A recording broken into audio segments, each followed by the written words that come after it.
Hey everybody, what's going on? Good morning. I got the runny nose. That's cool though.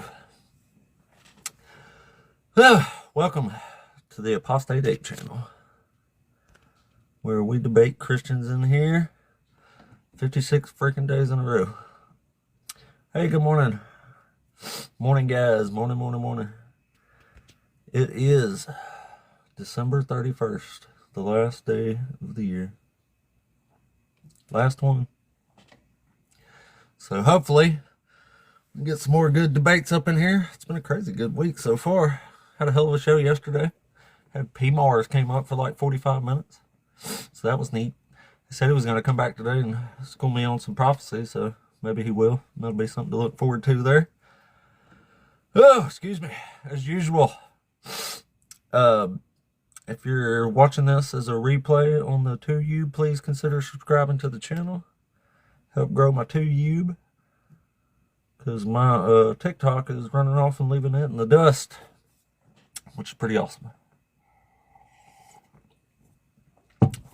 So, we'll try to hang in there as long as I can today, but my nose is running like crazy. So, I don't know. It might turn into too annoying for me. I was sneezing my ass off earlier.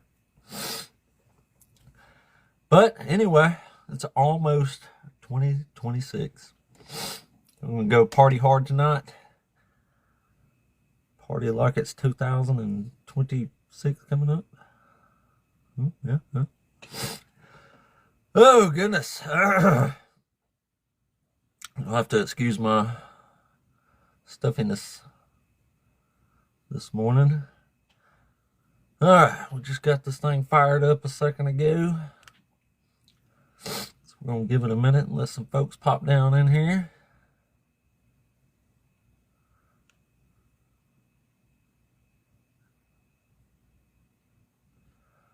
Oh, good morning, everybody. Man, I wish my nose would quit running. Sure is annoying. Anyway, well, let's see what the last day of the year brings us. Maybe we can get some good debates in here today. We'll see how it goes. Been watching a bunch of other channels. It look like a lot of people's having a real hard time getting people to come up and debate them. But I hope that don't pass on to this channel, because we've been doing pretty good about keeping folks up in here to debate. 2026 coming up on deck, and this is 56 days in a row of debating for me. So if you are a Christian and you are capable of an actual conversation, you are who we want to talk to. Come on up and holler at us. It'll be fun. God does have free will. It does. It's an interesting point. Chris and Scuff, if you two requested up on purpose, hang out for just a second. We're going to let a few more people pile in here, and then we'll get the show rolling here. I'll bring you on up. I don't feel too bad. I just got a runny nose. I was sneezing my ass off this morning. Woke up with boogers and shit. It's New Year's here already. Dang, that's cool. Y'all day ahead of us. Confused about the Bible? Well, you probably read it. It's a confusing book, because it don't make sense.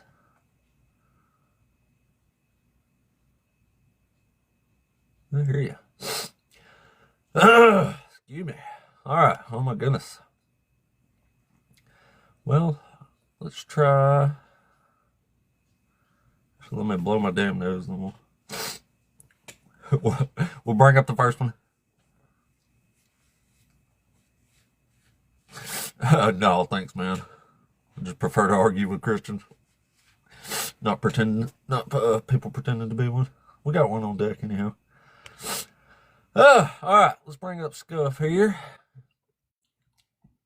Get the show started. Scuff, what's up, buddy? Hello, how you doing? That was really nice, Nat. Good, man. You over 18? Yeah, I'm 26. Cool. Are you a Christian? Of course, Orthodox. Cool. So which one of these topics you want to debate us on today? Oh man, I guess all of them. We'll just take it time by time. And is this a debate, is it? Oh crap, alright.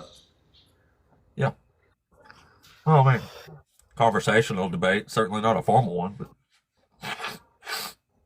Well, excuse me. we are on TikTok, so that makes sense. Right. I hear you. All right. So you want to start off with God is an unjust narcissist? Yeah, we can start there. Well, why do you think that? I think he's an unjust narcissist because a narcissist is somebody that's extremely self-centered. And the Bible says the reason that God does everything he does, including making people, is to glorify himself. So that's why I call him a narcissist. And he uses people and allows suffering to gain that glory for himself. So that's why I call him an unjust narcissist. Can you define justice then? Yeah, it's getting what you deserve. Getting what you deserve. Yeah. Okay. And where does your sense of self-worth come from? Myself. So basically, you're a narcissist. Thinking you have self-worth is not the same as being extremely self-centered. No, well, I just asked you where your worth comes from, and you said yourself. So You that's asked me pretty where self-worth narcissistic. comes from. Self-worth comes from self. I get my self-worth from serving my family. Okay, good for you. So what Most about your men God? do. So again, I just don't understand how you. Where's the injustice? Where's the narcissism? That he does everything for his own glorification, that his name might be proclaimed through all the earth. That's narcissistic. And just comes from the fact that he uses people to achieve that glory and then punishes them for having been used. You don't think that's justice, do you? So dying on the cross for everyone else is narcissism, and delivering. That's not God, that's Jesus. Yeah, Jesus is God. I'm a Christian, bro. Oh, so you're a Trinitarian, you're like a Catholic. You're not a Christian if you're not a Trinitarian. Wow, fallacy already? Yeah. Fallacy. Sorry, my nose is running. Fallacy. Yeah, So no the true core Scotsman's belief fallacy. of The saying who the real Christians are, all the Christians proclaim they're the real Christian, and all the other ones are the fake Christians. That's a then you have fallacy, to yeah. study and figure out who the real Christians are, don't you? If everyone's making the claim, why don't you study and find some evidence? All right, so how is it justice that God told David to take a census, so David took it, and then God unalived 70,000 people as a result? They were the justice? Ammonites, correct? Huh? They were the Ammonites, correct? No, they were Israelites. He unalived 70,000 Israelites. Because David counted the people that God told him to count. Yeah. So what verse are you talking about? What chapter and verse? 2 Samuel 24. He is not Never heard fighting of the census of Israelites. David? He's fighting King Saul. Who is King Saul? Have you ever read the story of the census of David? Yes, I have. Did you know that he's fighting King Saul or no? Did you know this is about a census and not him fighting King Saul? Why is he taking the census? God told him to take the census. Why did God tell him to take the census? It doesn't matter why. It does. It does, don't. because it will show you that they are It not don't. Israelites. They are Israelites. Okay. They're not they're not from the tribe of David, are they? They're idol All right, worshippers. so we just need So to they're read not it Israelites anymore. Since you Hello? clearly don't know what you're talking about, you want me to just read it for you? Yeah, go ahead, bro. Read it. All right, I will. We'll set you straight here since you don't know what story we're on. Yeah. All right. It says again, the anger of the Lord was kindled against Israel, and he incited David against them, saying, "Go, count the people of Israel and Judah." So the king said to Joab and the commanders of the army who were with him, "Go through all the tribes of Israel from Dan to Beersheba and take a census of the people so that I may know how many there are." Right? Bro, let me just stop you right God's there. Can telling I him to stop you count right there people. real quick? Can I stop you there? Sure. What clarification do you need there? What do you think an Israelite is biblically? It's one of the tribes of Israel. One of the tribes of Israel. Yep. So where does the name... Do you know where the name Israel comes from? Yeah, Israel was originally a person called Jacob. Yeah. So the tribes of Israel are who? Descendants of Jacob. Yeah. Are they all Yeah. Israelites, biblically speaking? What difference does it make to this story? Because it uses the word Israelite as... It uses it very differently throughout the Bible. So you have to understand what they're talking about. So the Lord sent a pestilence on Israel from that morning until the appointed time, and 70,000 of the people unalive from Dan to Beersheba. And that's why I'm trying to make sure you understand what God an killed Israelite... 70,000 of his own people. Do you understand that? We're all God's people, so anytime anyone is unalived, that's What God's difference people does it too. make?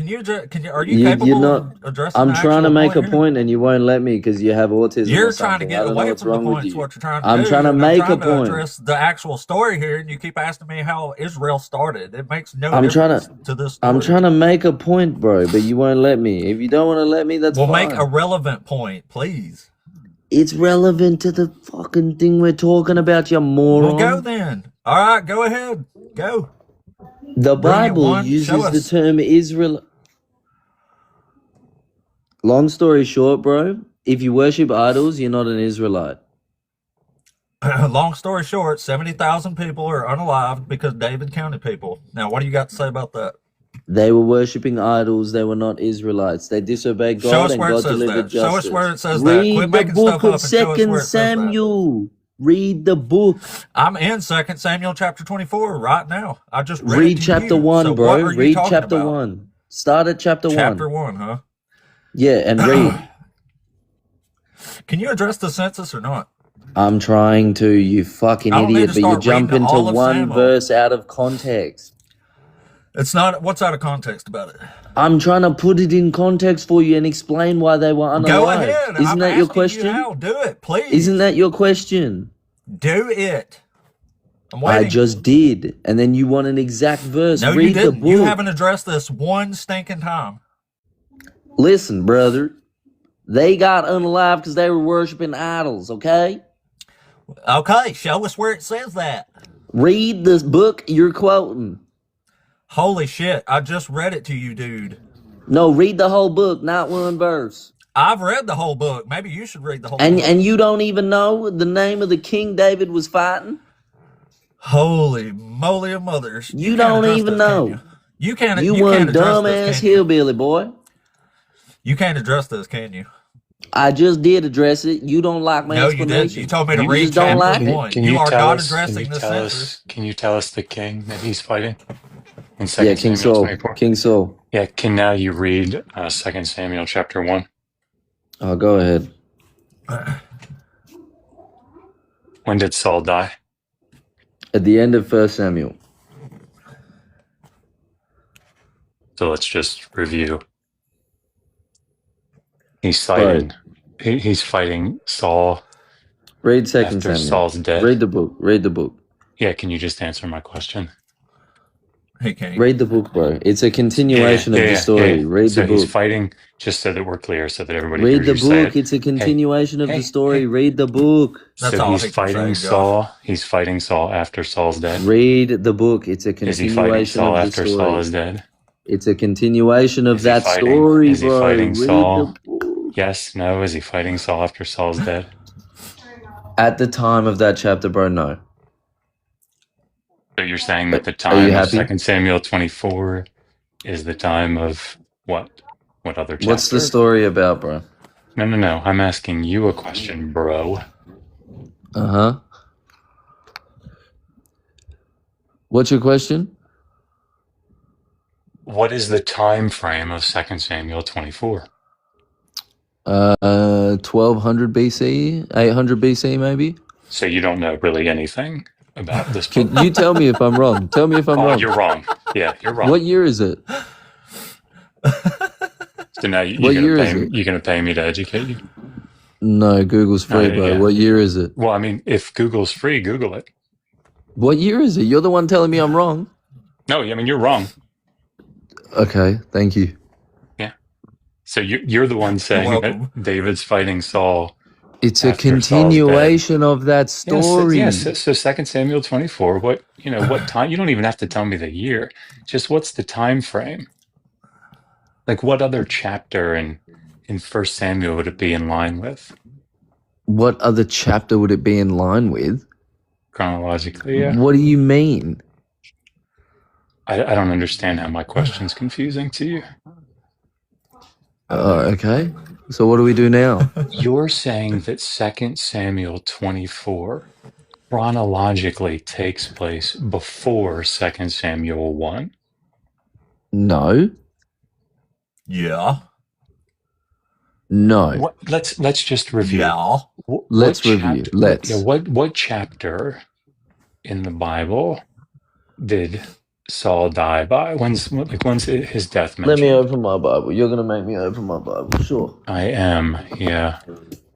Yeah, you should try that sometime.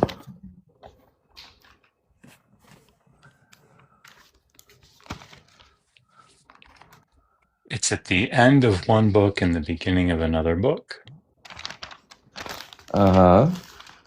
If you know the answer, why are you asking this question? Because I've already told you this and it doesn't seem to make sense to you, so I'm going to let you say it so that maybe it'll make sense. Do you remember when I told you he dies at the end of 1 Samuel? I do, and then it still didn't make any sense to you. What doesn't make So sense? you remember the part where we started in chapter 24 and you're talking about part of chapter 1? Yeah, you're skipping the whole story. Yeah, listen. I'm not skipping. I went to the story to demonstrate the point. Yeah, you skipped the whole story and jumped to one verse out of context. Does it make sense to you? Yes, Joshua. Yeah, so be quiet. Does it make sense to you that Saul dies in chapter 1 and then David is fighting Saul in chapter 24? Does that make sense to you? Bro, again, I think you misunderstood what I meant when I said that 2 Samuel was talking about David's fight with Saul. You misunderstood what I meant. That's why I asked you, what's the chronology of the chapter? Why didn't you just ask me what I meant? That's exactly what I asked you by asking you what's the chronology of the chapter. Listen to yourself speak, you pseudo-intellectual moron. Yeah, Stop looking for a gotcha and actually engage. Those fuckers at Hopkins giving out those PhDs. So my God. What, a PhD in what? Smoking cock?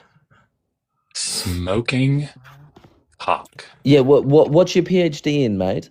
In Assyriology and Hebrew Bible, mate. Okay, and you don't understand that 2 Samuel is a continuation of the story of what happens to David during and after his persecution from King Saul? I tell you what I do understand is that chapter 24 doesn't have David fighting a dead man. Yeah, you got your gotcha. Good work. Are you happy? Well, that's what you said. Yeah, good work to you, Scuff. You're the one that brought that up. Yeah, you got your gotcha. Good work. Good work. Okay, good. So you're just admitting that you're wrong. That's great. Yeah, good work. That's all I really wanted. Can we continue now? It's the first honest thing you've said this whole conversation. Can we continue now, please? Yeah, could you address the damn census that I originally brought up? Yeah, so why is he taking a census of the Israelites? Why? Because God told him to. Why did God tell him to? This is so circular. It doesn't matter why. Yes, it does. No, it doesn't. Because God said in Exodus... I know you don't want to address the actual point because you'll lose. I'm trying to address the point. You're trying to run to a gotcha moment. It's pathetic. No, it's pseudo-intellectual. No. I'm going to get you, but you won't address the actual point. So I can't I'm trying to address the point for you, bro. So why did God unalive 70,000 people? Because David counted people. Because they were idol worshippers. Where does it say that? Oh, bro, give me a second. Show us.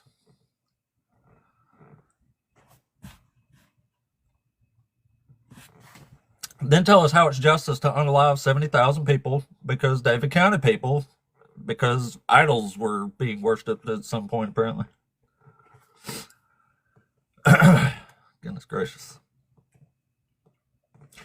Oh, he had to go read it.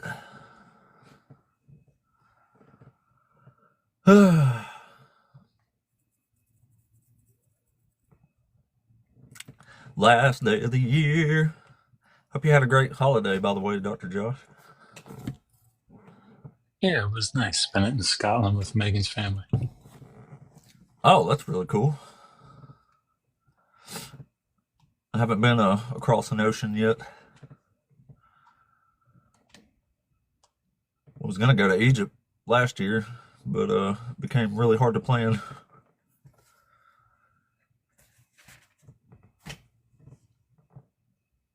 Mm.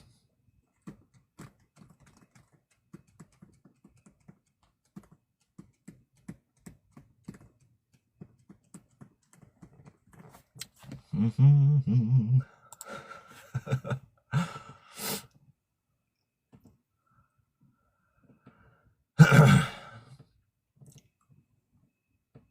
Man, wouldn't it be cool if we could do these baits with people that's read the Bible beforehand? It's a novel idea. Do what? I said that's a novel idea. Yeah. Completely unreasonable, I think.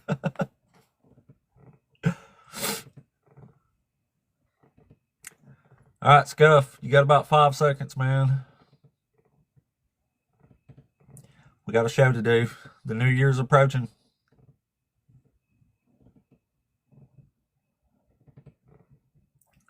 So go read chapter 1. Scuff.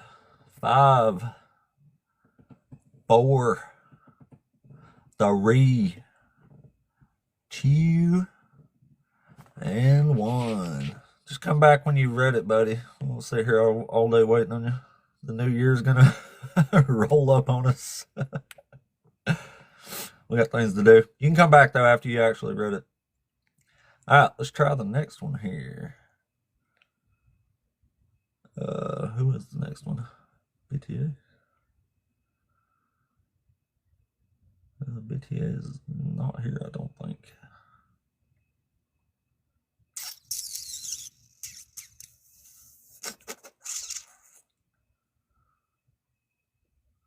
No, never mind. I guess we'll have to wait on him. Went through several people there. Well,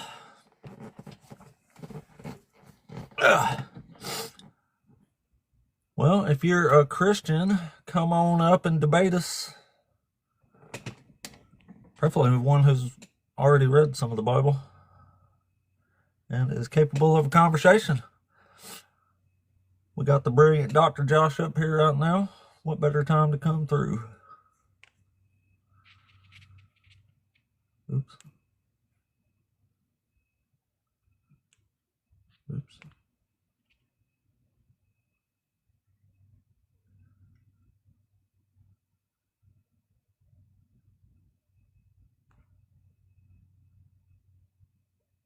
Well, maybe I'll do to come back after he's read that. Actually address the point. He did a pretty good redneck accent, though. It's just bizarre to me. Like, I mean, I guess if you don't know the text, then that makes sense. But I mean, it's a very well known problem. It's not like, I mean, sure, it's a gotcha. Like, there's no question about that's the way these things are set up, right? Is that the best way to do things in a, you know, probably not, right? But I mean, this is TikTok. It's meant for entertainment. It's what people are here for. But Exactly. but the thing is, I don't think any of us would be would be unreasonable if you presented this and then you read First Chronicles 21. You said, here, look, see the problem here. You know that the chronicler recognized that this was an issue, and so he says that Satan is actually the one and not God. And somebody went, "Huh, I'll have to go read that." I think you'd be very gracious, right? And you'd be like, "Oh, hey, great. You know, at least you're taking the."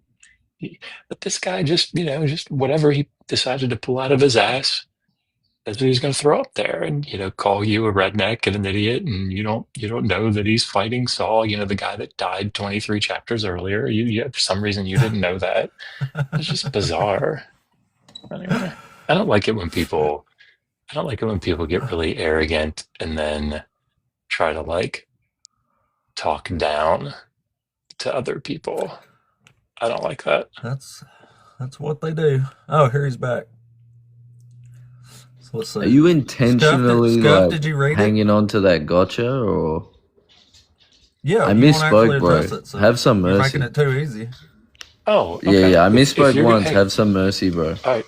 If you're gonna say that's absolutely fine. If what you're saying is you misspoke, got it. I do that all the time. I will move on from that. Mm-hmm.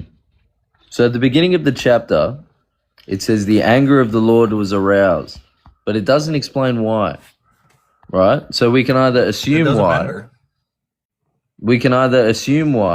or we can look at the other scriptures. It doesn't matter. Now, my Bible here is referring me to 1 Chronicles 21:1, and it says, I haven't read the verse yet. You should though. You should though. But seriously, and I But mean that. anyway, I'm reading No, the no. summary here. No. And it says, Scuff. it is Seriously. Satan who has done Scuff. this. The Right, Lord can Scuff. use the devil to do his bidding. Okay. Joab so might Scuff, be do- considered, might be Scuff. concerned about using it. Yeah, go ahead.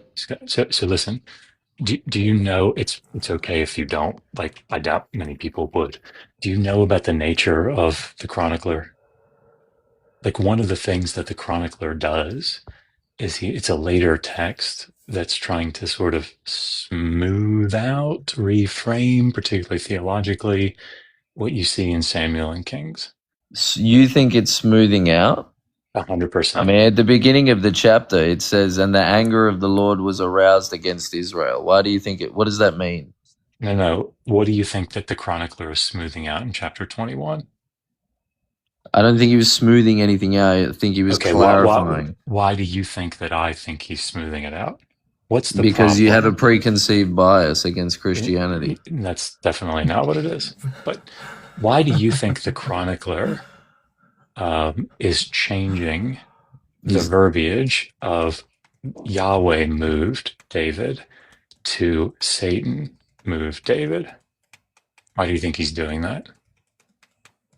Again, you have to read the whole chapter. And the anger of the Lord was aroused against We're Israel. asking you why. I don't think this he's changing anything. I think he's clarifying. Okay, the chronicler does this. Like this is Because like if you look in Chronicles. Exodus, hold on. Sir. If you look in Exodus, Okay, good. it says the Lord hardened Pharaoh's heart, doesn't it? Yes. Do you think the Lord literally hardened Pharaoh's heart and gave him no option? I don't know no how free you're will? using the word literally there. Yeah. Do I think Because that the vessel inside of you're his a chest learned. became... You've studied this. Sir, You've studied sir, this. Just so answer you my would know. question. Yeah, just answer I'm my trying. question. I'm trying. You're not, I'm though. trying. What was my question? Go ahead. What was my question? Go ahead. Ask your question again. Okay, so you were answering a question you didn't know. Go ahead. Okay. When you say literally, do you mean literally in the sense of like he had a fleshy organ that was beating inside of his chest and then God went in and made it like solid, like granite physically? No. Okay. So when you say literally, what do you mean? Do you think that the Lord, like I said before, if you were listening, do you think that the Lord gave Pharaoh no option, no choice? That's not what you said. You said, do you think that he literally hardened Pharaoh's heart? And then you started into. Anyway, can you answer the sorry. question So or not? I can. So you're saying that you said it as I was saying my response. Bro, come on, dude. How old are you? I know. Are you a lawyer? I'm trying to be gracious to you here. Yeah, If keep your that's what you grace. said, No, then thank you. Yeah. If that's what you're saying, then I'm sorry I overtalked you. I didn't hear you say that. Don't So if that's what you said, apologize. awesome. Just be better. Okay. Don't be sorry. Just be better. Great. So if what you're asking me is, do I think that God went in there and took his choice away? Yes, that's what the text says. You think that? So you don't 100%. being a That's what it studious says. man. Yeah, Yes. hello. Being a studious man, you haven't learned how throughout the Torah, their understanding of God and who He was and what He is was nowhere near our understanding of God and who He is and what He is today. Would you agree? Go ahead and substantiate that claim. So they often attributed things to the Lord's doing that was actually of the sinner's free will. No, That is your theological reinterpretation of the text. That's not how I understood it. You don't think that's a scholarly understanding? Which part? The That thing that I said or the thing that you said? the thing that I said. No. You don't think so. So if I find you some scholars that Are they agree with what subject I matter? just said, Are they will you subject agree? matter? Are they subject matter experts in the Hebrew Bible, or are they theologians? They won't be scholars if they're not subject matter experts, will they? Well, it just depends on how you're defining scholar, right? Yep. So So if you now that pull I've cleared up the definition, if I but find you you some haven't though. scholars, will you Yeah, concede? if you pull up a theologian, I'm going to say that's not a subject matter expert. I in the didn't text. say I was going to pull up a theologian, did I? I said I would pull up a subject matter expert per your first request. Sure, but if you pull up a theologian, I'm going to say that's not a subject matter expert. Well, then, to avoid any confusion, what do you mean by subject matter expert? Someone who is a specialist in the Hebrew Bible. But they can't be a theologian. No, they can, but they have to be a specialist in the Hebrew Bible. Why the Masoretic text? And why not the Septuagint? Why would you possibly ask me that question right now? Like, why does it have to be the Masoretic Hebrew Bible and not the Septuagint? Do you know what a Hebrew Bible specialist is? I'm assuming they go off the Masoretic text, right? No. So you don't know what one is? No. Okay, people that are specialists in the Hebrew Bible are going to engage in textual criticism. So they're going to engage with any of the Hebrew Septuagintal text, the Targumim. They're gonna deal with all of those things. Okay, good. Thank you. So a theologian who goes off the Septuagint is not acceptable? I don't even know what that means. Really? Being a learned man, you don't know what that means? Can you Because find? the Hebrew Sorry, Bible is a sorry, bit different sir. to the Septuagint. Can you find me a theologian that says I just go by the Septuagint? Yeah, lots of Orthodox Christians, dude. Our whole priesthood. Okay, so if that's the case, if that's what you're referring to, somebody that says I don't engage with the Hebrew Bible, they're not a Hebrew Bible specialist. I didn't say they don't engage. I said this is what they believe is the truth. This is so pseudo-intellectual. Is this just So an they believe the entertainment Greek thing, or are we translation trying of to the have a Hebrew genuine text is the discussion truth. here? That's I tell you what, not listen, even close to listen. genuine, dude. There's just been 100 gotchas after gotchas, I tell you what you can do, Scuff. I'm trying to be very genuine with you. If you can yeah, find me, genuine. are you gonna? So, You can't even don't say that with a apologize. straight face. Don't now he's just going to apologize. cackle every time we try to talk. Yeah, don't apologize, Scuff. Just do better. Look, you can't Okay? even stop laughing. Yeah, so just do better, big guy. So if I you will. can find, Thank you for your okay, advice. then so how about you let me finish my question? I know it's Yeah, scary, but please. let me just finish I'm it. Yeah. so scared So right now. Go if ahead. you can find me a commentary, let's say in the Anchor Yale Bible Commentary series, or the Word Biblical Commentary series, or Hermenia, or any of the major mainline academic commentaries that support your position, I'll listen to it. Go ahead. Okay, how long have I got? I guess as long as you'd like. Oh, you're such a good boy. Thank you, Joshua.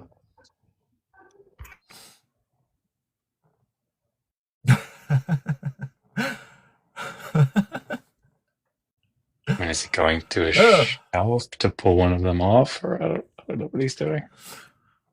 Yeah, I think he's running the Google machine right now, if I had to guess. Oh gosh. He's Googling frantically. But I don't think he's going to know what to Google. Like, what's he going to Google? Like, somebody who agrees with me? Are there any scholars who agree with me? Enter. I honestly don't even remember what it is that he's looking up. A scholar that grows off the Septuagint and not the Masoretic text, I guess, whatever that means. If you're just if we're just making an argument to say that we think like the Septuagint in certain places represents an older text tradition, sure, there are lots of. I would say that in lots of places, but Emmanuel Tove would say that in lots of places. Any text critic would, but that's the whole point of textual criticism, is trying to say, all right, in this place we think probably the Septuagint has a forlaga that represents an earlier an earlier, closer to the quote unquote the original, whatever you call it that.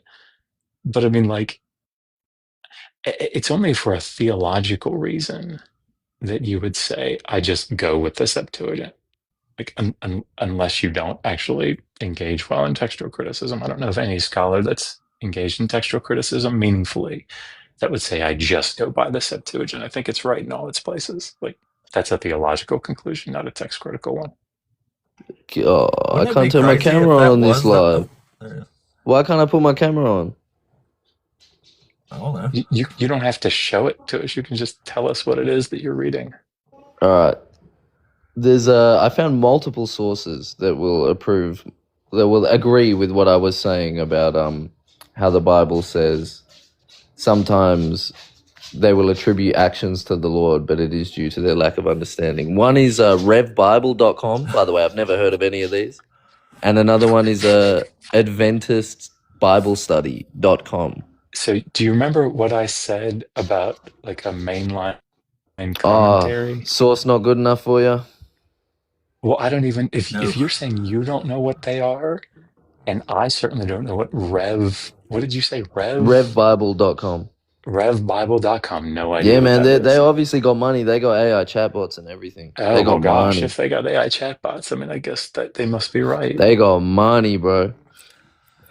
Do All the you Hebrew feel comfortable? experts Like, have an AI chatbot. would you feel comfortable presenting a paper at AOS or SPL or something and saying, here, I'm going to present this aspect of the Hebrew Bible, and I got it from Rev Bible.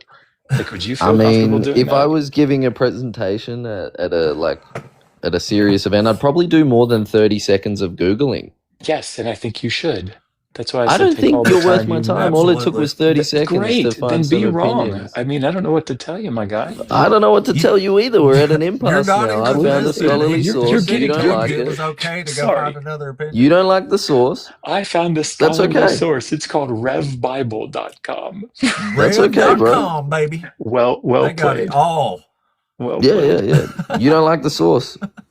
I don't even know It's what okay. it is. It's okay. You don't It's know what okay. it is. You don't But have to you're- like it, bro. Again, I'm not here Did to you hear me say convince anything you. about I'm not here to liking? convince you that this is You the are, truth. I'm though. here to I- defend I- the claim.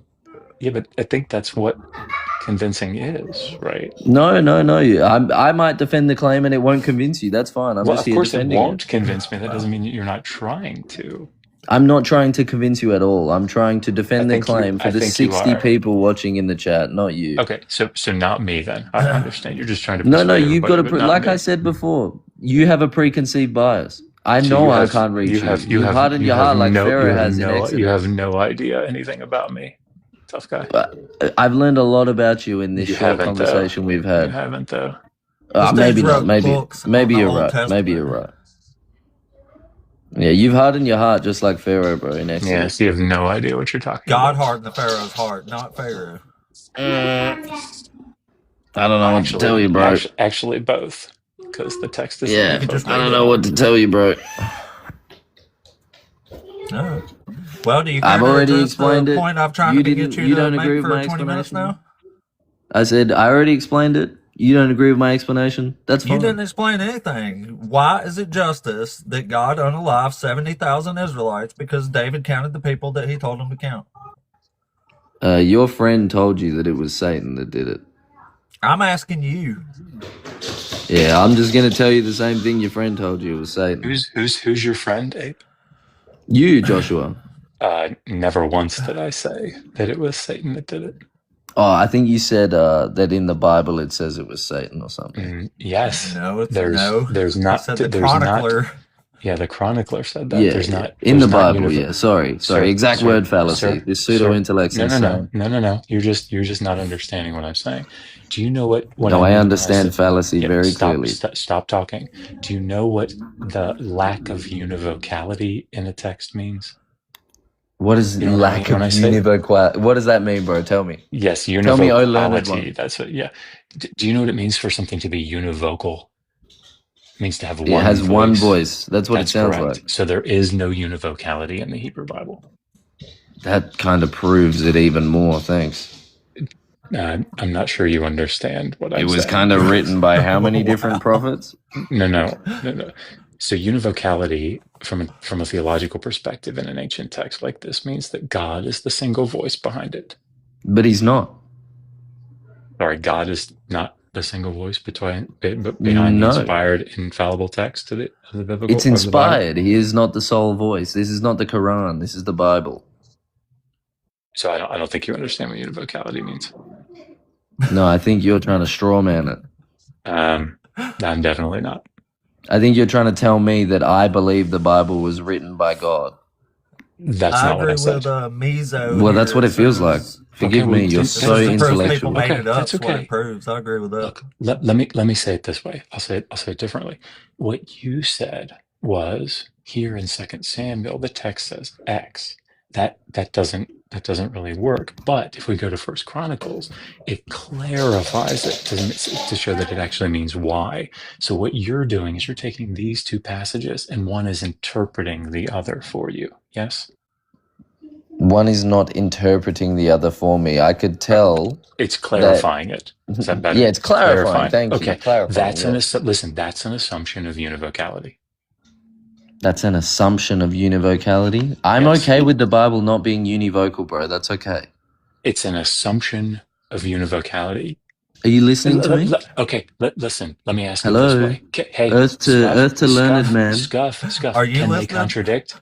Scuff, can they contradict? They don't contradict, do And they? they contradict. No, they don't. Why? They Why don't can't they? contradict. But can they? Can the Bible contradict itself? Yes. No, not in my paradigm. Why? Why not? Yes. Because then it would likely not be true. Right, but why can't it contradict? Because it would likely... I don't understand. Just make your point. It's because it's coming from one true source. Yes? No, it's not. Sorry, the Bible's not ultimately from God. The Bible not is the word of inspired God. by God. He didn't write every word in it. So it's Stop trying to ultimately coming straw from man me. What are you doing? I think you're just lost. Even on theology, you're lost. I'm not lost at all. Sorry. So did part You of the Bible are. Is ultimately? Satan Did part of God's the Bible henchman? ultimately come? Did part of the Bible ultimately come from Frank? Excuse me? No, it came Did it from the ultimately come prophets. from Frank? It came from the prophets. Yeah. So it ultimately came from the prophets. So Isaiah is the one that's ultimately at the end behind Isaiah 53. Is that right? What, sorry? Isaiah is the one who's ultimately behind Isaiah 53. What do you mean ultimately behind? What does that mean? What does it mean to Who be wrote it down? inspired? Yeah, it was Isaiah. Yes, Scuff. What does it mean to be inspired by God? That God had something to do with the writing, not necessarily all of it. Something to do with it. I didn't say anything about all of it. Bro, God didn't write the Bible. How much more clear can I make it? I didn't say anything about writing, did I? God didn't edit the Bible. I didn't say anything about editing, did I? So what are you saying? Hurry up. Inspired. Yeah. Where did Isaiah I get gave his you the information definition from? already. Hey, I gave you. Where did Isaiah get his information? Who's credited with Isaiah 53? If there's a prophecy in Isaiah 53, who gets the credit for that? That exact chapter Any was prophecy, I'm trying to give you revelation one. from God. That exact chapter was revelation from God. Thank you. Yeah, that chapter. Yeah, you're welcome. So sorry, 52 was not revelation. What from does God. 52 say? We'll have to read it. Who's speaking? Is it Isaiah or is it God? I know what it says. What does it say? Read it for me. Scuff. Do you hold that any part of the Bible comes only from man and not from God? Do I hold that any part of the Bible only comes from man? Yeah, lots of it comes from men. Yeah, lots. No. Only is the operative word there. Yeah, lots. Lots of it only comes from men, yes. Okay, so which chapter is not inspired by God? Which chapter is not inspired by God? Probably all the chapters that contain idol worship, the recount of sin, all the wars, those ones. Any ones with the bad stuff, basically. So those could contradict then. Contradict? Yeah, they could be historically wrong. They could contradict with one another. No, I don't believe there's a contradiction or But historical why couldn't they errors. though? Yeah, why? No, If they're that's just written definitely by a man. possibility. If I'm honest, that's a possibility, but I don't believe it. It is. Sorry, at this point, I'm just trying to understand your theological position, right? Because it's different from mainline Christianity. Thank goodness, right? I mean, I would say so, yeah. Great. Yeah, me too. Yeah, great. So, like when the text says, in Leviticus 25 that it attributes We're to jumping God. again. Well, I'm trying to understand your position, so I'm giving another example. So in Mm-hmm. Leviticus 25, when it says that God says, "Here's how you own slaves for life and pass them on as inheritance to your children," that's not from God. No, that's definitely from God, bro. Okay. If it's Well, God speaking, it's from God. How much more clear can I be? well, yeah, that's where I don't think I understand. So then, so if the text doesn't say God is speaking, then it's not from God? It might not be. And it's probably wise to assume So is it that God God saying, didn't go say it. count the people If of it doesn't Israel say here? like "Thus says the Lord" or "This is God speaking," then it's probably not God Oh, speaking. okay. It's Well, that straightforward. then this stuff in 2 Samuel 21 and 1 Chronicles 20 or 24 and 1 Chronicles 20 probably shouldn't bother you at all. No, it never did bother me to begin with. Right, but so it could We know. contradict and it wouldn't be an issue. No, a contradiction would be an issue. Why? Bro? I've answered this question 10 times. If it's I a don't contradiction, the book's probably not true. Right, but why would it have that's what I'm getting. Like if it's written by man and it could Uh-huh. contain errors if it's just written by man, why would Yeah, that but it bother doesn't, you? does it? It doesn't what? Doesn't It contain does. errors. And Where's the you're errors? Where's the exposing error? that right now. Well, he's showing them Where's to the you. error? Show me. He just showed you. Who is But saying you go count know the the people of explanation. Israel? What is this merry-go-round? What is this? Who is What do you saying go mean? count the people You of know Israel? my explanation of the verse you guys just brought to me. Of course I You do. don't But agree with it. That's of course fine. not. That's fine. What are we And doing? you've given me no reason to think that I should agree with it. I've given you sources. I've explained You it. haven't. You've I've given me taken You're you to a different part discrediting of the your own Bible. positions, Gov. Excuse me? You're discrediting your own position with your own words. Okay. You're saying if God says it, it's God, right? Uh-huh. So who is saying go count the people of Israel and Judah in 2 Samuel chapter 24? I can assume God. There you go. So is it God or Satan? Oh, well played. You got your gotcha. No, it was Satan. You're welcome. It's about time. It was Satan. Yeah, well played. Then Well we have a played. contradiction in the words here, don't we?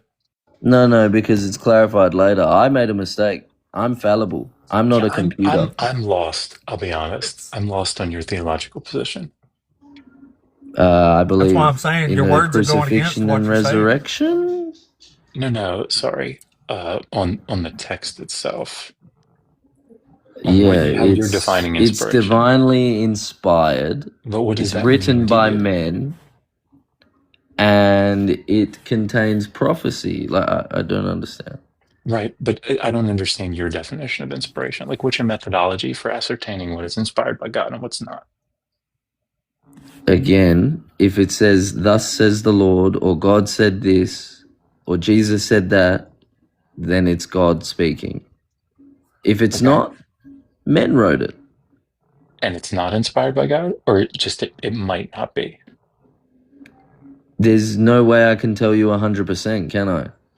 Right. I'm not asking for 100%. I'm just trying to be honest, bro. I'm just trying to be honest with you. That's cool. But I mean, like at the end of the day, when you say lean yes, lean no, I think this is inspired, or I think it's not inspired. Do you have a methodology? The text is inspired. That sounds different from what you just said. The whole book is inspired, bro. What do you? Okay, but what? that sounds like a flat contradiction to what you just explained.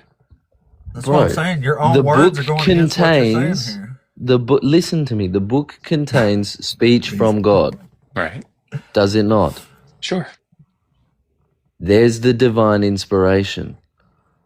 So The other so okay, parts, if I'm honest, may be inspired, may not be inspired. got it. I can never know for sure, but Gotcha. I have faith in the message behind this book. It's that Got it. simple. Okay. No, that makes sense. The way you just said it, that makes sense.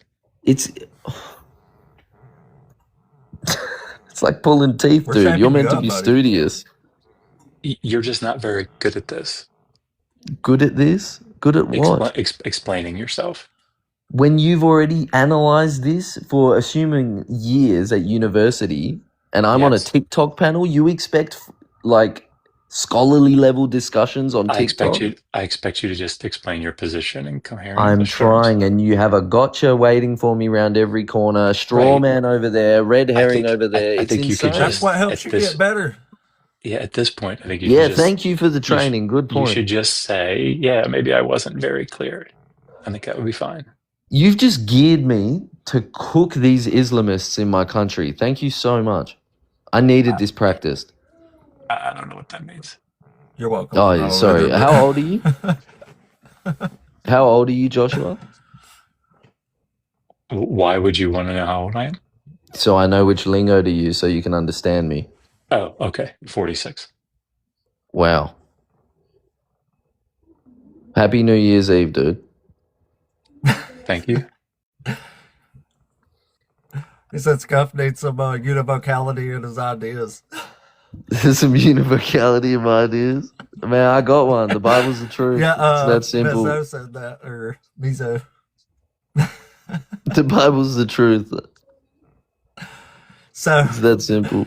don't you understand that this is one of the clearest contradictions in the Bible when it has God saying, David, go count people, and then one says Satan, go count people? But there's an what's really happening explanation. here? There's an explanation. You just Right, don't There's like not, it. it's not But what an you think it right. is. I already know what you're going to say. And it's not what you We've done think it this. is. We've done this like 10 times. I know you're going to say he allowed Satan to do it, right? Yeah, exactly.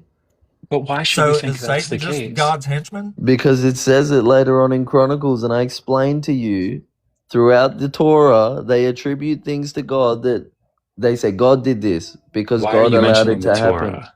Why are you mentioning the Torah? Because this is outside of the Torah, is it not?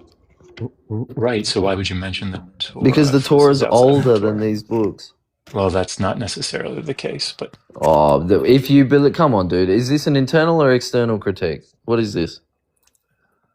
well, if we're You doing can't an keep internal critique switching. Pick one and Satan stick to works it. for God, I think. so if we're doing an internal critique on your position alone, Mm-hmm. like, I think we're gonna have to dig a lot deeper because I don't have fine Let's points of dig. understanding on Let's it. dig. I don't really want to dig on your position. Of course.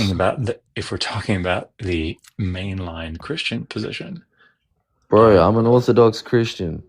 okay. Well, I mean, so you would say that mainline Orthodoxy would say that some of the text, particularly those things that are prefaced by "Thus says Yahweh" or "Thus says Jesus," Where do you think I learned this? so that's mainline Orthodoxy. That everything Bro, else is not mainline not Orthodoxy inspired. is that man wrote the Bible and it contains the words of God. That's exactly what they say. They're not going to deviate. They're not going to cater to your gotchas. Yeah, that's all evangelical Christianity as well. Yeah, good. They got our teachings from us. Good. That's good. At least they kept that the truth. Right, but see, they don't define inspiration the way that you do. The way that No, you of course they change everything, bro. They took 7 books out of the Bible and said you don't have to do anything and you get to go to heaven. Of course they did. Yeah.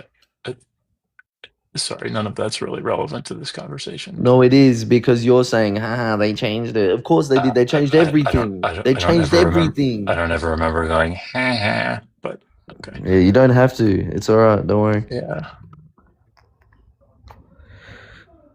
I So, feel like we're actually again- getting somewhere, though. So do you think Satan's God's henchman?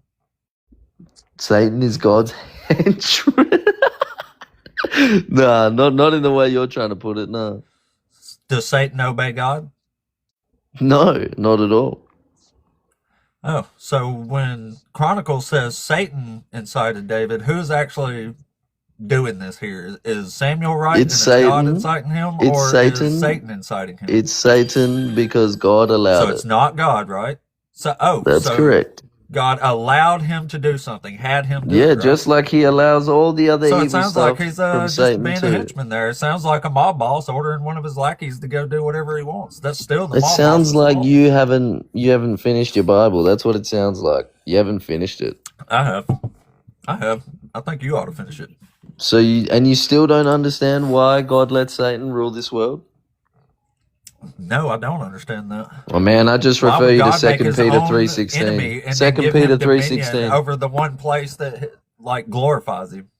2 Peter 3:16. If you don't understand something after you've read the whole book, then I'd encourage you to read 2 Peter 3:16.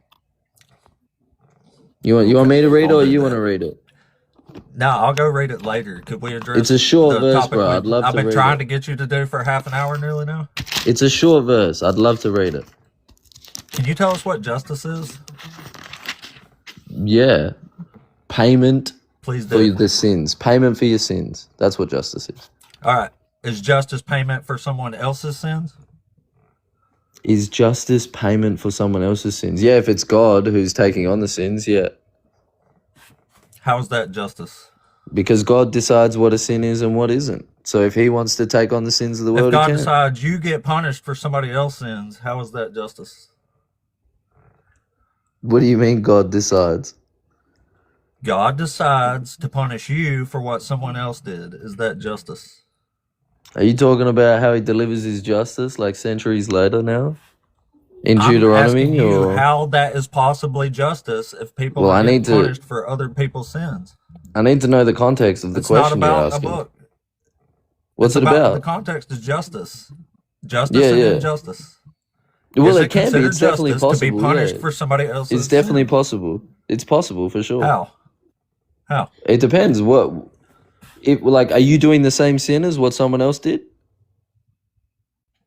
No, you're being punished for somebody else's sin. Yeah, but are you doing those same sins? No.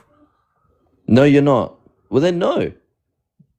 Okay, thank you. So God or Satan, who he allowed, had him do it, whatever, unalive 70,000 people because David counted people. So where is the justice in 70,000 people being punished for David's Why sin? did he count those people, and why did God allow it?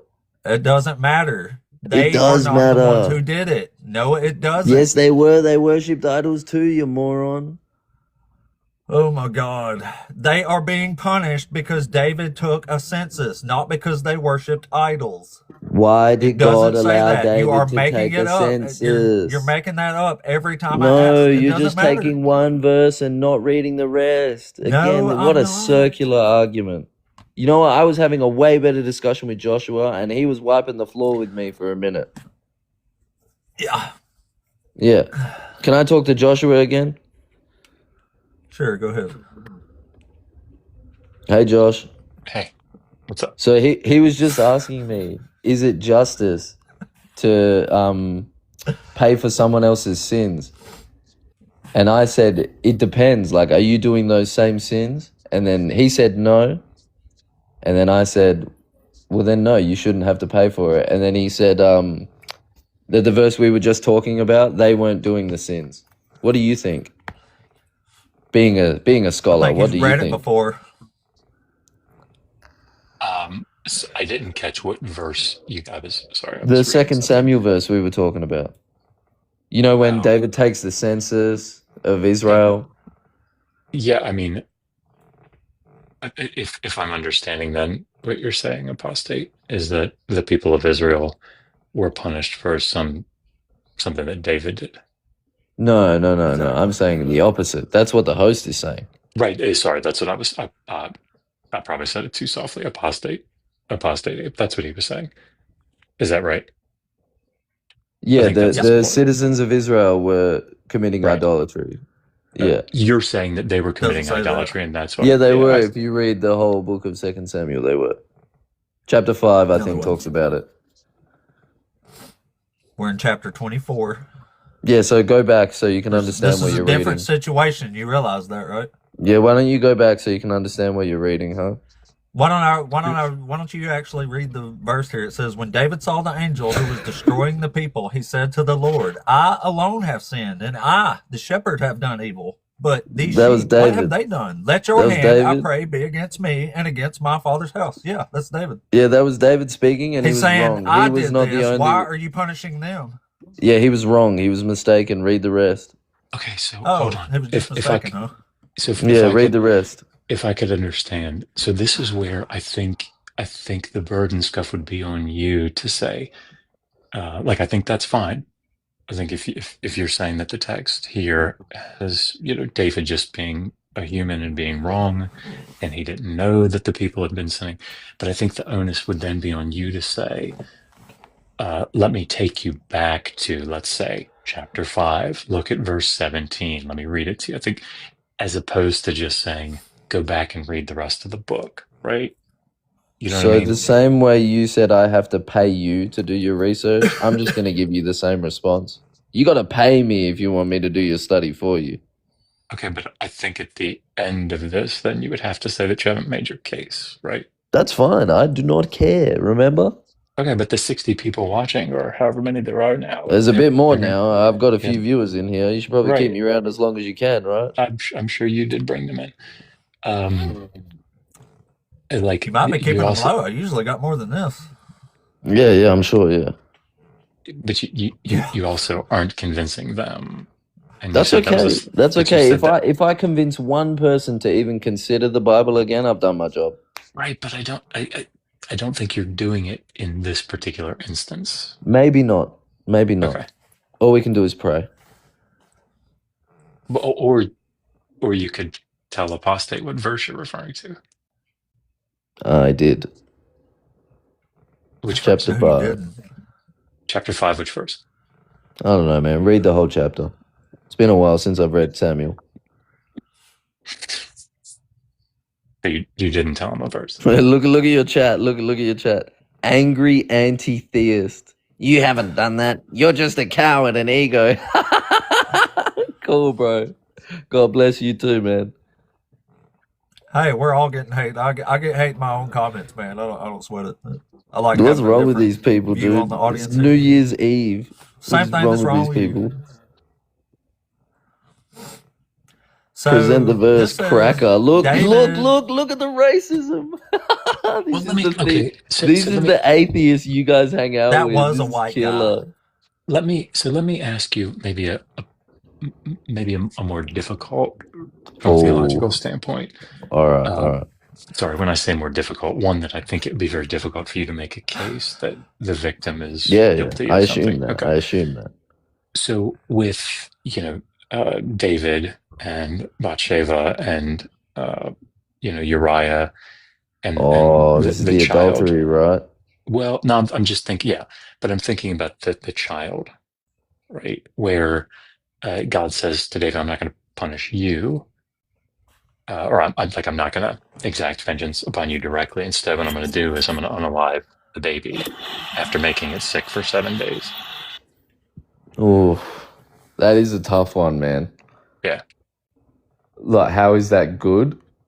No, sorry, I'm Just an apostate. You can step in and say that's not a good analogy with what you were saying, but I think that's it an is. example. It is. Okay. I was going to use that one next, actually, but we didn't get past the first one. So what's the verse? What is it? 12? In what Sorry, book? That's Sorry? chapter is it 12, chapter yeah. 12? I think it's chapter What 12. book? What Yeah. book? I think it's 2 Samuel 12. 2 Samuel, chapter 12. Dude, this is a horrible book, man. There's a bunch of horrible books, Yeah, I know. You're telling me, man. but You're it's a telling horrible me. God writing them. So Whoa! He's a merciful God. Come on. He sent his son. yeah, he's real merciful to this infant here, ain't he? Man, hopefully that infant's in heaven. I'll pray for it. Yeah, hopefully. It'd make your I'll pray God for it, awfully man. evil if he wasn't, wouldn't it? I mean, bro, not really, no. No. Nah, I don't think God's evil. So man. you don't think unaliving innocent babies is evil? Me and my humanity, bro, yeah, I would never do that. Okay, so why don't you hold this God accountable when he does it? Bro, because he's God, he created me. He knows things a little bit better than me. I'm not going to question him. But that's okay. So while you're looking that up, that's interesting that you say that, and maybe this falls under the way that you look at the text. But I hear this a lot, right? Like we can't Mm. question God. No, you You know, can. You can. Of right, course you but I mean can. like, but I mean like not effectively or not ultimately, No, you right? can question him to your heart's content, bro. Go ahead. Right, but not in a meaningful way. No, It, it, meaning, it's so meaningful. Like, as meaningful as you like. You can so go ahead. so let me give you the example. Maybe it'll probably clarify. So like when God is going down to destroy Sodom and Gomorrah, and Abraham knows that Lot is down there. Yeah, He, dude, that's he sad, but it was justice. but he approaches God, and you remember what he says in chapter 18. He says, surely you won't wipe away or sweep away the righteous with the wicked. Yeah, and he's like, if you even find 50 righteous people, and then he goes in and looks, he can't find them. He comes back, he begs again. He goes, if you find 10 righteous people, he goes back, he can't find them, begs again. If you can But the find one, he's already found it. I think the material point here is that he makes a statement. He said, "Shall not the judge of all the earth do what is right?" Uh-huh. And God agrees with him. Yeah. So I guess there's a principle here that I see at play, at least I would think, according to your lights, that Abraham's not like Abraham has a moral expectation of God, that God is going to behave in a certain way. And he's going to do certain things, and he's certainly not going to do these other things. Yeah, he probably developed that expectation on the mountain with Isaac. Right, but God You doesn't know like the step story, in. right? Of course, Genesis 22. God does, Okay, yeah, he steps in. Yeah, he does right, step in, bro. but the point is that God doesn't say everything like divine command theory, right? Everything I do is right because I do it. That's not what he says. And certainly, like Psalm 82 doesn't take that position, right? In fact, it's predicated on the fact that God does what is right. That is why he gets to inherit Well, the God nations. is right. Like, yeah, he Right, just is right. right, We but might that's not disagree, but God is right. Yeah. right, but that's not how the Hebrew Bible presents this. And it's a fine point of distinction, but it is a point of distinction. How does it Like present him? The Hebrew Bible doesn't present God that everything that he does is good just because he does it. How does it Everything that present him? it presents him, well, and again, not in a univocal voice, but much of the Hebrew Bible presents him as he does it because it is the right thing to do. Yeah, they both can mean the same thing. But they don't. But they can, can't they? Right, but they don't. Right, but they can, can't they? But Scuff, what's But the they difference don't. between yeah, but But they Scuff, what's do. You but just think Scuff, it doesn't. It's fine. Scuff, listen, what is the difference between you coming up and like I have 5 kids, I'll use me, I have 5 kids. Well, I go up God and bless you, bro. That's beautiful. let's say I go up and snatch my uh, Smarties out of the hand of my 8-year-old, and he's like, "Hey, why did you do that?" And I say, "Well, because I did it, and what I do is right. You can't, you like everything that I do is right because I do it." Well, in that sense, you would be right. You shouldn't give your kids Smarties. It's full of sugar. It's bad for them. Well, I think that's not really following with the analogy here. Let's say they're eating a carrot, and I go up and I snatch the carrot from them. Uh-huh. And they say, "That was my carrot. You can't do that." And I say, "Of course I can. It's the right thing to do because I did it." Yeah, but you, bro, what is this red herring? You're not God. Well, Who are right, you? right. So what I'm saying is that, but that's not how the Hebrew Bible presents him. The way the Hebrew Bible presents him is the way that I'm presenting myself. In other words, the Hebrew Bible doesn't say God did it, therefore good. The Hebrew Bible says, look at what God does. He is just because he does what is good. It also says God is good, does it not? I don't That's even It why I'm think says it saying there's both. not suggested It says just the univocal. both, whole bro, time. and it says both. And I think what's happening here is I think you're like looking for another gotcha moment again No. I'm instead of not. just I'm definitely okay. You're not. interrupting me This already. is, Yeah. but this is why I'm saying that there's not univocality. See, your answer is predicated on univocality. It's not an assumption that I'm making about the text. No, univocality, bro. In all texts, you can always find this duovocality or whatever you're saying, bro. I've never heard this word before, so sorry if I'm butchering it. That's okay. But I don't. Would you agree that from my paradigm, there's univocality? Of course. So you can see the univocality there. From your perspective, of course. That's why you're trying to reconcile 2 Samuel 24 and First Chronicles 21. To clarify. Well, to reconcile. You can use that word if you want, dude. Like, Yeah, I think that's what you're doing, right? It's what yeah, I did when I was a Christian. It's what, that's what the chronicler is doing, right? He's trying to reconcile this with his theological position. again, you're completely entitled to take that position, bro. I think it's clarification. I Okay. think the people at the time that that book was written didn't fully understand God. And by the time the chronicler came around, they'd worked out, hey, look, Satan's real. He's in charge of this world. And maybe even if God lets bad things happen to us, that doesn't mean he hates us. That doesn't mean he's punishing everyone. Sure, there's certainly theological development by the time the chronicler is writing. There's no question about that. But I think that's Fantastic. part. But That's that's where the part of position gets clarified. right. But um, I think the problem that you face then is a different one. But it may not be for you because I'm operating based on the assumption that you think the Go text is ahead. divinely inspired, and it doesn't sound like you you think it is in the same way that.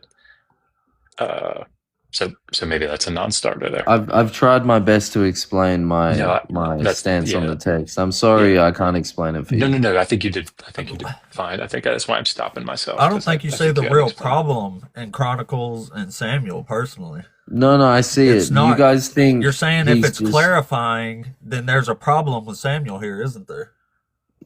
again, I think you guys are looking for a gotcha instead of reading the Bible with an open heart. It's that simple. It So is that simple. I'm I don't sorry know to what make that it that simple, means. but it is. I don't know what that means to read it with an open heart. What does that You mean? yourself told me you're an ex-Christian, right? Yes. Right. So am And I. when you were a 30 years Christian, nearly. when you were a Christian, had you read the whole Bible? Yes. So you knew about the story in 2 Samuel. Yes. How did you deal with it back then?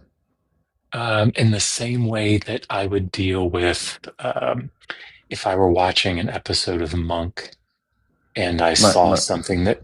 Sorry. Do you know that show? That like a no. detective or any detective show where the detective is like really brilliant, and at the beginning of the show there's an unalivement, and the detective, there's a very clear suspect.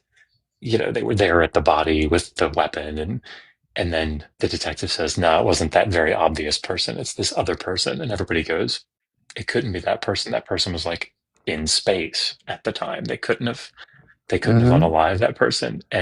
But as the viewer, of course it was the person that was in space because the brilliant detective is accusing him of doing it. That I'm means that more by the end of the confused show. than when I asked the question now. Okay. Um, so just forget the question for a second and go with me on the analogy. Do you know what I'm talking about? Like that's part of plot I development, right? think you're trying to say that because it was clarified at a later date, or let's use your language, because it was reconciled at a later date, that means that they're only doing that to save face. Is No, that what you're saying? no. Sorry. Don't try. Just go with me first. Indulge me for a second, All right, all right. because I think it'll become clear. So if you're watching a detective show, like part of the fun is that the detective accuses someone that couldn't possibly have done it, right? And the whole show is about him finding out how they actually. Who is that suspect that couldn't possibly have done it? Is that God or Satan? No, just don't try to tie it there yet, because that's not the point. That's not Okay, go ahead. scuff it. Yeah, Okay, go ahead. so but when you're watching that show and this like key piece of evidence comes up, and you're like, oh my God, look, like it seems so impossible for that piece of information to be true, and for the person that the detective accused to still have committed the crime. Like that doesn't bother you. because you know you're watching a show where ultimately at the end it's going to make sense, right? I think I get it. Okay, so when I was reading the Bible, it's like I was watching a detective show, and like these sorts of problematic things, I'd be like, yeah, sure. I mean, it seems different, but that's the whole point, right? Is obviously there's a rational explanation for this, and I may not get it this side of glory, right? But when I get to heaven, all of that will make sense. Yeah, I understand. So you rationalized it by saying you didn't understand it. That I didn't need to understand it necessarily. Yeah, okay. Does that And make the sense? explanation that I've brought to you now, or my understanding of it, is just not good enough. Well, it's not that it's not good enough. I think you It just have to doesn't make it it. doesn't convince you. Well, no.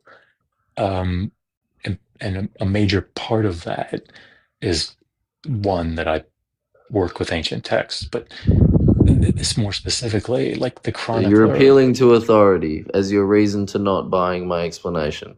Where did I say anything about appealing to You authority? said the reason being that you have a degree or you studied or something. You just asked me why I'm not convinced, Yeah, right? and you said it's because you have a degree. No, no, no. That's not what I said. I said I work with ancient texts. What I meant Yeah, by that, sorry. okay. Because you So just, work with ancient texts, you have the authority stop. over them. Just no, that's not what I mean in the Oh, slightest. sorry. So stop interpreting it. I mean, that's impossible. You're going to interpret. We have to. It's how language works. But Yeah, no, exactly. what I mean by that, I didn't mean that to be some appeal to authority. What I meant by that is this happens a lot in ancient texts. Yeah, I'm sure it does. Okay, so and more specifically with the chronicler, like Deuteronomy does this a lot with the covenant code in Exodus 21, right? There's a lot of like, and the holiness code does this in Leviticus 25. Like, there's a lot of this sort of looking back at older material and editing it in such a way, or producing the new text in such a way so as to make better sense, to clarify, as you say. Like, I think that's probably what's going on in Deuteronomy 15. Um, there's probably an attempt at the Deuteronomists to clarify what's going on. But that's a very human thing to do. Mm-hmm.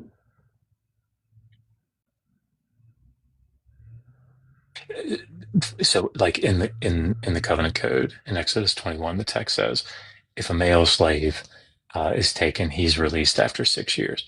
If a female slave is taken, she is not released as the male slaves are. Mm-hmm. In Deuteronomy 15, it says, if a male slave is taken, you release him after the 6th year. Then it says, do this also with your female slaves. Mm-hmm. And this is a very well-known issue, right? Because Exodus 21 says one thing, Deuteronomy 15 seemingly says a very different thing. Uh-huh. Are they both So this talking was, about the same event? yeah, it seems so. It seems so, or it is so? It seems so, which is about as close as we can get Can with you give anything me a in ancient second and let texts. me just read it? Exodus Please. 21. 2 to 11, and then Deuteronomy 15, 12 to 18. I can't Give me believe I one know those second. things off the top of my head, but here we are. That's impressive. You've obviously done a lot It's of not studying. impressive. Well, I just talk about it a lot, That's but why that's he's very kind of me. Hammurabi and I'm just silly sin. Nobody's ever going to know what that means. That was very well played. Very well played. Thank you. I do what I can. How long have you been waiting to use that? It actually just popped in my brain there. That's hilarious. And Deuteronomy 15, did you say? Yeah, 12 I'm to witty 18. like that sometimes. It's amazing. I have to use it. That's brilliant. Thank you. Thank you. Feel free.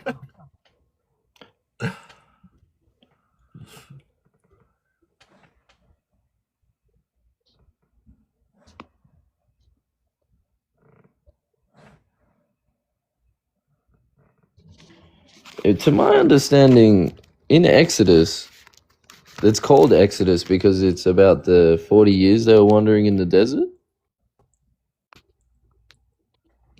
that's more Numbers. Exodus is it's about them leaving Egypt. But yeah, I mean it's all And around that same sort of time. Deuteronomy is after they've entered the promised land, They're getting or ready to go in. They're on the eastern side of the Jordan. Moses is so giving his like 40 final speech. years later. Yeah, thereabouts. So could it be possible that God is giving different commandments based on different times and different cities and different places, or no? It could be. The problem is that the law in Exodus anticipates them living in the land, so they hadn't actually done anything yet. The So if law you, anticipates them living in the land. yeah, so the law is like it's for them when they enter into the land. So they hadn't entered into the land yet. So then Deuteronomy would have to be um, updating something that hadn't really been implemented yet. The land. Don't we receive the Levitical priesthood laws in Leviticus? Hmm. Weren't they already in the promised land? No, they're still at Sinai. They're still outside, but they built the Mhm. temple outside the promised land. The tabernacle. Is that where they were offering sacrifices? Sorry. When you say, like, were they offering sacrifices at the tabernacle? Yes. Yeah, okay. Yeah. And The tabernacle okay. was a movable Yeah, thing. no, I Yeah. know, yeah. I Okay. knew it was movable. But Sorry. I thought they only offered sacrifices at the temple. I mean, later I that thought became God the said case. to them while they were wandering they didn't have to give sacrifices. The point of the tabernacle was to have a mobile place where they could, right? That there's a theological development once a temple is erected under Solomon. It's like, sorry, I feel like unless there's a reason you're going down that No, rabbit no, hole. no. I was just saying like the time periods weren't making sense in my mind. Oh, yeah. I mean, like Exodus, again, according to the internal structure of the narrative, Exodus is there at Mount Sinai.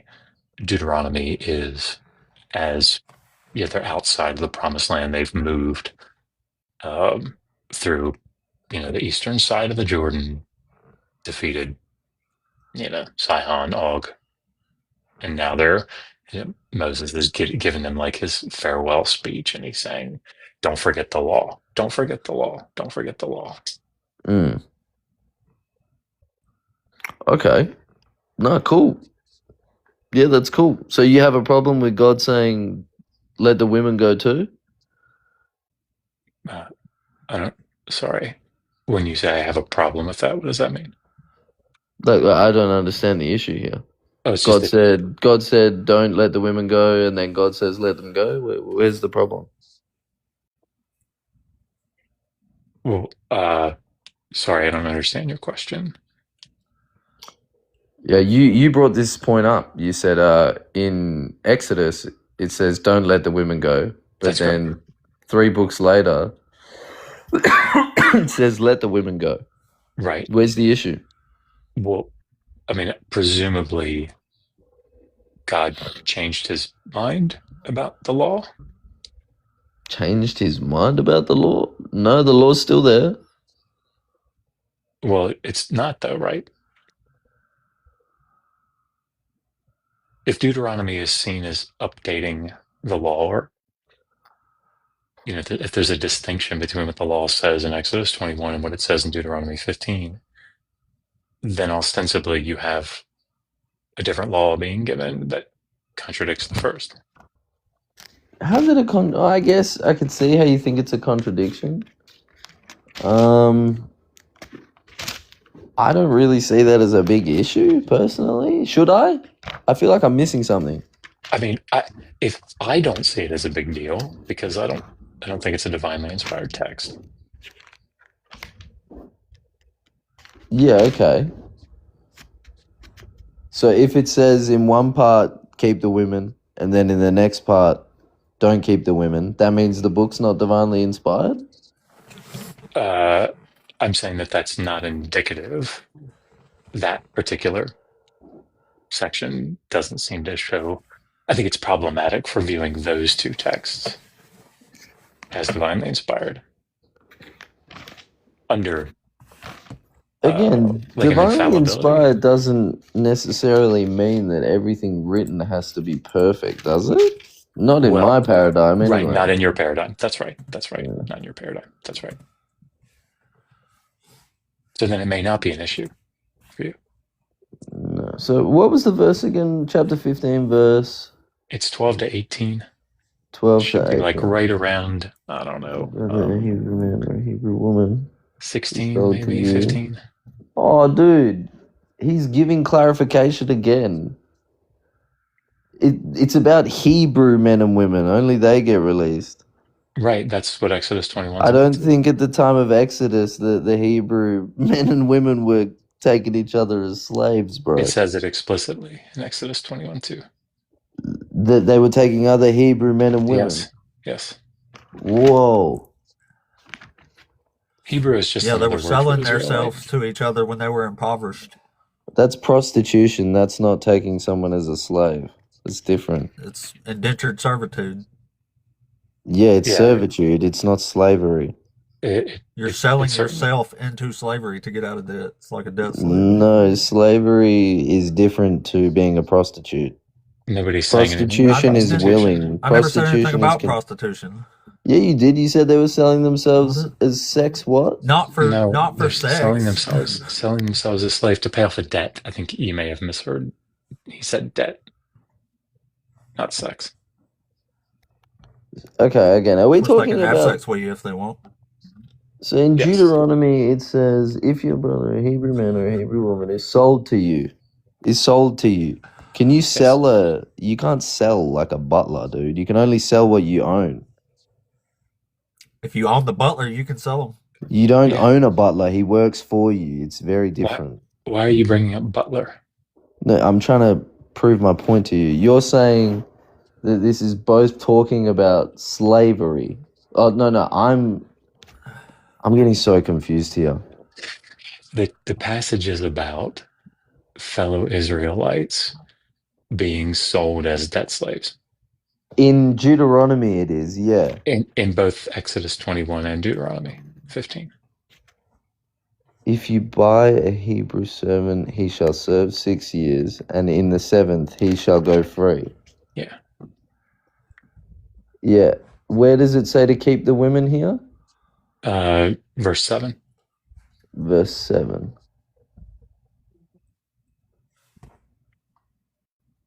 If a man sells his daughter to be a domestic, she shall not go out as the maidservants do. As the male servants do. No, maid servants. It doesn't say maid servants unless you're reading some strange. I'm reading the Greek That's Septuagint. really weird, yeah. Oh, okay. I don't believe the Masoretic text is divinely inspired at all. Well, that's good. I believe the Jews changed that sometime between 700 and 800 AD because it prophesies about the Messiah too much. That's why they removed a lot of chapters and verses from like Isaiah, Samuel, Exodus. How do you know the Greek Septuagint didn't change things? Because Christ quoted it in the Gospels. God wouldn't quote corrupt scriptures. Oh, of course not. No, he wouldn't. That's why I go off the Septuagint. And I think that's why you Jesus does insist on... misquote the Old Testament, though, right?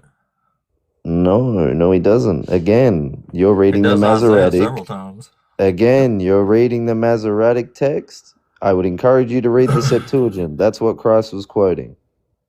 That's what the whole New Testament is based on, is the Greek Septuagint. Yeah. Yes, it is. So if you read your Masoretic Bible, it's going to say That's how we know something they different. didn't even read Hebrew. What, sorry? Whoever wrote the New Testament couldn't even read Hebrew. They were reading the Greek Septuagint. They could not read Hebrew. Bro, the New Testament has how many authors? I don't know, several. Probably like You should 6. just let Joshua talk, dude. Every time you talk, I just cook you. It's too easy. Let Josh talk. He's smart. Yeah, I hear you. Yeah, you're corking me there, ain't you? You do it to yourself, So, dude. Don't open I'm your still mouth. curious if we can just get back to the justice thing, maybe, like that you never addressed.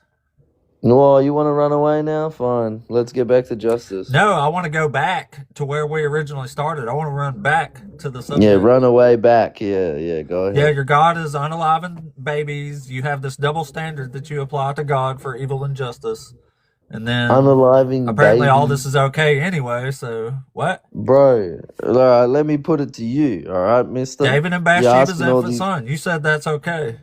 Yeah, hold on. Let me put something to you. You're asking all these hard questions. Let me ask you a hard Yep. question. It's related to what you're saying. Yeah, Winston but you're going to have to Churchill. answer my hard question Of first. course, I already did. I'll answer it again for you if you've No, forgotten. you didn't. Yeah, I Winston did. Churchill, good or bad man? I thought you were going to answer it again. Hello? When Winston Hello? Churchill carpet bombed the Why are we talking about Schmarzies, Winston Churchill? I'm trying to show you how sometimes innocent people get unalive for the good. Right? By God? Hey, man, God let Winston Churchill carpet bomb the Germans, didn't he?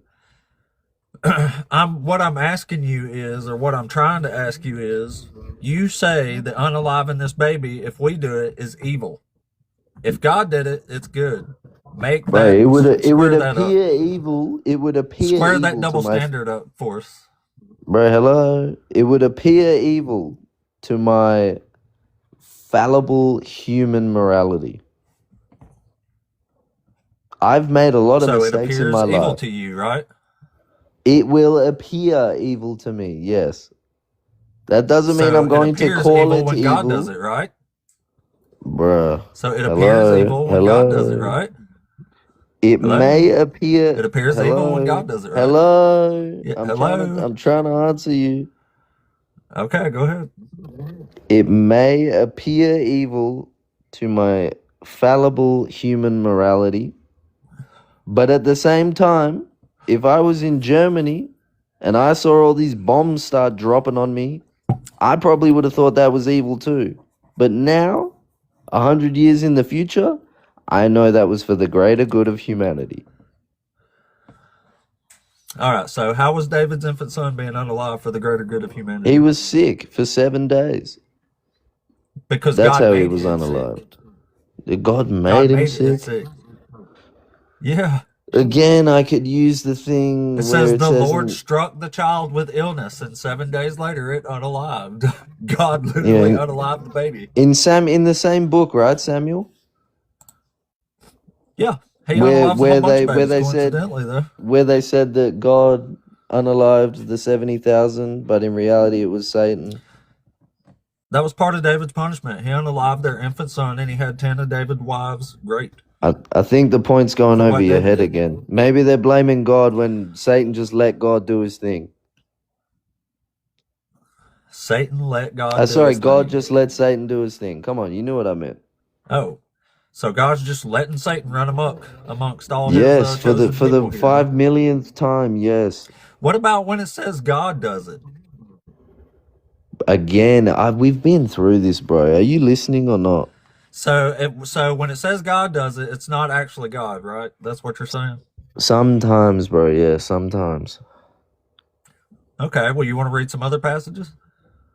We read Chronicles. Do you want to read it again? There's a whole lot of passages where God unalives babies.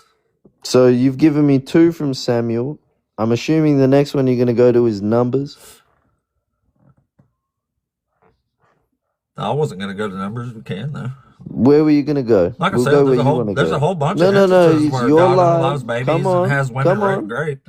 It's your live. Yeah. You take me wherever you want to go. All right, you tell me what you think this means and who's doing it. It says, whoever is Where found are will be we? thrust Where are through. we? I'll read it with you. I'll tell you in just a second. I'm just going to read it first.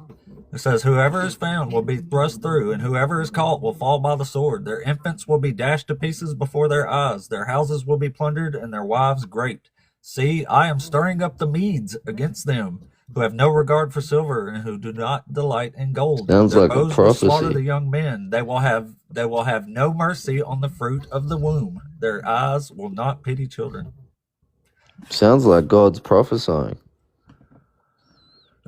God's proclaiming is what he's doing. This is the Why'd proclamation. your smart friend run away? Are you sure you want to stay without him? He's already been here for quite a while.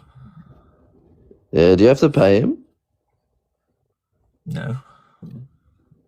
Oh, no way. Do you pay that dude? No. Did you hear me? All right, good. I was just checking. Nah, so yeah, in that Numbers verse, was that from Numbers? No, it's from Isaiah, actually. Isaiah what? Let's go and read it together. Chapter 13. It's the proclamation against Babylon. And it says, who is stirring up the Medes there? Mazo is right. So it's called a proclamation. Yeah, it's God proclaiming this against Babylon. He's proclaiming what's going to happen, right? You want to read it again? Yep, it says, yeah, hold on. I'll read the first 3 verses here, and it's going to establish who's. Thank you, user. Thank you. The oracle concerning Babylon that Isaiah, the son of Amos, saw. It says, on a bare hill, raise a signal, cry aloud to them, wave the hand for them to enter the gates of the nobles. I myself have commanded my consecrated ones. I have summoned my warriors, my proudly exalting ones, to execute my anger. So who's that talking there? I don't know, man. That sounds like God's prophesying to Isaiah about something that's going to happen in the future. Through Isaiah, yes. Yeah, this is a proclamation against Babylon, yeah. Yeah, he makes it happen, coincidentally. He makes it happen. Okay, cool. Where does he make it happen? Let's go there. When he has Babylon destroyed. Yeah, let's go there. Where does he... Well, we can get to it actually happening. What is important here is the subject matter of what he's making happen. He's dashing infants to pieces. He's having women raped. He's having pregnant people ran through. In the verse you just read me, he's prophesying. Yeah. It's a proclamation. He's not making it happen. A prophecy so can you and a proclamation. Do prophecies God gives happen or not? I don't think you know the... Bro, can you take me to where God makes it happen and doesn't prophesy about it? Yes, Isaiah? I can, but I'm trying to get you to address what's actually going on here first. Yeah, I'm addressing your prophecy. I agree with it. It's from God. Thank you. Let's go to the next part. All right, so now if it happens, what do we do? What are you going to say? It's going to happen. God said it's going to happen. It's going to happen, bro. God doesn't lie. So why do we need to go read where it happens if you already know it's going to happen? It sounds like you're just trying to bullshit your way out of addressing the actual point. That's what it seems like here. It's not God coming down from the sky. God is making it happen. Whose anger is... Oh, my goodness. Whose anger is being kindled and executed here? Whose anger is being executed? God's anger. Those first 3 verses I read. Okay, so it's God ordering this, isn't it? No, he's prophesying, bro, again. Holy shit, dude. You just will not address the point when you know you're going to lose, and that's why everybody knows you're Bro, I'm trying to get you to take me to where it says God did it. Take me there. You already said you know it's going to happen. Why do we need to go read where it happens when you already know it's going to happen? Take me there. I'm begging you. Why? Because if I prophesy, right, watch this. It's gonna rain in sometime in the next month. Did I make it rain? No, I didn't, did I, you idiot? So take me to the part in the Bible where God does it. What is that gonna solve? Why are we doing that? Because it will show everyone watching that God didn't do it. Who did it? Whose anger is being proclamated here? Bro. Answer. You don't even understand what you're saying, do you? This is the cognitive dissonance in your mind right now. I understand it completely. God is making a prophecy about God's anger and what God is going to do to these people. And you're going to say, well, it wasn't God, right? The prophecy, yes. It wasn't actually God. Bro. The Medes did it. Was it the Medes? It Was it the wasn't the Medes? Medes, bro. What are you talking about? Who started the? Who did it say is stirring the Medes against them? Who was that again? Say it. Bro, what does God mean when he says that? You're more. Come on, dude. What is this? This is so Are low you tier. fucking serious? You're telling me. I mean, wow. I can't believe you actually think you're making some kind of good argument here that Bro, it wasn't God when you're saying it was God. Like, you understand you said that, it right? yourself. God prophesied. You said it yourself. I've got it recorded. God is ordering it. It's a No. proclamation. I Show don't me the know what you order. don't understand about that. Show me the order. Read it What? again, bro. I am stirring up the Medes against them. I. Who is I there? What does stirring up the Medes mean, bro? It means he is rousing them against Babylon. Maybe you should actually read it and then try Stirring to up the understand what you're Medes. actually saying here, because So is God you playing don't The even know Sims? what you're saying Oi, right now. oi. I got another Huh? question. Is God God is just making this happen the same as he did with David's baby. He made it happen. He unalived it. Bro, is God just playing The Sims with us? Like he's like, you, David, you go Oh my attack here. goodness. You, Yeah, Aaron, he you is. attack here. Yeah, he is. Can God make people do stuff? Of Hello? course he Can can. God make people Of do course he stuff? can. Oh, so that must mean he's not doing that here, right? Bro, I can go into a shop and rob it right now. It doesn't mean I'm gonna do it. Holy shit. You're so stupid. Yeah, I'm the stupid one here. Yeah, it's Yeah, me. you are, bro. Let's see. God makes people do stuff. He can make people do stuff. He says he's going to make people do stuff. He does it, but somehow not Where God's did fault. it? Sorry, where did he Great say he's argument, gonna buddy. make them Great do argument, Scuff. You showed Where- me, buddy. I'm like, oh my goodness, I'm so cooked and well done over here. that? Bro, where did God say in that verse in Yeah. Isaiah that he's gonna make them do it? Can you show How many me? times do I got to read it to you? It says, see, Yeah, show me, am show me. stirring up the Medes against them. I already Yeah. read it once. You want me to read it again? Do you remember It my says, question? I Can you myself repeat have my question? Listen. Hey, shut the fuck up and listen for a second. It says, I myself have commanded my consecrated ones. Who is commanding them to do this? I myself, God is. Oh, it's God again. Keep reading, But keep somehow it wasn't reading, God, was dude. it? Somehow it wasn't God, was Come it? on, bro. We've all got a Bible. It's 2025. We can all read the rest of the Yeah, verse. no Why shit. don't you should be a actually good read it host? and then apply, like, I know Why don't you're you be a not too good big on host thinking and and finish logic the here, verse? but you should really apply it to the actual words that it's telling us here, because Bro. you look ridiculous right now. Yeah, maybe so. You should probably finish We the know verse, so. though. You should You don't probably even finish the understand what you're verse. saying. You want me to finish the verse? It Yeah, says, I finish have the verse. commanded my consecrated ones. I have summoned my warriors, my proudly exulting ones, to execute my anger. How do we interpret that there, buddy?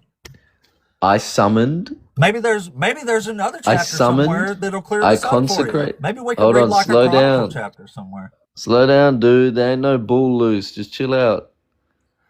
Oh, sorry. When he summons, what does it mean to summon someone? It means you are bringing them to you. You call them to you, right? Hello. Yes. Yeah, you've summoned them. Yeah. Okay, I'm glad we got that definition out of the way. Yeah. So what does it mean when it says, I myself have commanded my consecrated ones? Bro, Does that mean God God made. says, Listen, I'll listen, allow this listen. to happen, or is it saying he's commanding them to do it? Listen. God commanded Adam and Eve in Genesis to eat from any fruit from in the garden apart from this one tree. Did they obey or did they disobey? They disobeyed. So when God makes a commandment or when God summons, it is up to us whether we obey or disobey. Okay? So who is So God executing didn't this punishment? make anyone do anything. We have free will You are so and we full use of it to follow the will of God, okay? It says, And it was well, God's for the will day of the to Lord is deliver near. justice. It will come like destruction from the Almighty. It will, prophecy. You, wow. You I mean, I knew can't you were grasp bad, the but not this bad. concept. Like, of free will. It's impossible for you. You can't don't grasp the understand free concept will. of, I myself have commanded them. I have summoned them. They will execute my anger. And then I showed What you. the I showed fuck, you in the man? same Really? bro. I showed you in the same Bible where God commands Adam and Eve to eat from The any fruit, same Bible. to eat from any fruit apart from the fruit from the tree.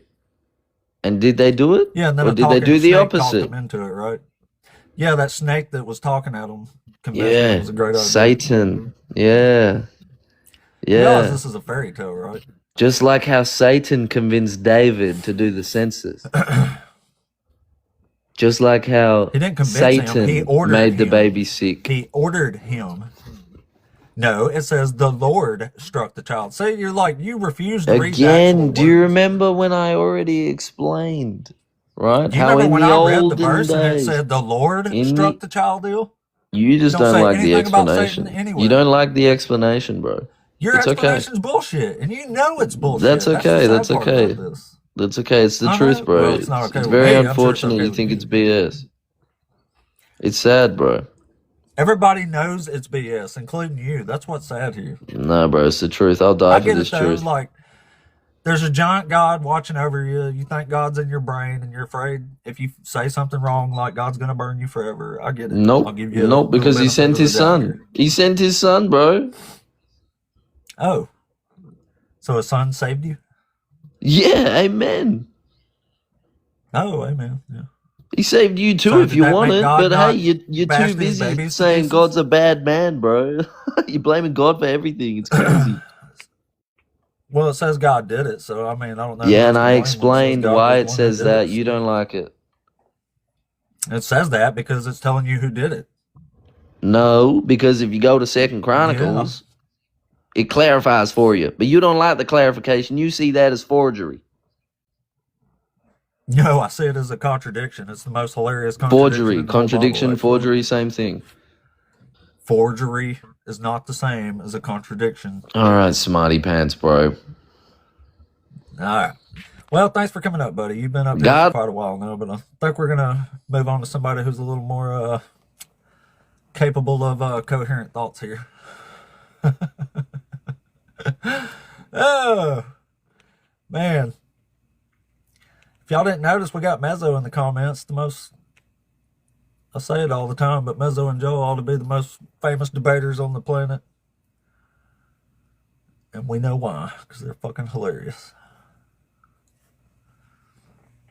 Alright, well. Last day of the year. Wheezy! What's up? I guess let's try to bring up some more. I'm not sure who's still here, if anybody.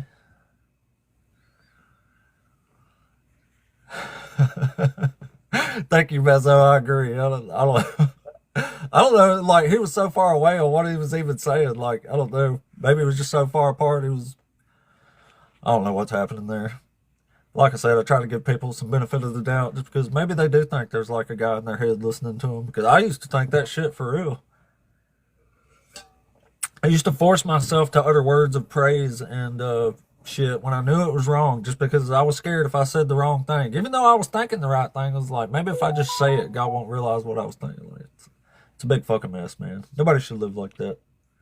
Nobody should live like that.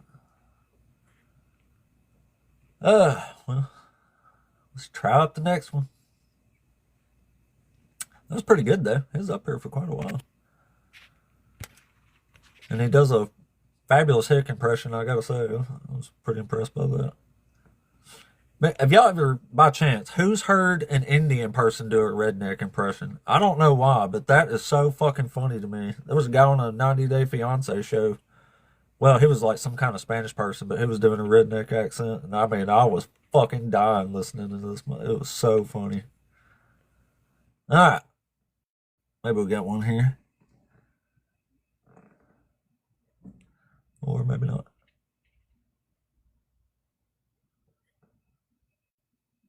Oh, maybe not.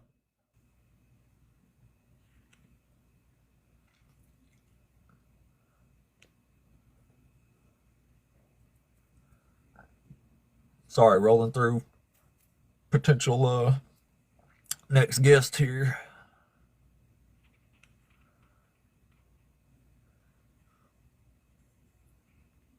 Hell yeah. I can't really deny being a hick. People would laugh at me. Try muscle again. Mush, you there? What's up, man? Hey, what's up, buddy? Are you over 18? Hello? Can you I hear think me? it was really bad. Yeah, Yeah. you? What's up, man? Are you over 18? Yes, man. So Are you a Christian? I believe in God. Well, is that a yes or a no?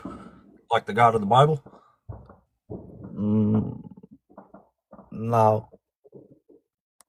Oh, okay. Well, we're just So looking to debate so so Christians up here so at the I'm moment. no. So I believe in God. The God in the Quran.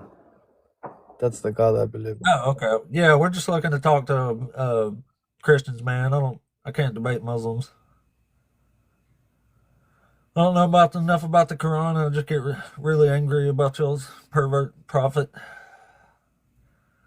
so I don't deal with it very well. All right, well, let's try the next one. Durango, you there? Yes, sir. Can you hear me? Yeah, man. What's up? Are you over 18? Yeah, I'm 40. Good age. Good age. Yeah. Are you a Christian? I'm not. So I'm sorry. I really kind of wanted to talk to Scuff for a second. I wanted to really like hear his explanation, how he would reconcile God's will and free will existing at the same time. Yeah, I wouldn't But know, man. I'm not sure I wanted to hear him bullshit his way through that one anyway. yeah, I mean, just how you can't reconcile the two at the same time. They're both contradictory to one another. So I I just wanted agree. to hear I that, agree. but I didn't get up in time, and so. But I hope you have a great time thrashing all these folks that want to believe in the Back sky at you, buddy. Jesus. Yeah, Back at you. I'll drop you back here. Thanks for coming up, man. Yeah, I just do one up at a time. I don't know. One up at a time for the most part. You know, unless you're like Dr. Josh or something. Mezzo. I do got a few people that'll let come up and co-host with me. All right, let's try the next one. And there's not a next one.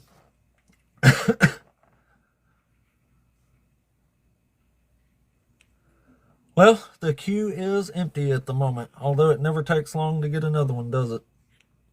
See what I mean?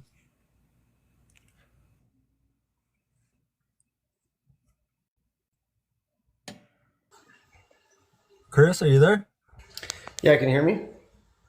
Yeah, man. Are you over 18? Yep, Are you a Christian? I am. Cool, cool. So which one of these topics you want to debate us on here? Okay. To be honest, I more of a question for you than anything. Like, if you're open to a question, if that's cool. Sure, you just want to like interview me? Sort of, not really, but kind of, I guess. Oh, yep. Because it mentions on your thing that you're a former Christian, correct? Yeah. Yeah. What can I ask? What kind of made you change? If you don't mind me asking. Studying the Bible, and I just really like to sin, and I got really mad at God for the awful stuff He does in the Bible when I still believed in God. Right. So is it fair to say that there's more of a rejection to God than there is a non-belief? Is that fair to say? No, I don't believe in Him at all anymore. But then my question then is, if you don't, But I mean, even if He was real, I would still reject Him. That's why I don't usually argue if God's real or not. I'm just arguing His traits based on the book. right? Okay. So it's more. It is more of a fact that like you're not really debating it whether he exists per se. It's more just like I don't. Even if he does, it's like either way. It's like basically a hard no, basically. Kinda. The craziest part to me is that like people have this double standard for God. Like they know all this stuff's evil, but they won't admit when God does it, it's evil. Right. That's the crazy thing too. Yeah, I know, and I can kind of understand what you mean by that because like I've read New Testament. I started in the New Testament, and it's all good stuff, right? And then you get into the Old Testament, which was more of where I am now. And you start reading it, and you're like, oh man, this is some heavy stuff here, and it's Evil. hard for Yeah. anyone to reconcile. Because to your point, right? I get it. Like it's stuff that's like, man, you would never expect that to be said, like killing unaliving babies and things like that, because it is harsh. And my only thing for that would be is like, and I know that's not going to be justification, I don't think in any way, shape, or form, but is that we really don't fully, there's angles here at play that I'm sure that we just as humans aren't able to see. Because I do like the point that one gentleman made about, like, if you're a German in Germany and you're getting bombed, and it was like, apparently, you know, to you, this is terrible, it's so bad. But then, you know, thinking about it in the greater good that they're not seeing, because their leaders obviously terrorizing the world and, you know, making it terrible, that this had to be done. It's kind of like, I kind of like that analogy in the sense that it comes down to your perspective, right? Like it does seem very terrible at a human level, 100%. I couldn't agree more. But I think there's probably an angle or a number of angles we're just not seeing that, you know, maybe it's not good enough to most humans to understand that, but I have enough trust and faith to know that there's something there that he saw, that he's like, we have to do this. And I mean, Yeah, that's what's crazy to me about this. Like, you with your own eyes, and you're saying right now, you can look at this stuff and think, wow, that is freaking awful. That's some of the evilest, most unsettling things I've ever heard in my life. But, you know, I'm just a human, so what do I know? Never mind, I'll worship it anyway. All I'm saying is that it could be just an angle. Like I would be willing to bet that there's angles we're not seeing that would, if we were on the other side and having a conversation with God, he'd explain it and say, well, here's why this had to happen. Because if it didn't happen, X, Y, Z would have happened, which would have led to this. Yeah, this, but this. do you realize it tells you why this stuff is happening? It's not a mystery. Well, no, it gives the reasons God's doing all this. He's doing it because he's like, they're all worshiping false gods, right? So do the pregnant women deserve to be run through with a sword because they didn't keep God's law, or they used their free will and didn't want to worship this God? No, I mean, I get what you're saying. Why do that? But, you know, I think there was some mention in one of the chapters that, like, some of the rationale was, like, if you didn't unalive them, that they could turn on you at some point once they realize, or something like that. There was some, I forget where it said that, but I mean, I mean, again, I get your point, and I don't disagree with it. Like, I don't disagree that it seems really harsh. I just think that, you know, full out saying that you want nothing to do with it, like, why? I don't want anything to do with it. If I can't justify something, I'm out. Right, but what if you're I can't say, hey, all this evil shit might be good, I just don't get it, so I'll stick around. Like, no, I'm gone, man. Like, I can't defend this. If I can't defend something in good conscience, there's no need to stay. Yeah, I know, but like to condemn yourself to hell from it, like is really, that's kind of what you're saying. I reject God and I'm okay going to hell. Like, why put yourself? That should show you my conviction, though. You know what I'm saying? Like, I'm betting my soul on this guy being an evil, narcissistic punk who deserves no worship at all from anybody. Then which I would God rather does go burn then? in hell than worship a God that does this stuff to people. Yeah, but then then the alternative is what? Like Satan? Like and then Satan is the one deceiving everybody. Exactly. Well, I mean, why don't you just admit you're worshiping an evil ass God, though, because you're scared of it? No, I don't think he's evil. I don't think. As much You as don't you think might seem you that way. said this stuff is evil?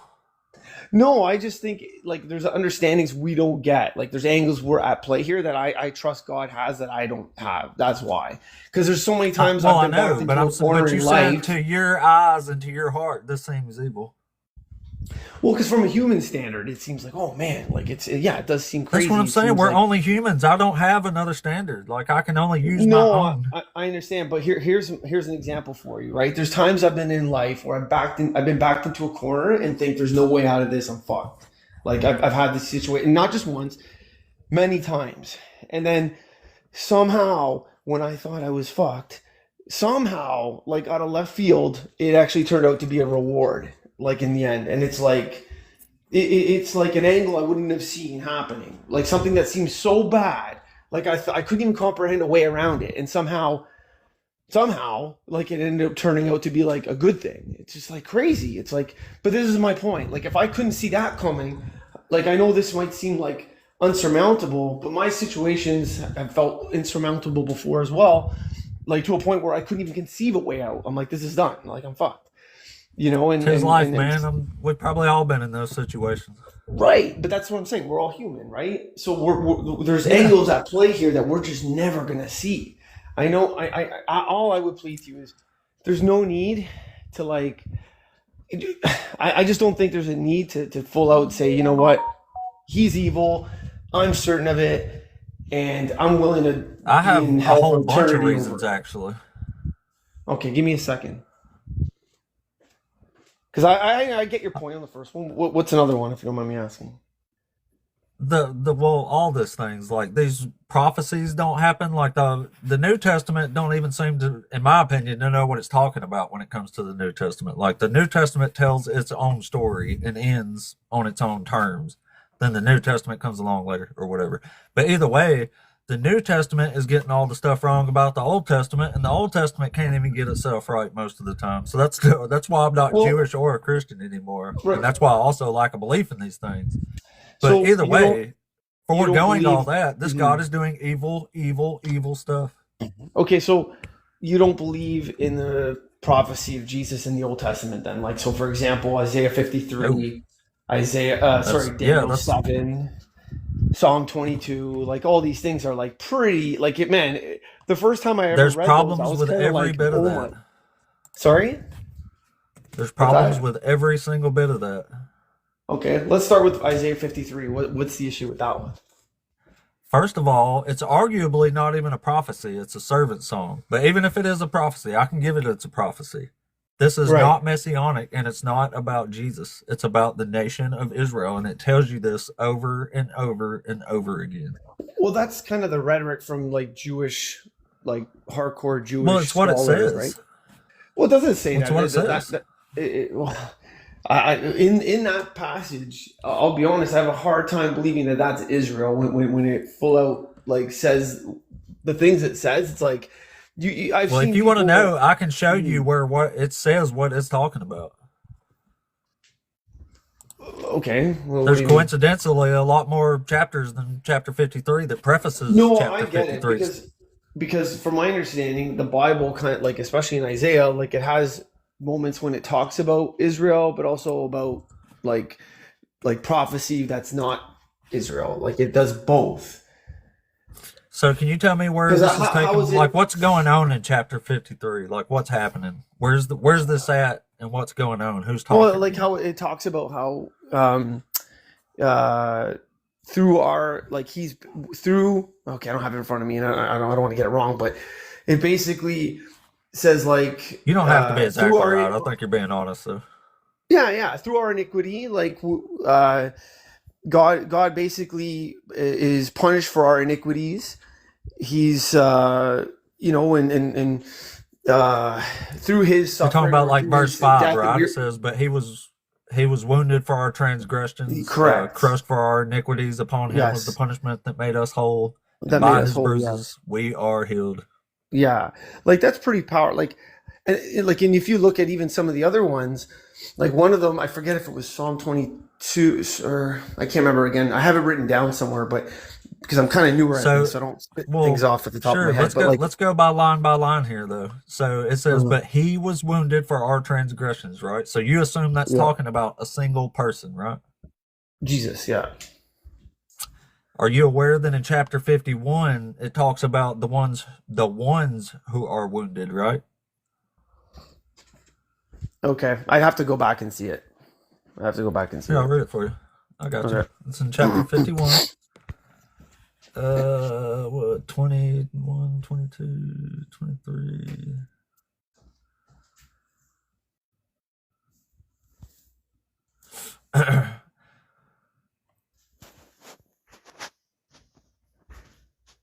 Dang it, which verse was it?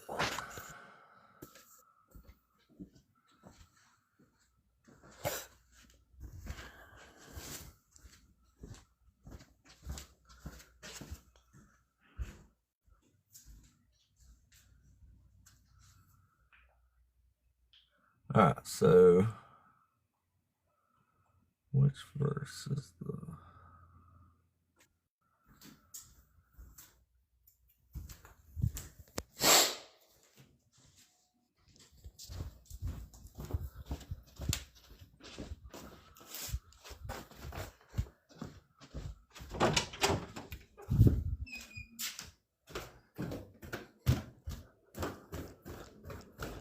All right, so this is from chapter 51 here.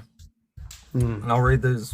Instead of reading them, I might as well have read the whole thing while I was looking for this. But anyway, Yeah, that's fine. it says, rouse yourself, stand up, O Jerusalem. You have drunk at the hand of the Lord the cup of his wrath, who have drunk to the dregs the cup of staggering. So do you know who's drinking from the cup of wrath of the Lord in chapter 51 here? Yeah, it sounds like he's saying Israel, yeah. Israel, that's right. It says, there is no God to her among the children she has borne. There is no one to take her by the hand among all the children she has brought up. These two things have befallen you. Who will grieve you? Devastation and destruction, famine and sword. Who will comfort you? Your children have fainted. They lie at the head of every street like an antelope in a net. They are full of the wrath of the Lord, the rebuke of your God. Therefore hear this, you who are wounded, who are drunk, but not with wine. So it's saying Israel is wounded there, right? Yeah. But it's kind of That's like chapter 51, right? right. But it also it still could make sense that it flips now into Jesus. Like they're talking about how wounded they are and how messed up they are. But then like they're saying who's gonna basically save you, right? Like who's gonna right? Like that's kind of what they're kind of saying there. And then it's like the next kind of, but it's talking about Israel, and it's talking about Israel in the Babylonian captivity explicitly. And it's going to say in the next chapter that prefaces the suffering servant song, which is talking about Israel in chapter 53, but it's going to tell you the day of salvation is the day that the exiles leave Babylon. They are the ones who are wounded and suffering. Like, that's why it's telling you this in these chapters beforehand, so you know who is there suffering and know who it's talking about. And chapter 43, verse 10, it says, you are my witnesses, says the Lord, and my servant. So it's saying multiple people are this servant. When it talks about the servant, unless otherwise specified, it is talking about Israel every single time. Yeah, I don't know. I have a hard time kind of like still. I don't know that I fully, because it kind of feels like that, like, you know, it led to that, and then 53, it's like kind of the, you know, him saying basically like, listen, you guys aren't going to save yourselves, but I'm going to send somebody for you that is going to make you. Well, they're being whole. punished. Is kind of what he's pouring out his cup of wrath on them. You know what? The Jews feel the same way as you do, so I get it. That's it's left to interpretation. Yeah, but I'm showing you why based on the words. No, it's not up for interpretation. That's what the words are telling you. You know what? I took a little break here in my work, so I probably better get back. But I do appreciate the conversation. Oh, no worries. Yeah. And honestly, you're a good dude, man. I'll pray for you. I hope to God you do come to Christ, and because I don't want to see you in hell for eternity. There's no need for that, man. You could do way better. Trust me. I love you, man. All right. God bless. Yeah. Back at you, buddy. Have a good one. Take care. Come back sometime when you got a little more time, and I'll stay here in 53 and show you every line of this can be applied to Israel. There's a reason Jews think this says what it says. It's because it says what it says. But Isaiah is a little harder to break down, that's for sure. Much poetically written is Isaiah. All right.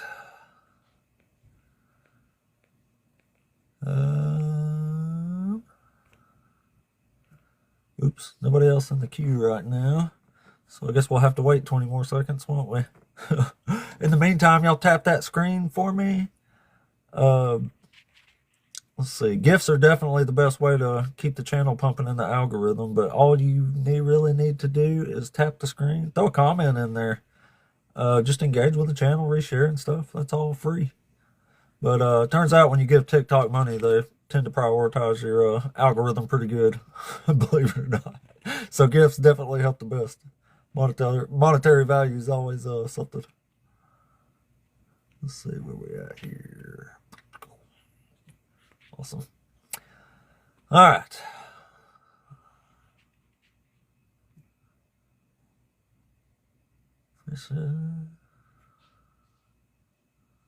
Oops. Oh, well, sometime we have to wait 30 seconds to 5 minutes to get a new guest, but it never takes long, does it? It's been quite a while now. I mean, yesterday, that was like a constant stream of... There was no shortage of all. This whole week's been pretty good, though. Yesterday was really good. I was hoping P-Mars would come back with some prophecy stuff. I'm guessing it didn't find any, though. Maybe he'll come back and be like, hey, I'm an atheist now, and I don't want to be a bigot and shit anymore. And I'll be like, that's great, P-Mars. We'll take you. We're actually merciful, unlike you're this God here. We forgive you for transgressions. Thank you for the follow, buddy. His car got repoed. Damn. Oh, man.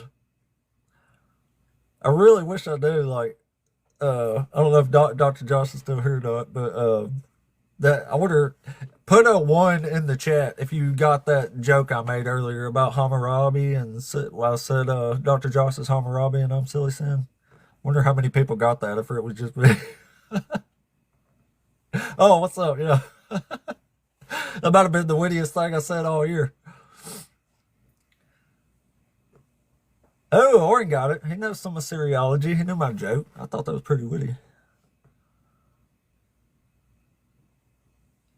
Thank you. I thought so too. Sometimes I'll be witty like that. Maybe that's why my channel is growing so good, because I'm so witty. So, I'm so witty.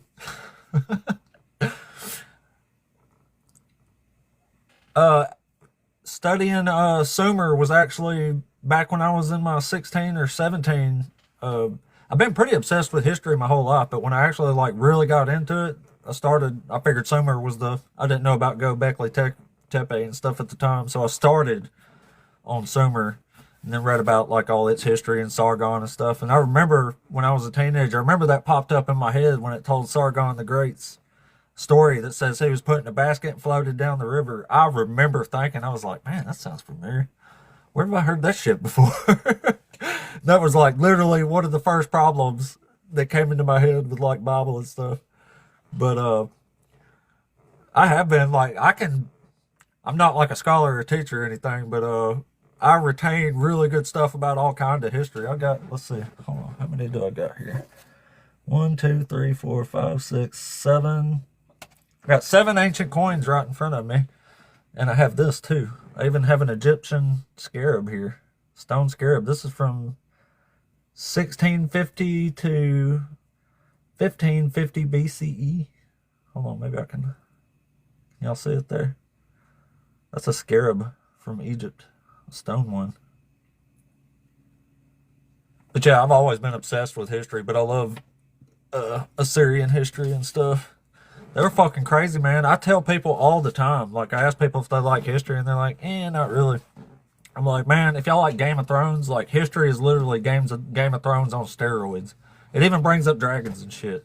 Like if you read Livy, it says when Manlius invaded Africa in the First Punic War, it says he encountered a fire-breathing dragon. Like it's all there, even in the history shit. You gotta love it, man. But I especially love Sumerian history. Like, I mean, they still have stuff we use today. And what's his name? Erwin Finkel. I listen to his stuff a lot, where he reads the cuneiform stuff. Like, man, I love that shit. I even got an old book somewhere. I can't remember. I've had it for a while now, but it's about ancient people in their own words. It's one of the most interesting ones I've read. Just hearing actual people talk, like firsthand accounts of stuff, is one of my favorite things to read. Of course, I don't know if there's well, shit. I mean, some areas got a lot of that stuff. Like, there's like some of the first jokes, some of the first like receipts for businesses and stuff. There's all kind of crazy stuff. Don't remember where I heard it. It might have actually been from one of Dr. Josh's books, but I don't remember why he would have been. I don't know. But anyway, there was a guy who got special permission. The document survives, but he got special permission to wear like this necklace thing or this pendant because the guy got his nose cut off in some sort of accident, or maybe I think it was his nose. But anyway, so he gets his nose cut off in some sort of weird accident. But that's what they did to thieves and stuff. So he didn't want everybody to think he was a thief. So he got like special permission to wear a thing that says, hey, this was an accident, like declared by somebody official. He's not a thief. Like, it's just wild, man. But stuff like that's so cool to me because humans are crazy as fuck. There was a time not too long ago, people would like literally unalive you and then use your skull as a drinking cup and shit at their banquet they have where they're high-fiving everybody for skinning you and shit. Like, it is wild, buddy. I mean, wild. That's why I love it, though. I like history, the good, the bad, and the ugly. There's a whole lot of all that. Let's see if we can get the... Oh, thought we had another guest, but we don't. Let's see. Here, I got something else cool. This is from South America, though. It's a little dog-headed statue. It got knocked off a pot. It was probably like a pot handle or something. This is from South America. This is only about 800 years old, though. So it's one of the newer things I got, actually. That's pretty cool, ain't it? Look at those teeth. It's just cool to think some little 5-foot South American native so skillfully, like, made that thing out like that. How cool is that shit? But I love stuff I can hold in my hand. I like to touch it for some reason. Like this here. Check that out. It's one of my finest Native American points here. This is from North America. It was found in Missouri. Somewhere in Missouri. But anyway, what's cool about this one, that this is almost the oldest type that you can find. This is a transitional paleo point here. And this thing is minimum 9,000 years old. It's from 9 to 10,000 years old. And you can't see it really good on the camera, but it has amazing, this is considered like super high quality material for the time especially. But think about that shit. This thing is twice as old as the pyramids. This thing was laying around as old as the pyramids are when the pyramids were built. Like, that is freaking crazy to think about. Let me show you the other one.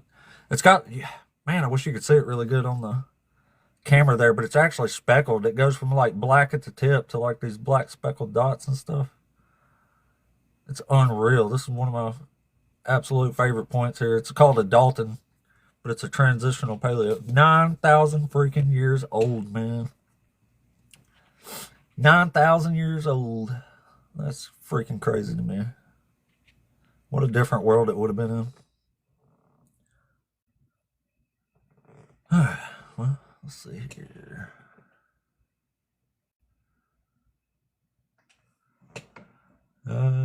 We have a guest here, but he's not loading in.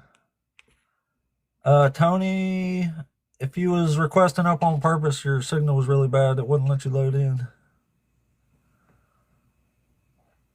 Yeah, exactly, Exodus Prime. That's actually why I put that up here, in case that comes up, because this came up a few times that I thought about running and grabbing this, but it would have been awkward to leave. But this is 3,000 years older than the Bible says the earth is. Like, that's crazy. And there is older points than this one. There's points that go from like 10 to 20,000 years old, but they're so rare, it's ridiculous. They're extremely hard to find. They're worth a ton of money if you do find one too. Let's see what else we got here. Let me show y'all this one's really cool. Maybe I got some bigger coins. That way we can see them better on the camera maybe. But hold on, this is see that pretty face there? That is Athener. This is an Athenian tetradrachm with 17 grams of silver. And you can, I wish you could see it a little bit, but you can see a little part of that crest on her helmet she's wearing. You can see the bottom part right here. So if you find a coin, or if you find one of these coins that has that whole crest on the coin, where this one, the whole top of it's chopped off, but if one of these coins has that whole crest on it, they're worth thousands of dollars. It's considered like a superb strike. But that's Athena right there. And on the back, the world famous owl in the olive branch. Dang it. Come on, TikTok. Look at this camera here. But that's the owl there. That little owl that rides Athena's shoulder. There's the little olive branch up there. And over here it says AOE. That means of the Athenians. And this, it would have been like, this is like a week's worth of pay here. This is a tetradrachm, right? Hold on, I got a drachm here too. I can show you This is about 100 years newer, but this is from Alexander. That's a drachm and that's a tetradrachm. So this is 4 of these. And this, a drachm, would have been what someone got for a full day's work in the ancient world. That's Hercules, or Heracles actually, wearing the Nemean lion. There's actually a little debate on that. You can say that pretty good right there. Yeah, that's supposedly Heracles wearing the Nemean lion that he unalived. But there's also a little bit of debate on whether maybe it was Alexander himself kind of depicted as Heracles wearing the Nemean lion. It could have been either one. But this, maybe we can see the back here just a second. Super cool. That is Zeus sitting on Zeus's throne.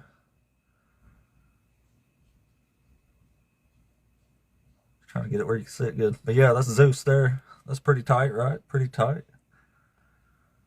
I still got some other ones here too. Let me put these back and I'll show you another one. I've whipped this one out a few times, but I'll whip it out since it's real biblical. Y'all might have heard of the destruction of the temple in 70 AD. Y'all might have heard of that. Guess who did it? It was Vespasian. Actually left his son Titus to finish the job because after Nero was unalived, he was the 4th emperor in the year of 4 emperors to run back to Rome. But that's Vespasian there. Emperor Vespasian. He's the one that commissioned the Roman Colosseum when he got back. And he is the one that sieged Jerusalem, or started the siege in, 66, 67, I guess. Pretty damn cool, right? Pretty damn cool.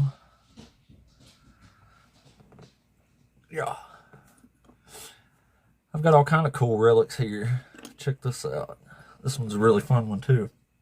Has anyone by chance ever read Against the Galileans by Julian?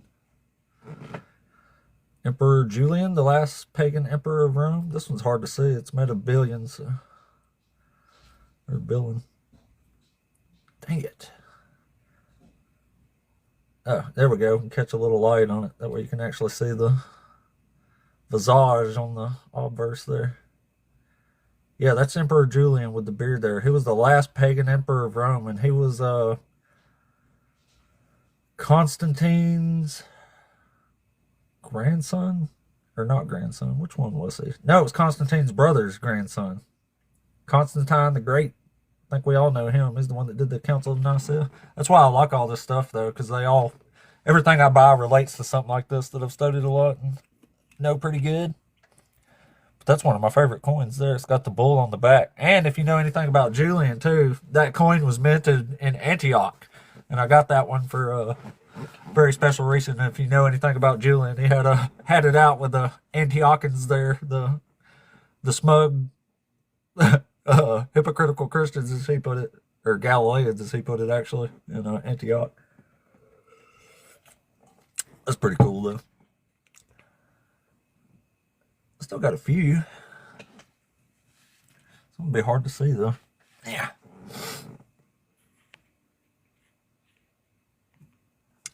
Well, still no guest. I'm running through them here. Still got some time, too. How long have I been on this morning? 2 hours and 2.5 hours already. TikTok is definitely favoring this channel now, though. Let me tell y'all. There's been... Yesterday, there was nearly 4,000 people that came through, which I was on for a while yesterday, too. But there was nearly 4,000 people that came through. And I remember I used to stay on for 4 or 5 hours, and there'd be like 300 or 400. So the channel's really, really, really growing. We are favored by TikTok. Probably because y'all are awesome and y'all actually gave them a little money. Tends they favor you pretty good when you give them money. Anyway, guys, y'all keep tapping that screen for me. We're up to 22,000 likes nearly. I appreciate y'all. Tap that screen, throw a comment in there, here and there, repost. These all help the algorithm. It gets us out to people to debate. Even though we actually hardly ever have a problem getting anybody in here. Sometimes it stalls out a little bit, but not much. There's usually always somebody to talk to up in here.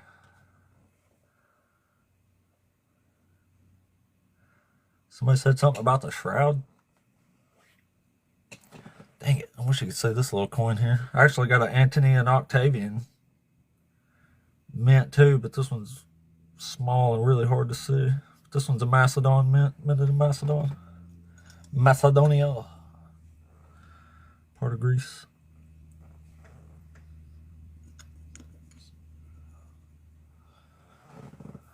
Pretty neat.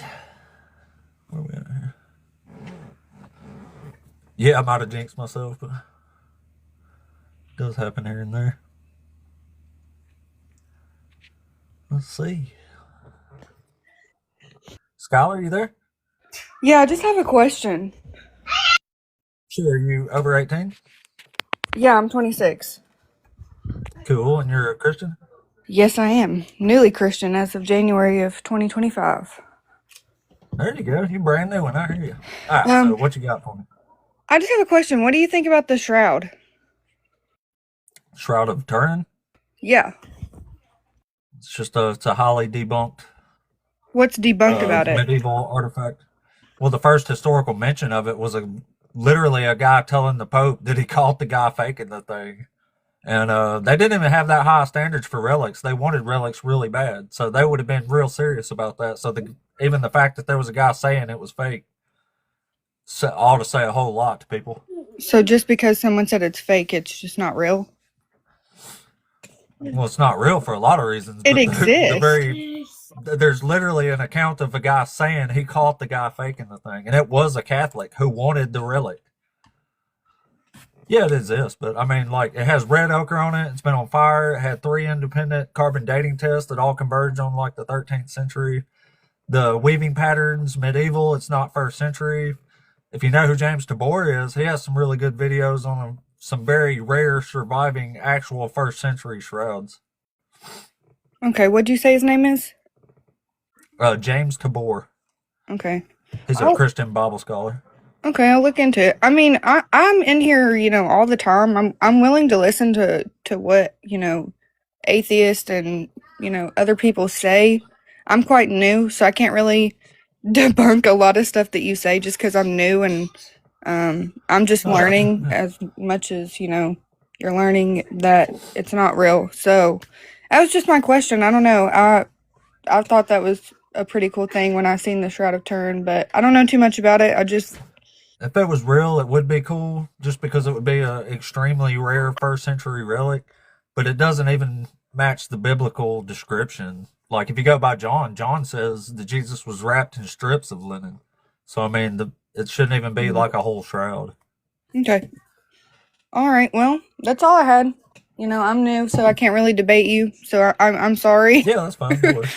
Yeah, no worries. No worries. I like that you're looking for other sides of the story. I mean, yeah, I'm willing to listen to anyone's perspective. Listening will never hurt anybody. Yeah. All right. Might give you a headache, but it won't hurt you. Well, I will say I do like your dedication. You're on here all the time, so 56 days in a row now. Well, I hope you find what you're looking for, and have a good day. Back at you, Skylar. Thanks for coming up. I'll drop you back there. All right, the queue got loaded here all of a sudden. I hope not to argue about the shroud. All right, let's keep it going.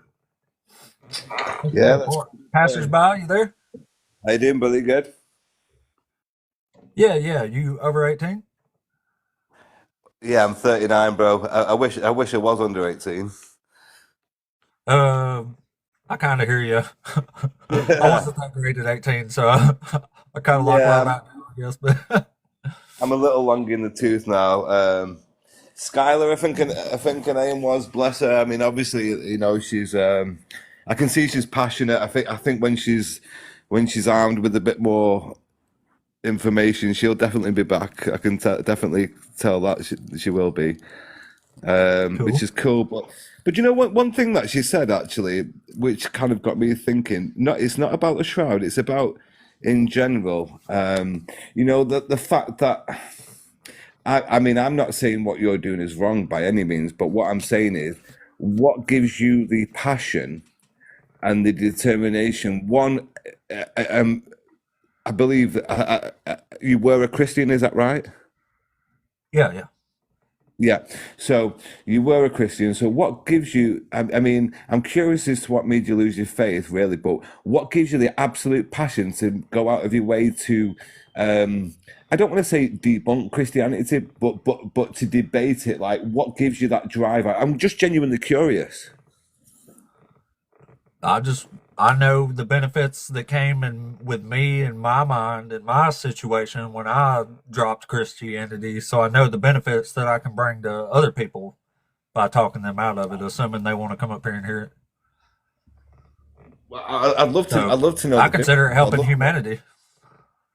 Okay, can you explain what them benefits are? Because I'm really curious. For me, I just learned critical thinking skills basically, where I had almost none before. Like it's like religion brain rot or something. I don't know. But So I lived in constant fear that I was going to say or think something wrong and piss God off and get burned in hell for eternity. So now I don't worry about that anymore. So it's pretty nice. So what that sounds to me like is that you've been through a. Is it fair to say Catholic? Is that fair to say?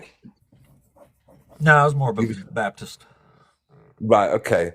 You see, the thing is though, it's sad really because I've seen this before, and you seem like a cool guy. You seem like a pretty logical guy. I would imagine even during your faith, you was a pretty logical guy, but it's that overarching control thing that some churches push on you. Repent, guilt. No, I'm not talking about what the church pushed. I'm just talking about the mental capacity that you have to hold on to hold on to this doctrine here. So you're telling me then that your mind, for lack of a better word, is expanded since you left the faith? Yeah, times 1,000. How? Because when you drop what you think you know about the world and you actually want to learn all the stuff there is to learn, then there's a whole lot more to learn. Like you literally opening the world and the universe to curiosity and wonder and actual knowledge. Okay, so can you give me 3 things that you've learned? Because I need to understand your perspective. It's only fair if we understand each other's. You already know mine because I'm of the Christian faith, but can you give me just 3 actual tangible examples? Just 3 of tangible examples of what's made you improve as a person, and mentally. Yeah, biggest one, critical thinking skills. But you have that Second is anyway. actual knowledge. Like, huh? You have critical thinking skills, and you have actual knowledge anyway. I even did in- before. No, I didn't. How? Why not? That doesn't make sense. Because I was Because indoctrinated my whole life. So it sounds to me like the way you're wording it almost makes it sound like you've been brainwashed and you've left the faith and it's made you free. I was brainwashed. How? Yeah, exactly. How? Because you have to be brainwashed to hold on to this doctrine, whether you know it or not. But once I realized, like, I didn't even consider until I was in my mid-20s that you're even supposed to question these things. Never even dawned on me. I never considered it. So I was pretty pissed off at myself when I realized that not only was I not even asking the questions, but I was asking the wrong questions all along anyway. Honestly, bro, like I don't mean this in what's the correct word? In like a patronizing way, but I genuinely. Don't worry about hurting me. Yeah, don't worry about that. I'm not saying I'm whatever worried you want about to it. say. No, but I just like to be respectful. I don't mean this in a patronizing way. I honestly feel sorry for you, man. I really do because. I feel sorry for you too. So we're even. This should never be mutually exclusive. Never. And if you speak to somebody, but they are. In your view, I mean, I'm a Christian and I'm not restricted. No, I can prove it. Go ahead. You are. Okay, go ahead. Prove that I'm restricted. Okay, so would you say it's evil to dash innocent babies to pieces? Yes, But there's a great there's There all you go. You threw a butt in there right off the bat. There yeah should be no buts. because the thing is you're asking questions which are not yes and no answers, and I wouldn't Well, expect they you to give me. expose the mind frame that you have to hold on to this doctrine and this God here. Well, no, because actually, what you're asking me really is, I mean, you're giving the worst horrific example, but what you're saying ultimately, is it fair that bad things happen to good people, right? Is that fair to say? It's Is fair that to say, fair? yeah. Okay, and I can answer that. Yeah. I can answer that for you right now. Thank you, So, Mama. What's up, Mama Bash, by the way? Sorry, go ahead, buddy. no, it's fine, brother, it's fine. So, okay, it comes down to ultimately, and you're probably going to object, and that's fine, free will. Now, God does I not. do object. I bet you do, but hear me out a second, and then you say your piece. God I is, am. Yeah, I will. Go ahead. yeah. God isn't a dictator. God does not force you to do and think things. And most importantly, love is given; it's not forced. So we are not robots walking the plains of the earth. And because of that free will, that not only creates beautiful things, but horrific things in this world. So ultimately, it comes down to free will, choice, morality. Yeah. And all that gets stifled the second you adopt this religion as a belief system. No, it doesn't. It How? does, and I proved it with the first question because I asked you if it's evil or whatever to dash babies to pieces, and your immediate answer was yes, but But you've not actually disproved anything because. that shows you. Yes, I did. I'm showing you the mind frame. That's what I'm talking about. This is the mind frame that I got out of. But I don't feel like I am in that mind frame because you're not Well, hearing me first of out. all, you don't have free will. The Bible don't even say you have free will. It clearly says the opposite. Jeremiah straight up says mortals do not guide their own steps. God does. Like we are literally just puppets according to this book, No, being controlled by God. no, we're not. I feel like you're misunderstanding it. In fact, We from the are. very, we're not though. Okay, can you choose to turn your phone off right now or not? Yes. Yes, you can because you have that choice, which is free will.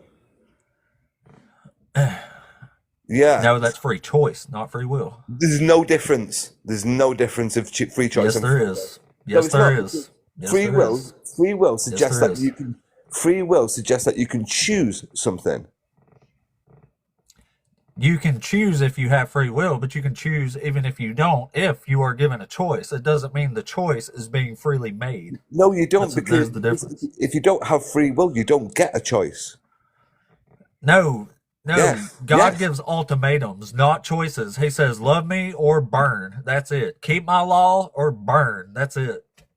That's not free will and it's not free choice. Well, it is free choice because you can choose not to do it and go to hell, for example. It's not. Because, no, you are coerced. If there was a free choice, there would be no consequence for that choice. That's what free means. It means it's free of consequence. You're seeing this in one overarching good equals heaven, bad equals hell scenario, but you're missing the entire Yeah. areas in between. Right, okay, for example, right, okay, if I say to you, I want you to love me, okay, I can't force you to love me. I cannot force it. You have to want to do it, you have to choose to do it, and you have to do it from your own free will. So if God wants us to love him, we have to choose to do it. You can't force it. That's what makes free will so beautiful. And he made the choice, love me or burn. That's a coercion, not a free choice. It's still a choice. That's like me putting a pew pew to your head and saying, do this, or telling, like, say I don't know if you're married or not, but say I put a pew pew to your head and I tell your wife, either go rob that store for me or I'm going to pew pew your husband's head off.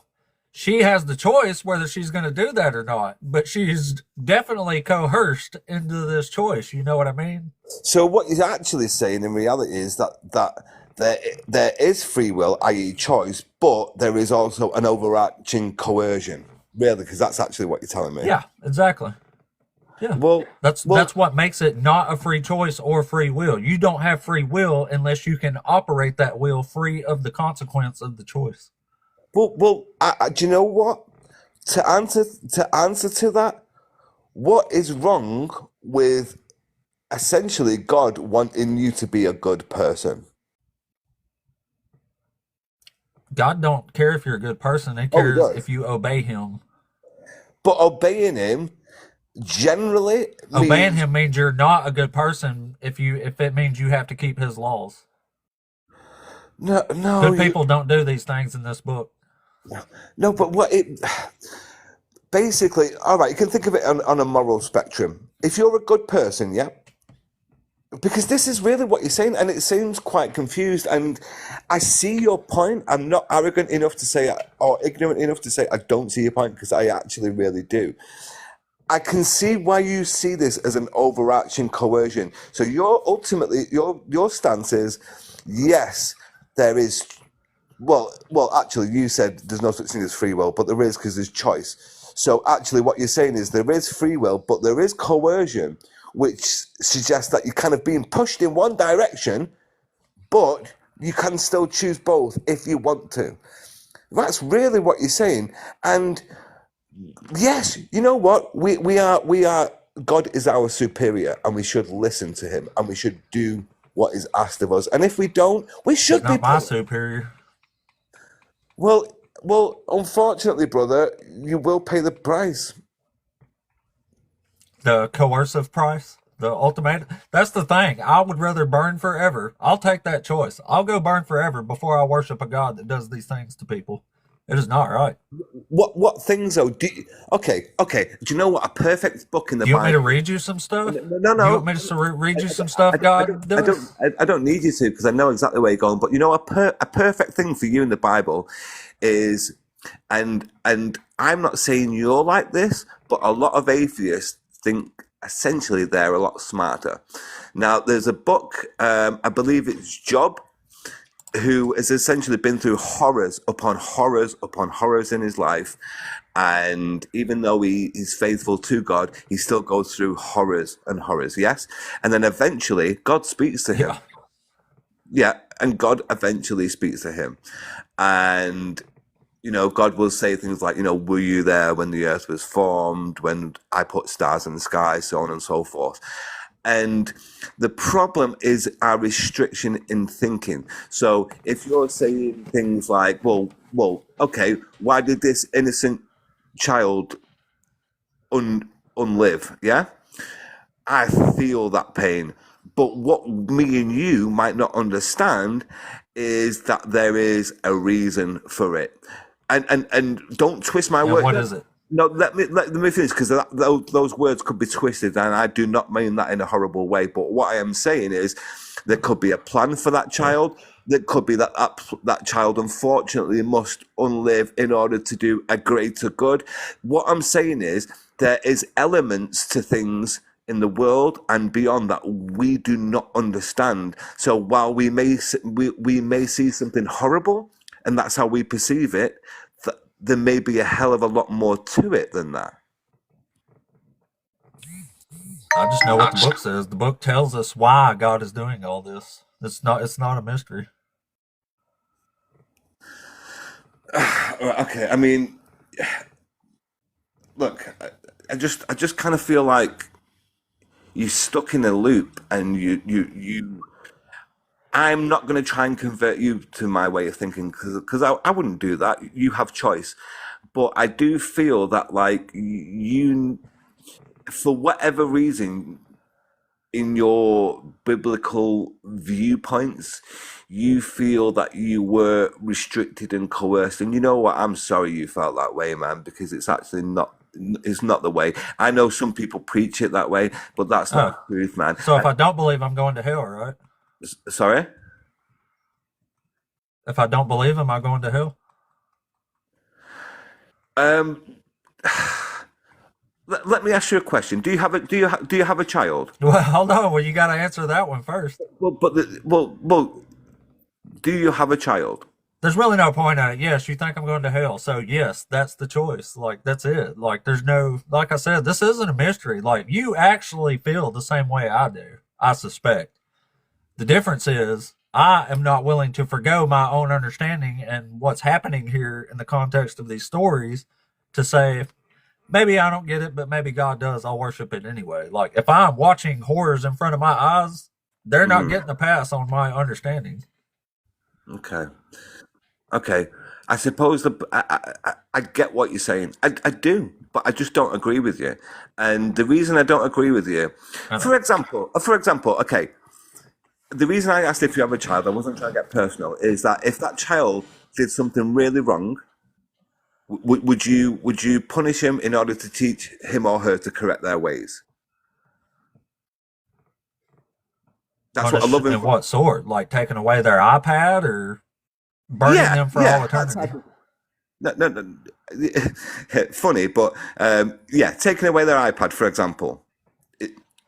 I didn't mean it as funny. No, okay, just the way take you away said it. their Okay. iPad, yeah. Okay, so a loving father will punish appropriately in order to teach their child, not to harm them, but because they love them and they want to teach them the correct ways, yes? Yeah. I'm not being unreasonable by saying that, am I? Yeah. Okay, so if your father, for example, has constantly tried to teach you, constantly, over and over and over, and he never gives up on you because he loves you, never gives up. But ultimately, it's your choice where you go, and you stray on a path of no return,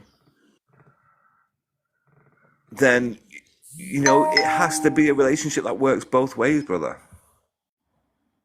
So this is kind of like I love you and that's why I have to burn you forever now kind of deal. No, but you seem to be extremely focused on the burn forever bit. That seems to be pretty much your primary focus. Well, it's a pretty important part, I think. Okay, well, but it's not just that. Like I'm saying, I'm willing to burn forever just to forego worshiping such an awful deity. But my problem is the unjustified evil that God commits on people in this book, Old and New Testament. But this is the point that I got to a minute ago, is that the unjustified evil is only unjustified and evil based on your limited perception. You have no idea. That's what I said. I said, but your understanding is the same. You agree with me. That's what's crazy about all this stuff. No. What I say is I understand. No. What I say is, what I was saying is, I understand that there is bad things that happen in the Bible and where God can seem extremely harsh. But what I was also saying at the same time was, while I may not, and I don't claim to understand the reasons why, it doesn't mean that God is bad, for example. It may mean that God understands a lot more than what we do, and it's a matter of perspective whether we class it as evil or not. Well, I'm going to need a better reason to understand this than saying don't understand it. God knows better than me. Because I have my own understanding and my own standards of justice, and I actually hold this God to those standards, and it fails miserably. Okay, so if you look around your house now and you find a little spider and you try to explain how algebraic equations work, that spider would not understand. You might innocently be trying to teach that spider, but it doesn't have the capacity. I do understand, though. What? No. You don't, because what you're saying is you have the same understanding. I do. You understand. You are just foregoing your understanding in order to hold the belief. I'm not. But what you're saying is your understanding is the same as God's, which is not. See, I submit to the will. I'm saying I have my own understanding. It tells the reason that these awful things are happening. And there's a standard anyway for all this. Like in Genesis 18, like Dr. Josh just said, Abraham holds God to a standard of justice. The same standard we're using, a human standard. So it's like, it's okay to hold God to this standard. It is, but you know... You're supposed to. But what you're missing, the thing that you're saying though, and this is where I believe you're going wrong, is you're saying I don't actually dispute to some degree what you're saying, but where I believe you're going wrong is that you're That's why saying I'm saying that you agree with me. no, but this is the point where I don't agree with you, is the fact that you are then saying that your understanding is correct, whereas I'm saying God's understanding is beyond ours, and the things that we may perceive to be bad is not necessarily bad. It's something that we don't see in a much broader picture, and that's the bit that you're failing at. I'm not failing. I'm just not foregoing my own understanding. That's the only difference here. But what you're saying is your own understanding is better than God's. Yeah, it is. Well, then, I would endorse me or you for worship over this God anytime. Well, brother, I'm going to leave that conversation and let somebody else speak. But it's been nice talking to you, bro. Yeah, back at you, man. Thanks for coming up there. We appreciate you. Telling y'all though, that's why I cut people the slack that I do on here, because ultimately we agree on the same things. They just haven't realized yet that our understanding is the only understanding we got. Like, I can't just trust, like, ooh, this guy probably knows better than me. So all those babies that dashed to pieces were like, I'm sure he had his reasons there. That's justice and love. I mean, I don't get it, but it's got to be, right? Yep.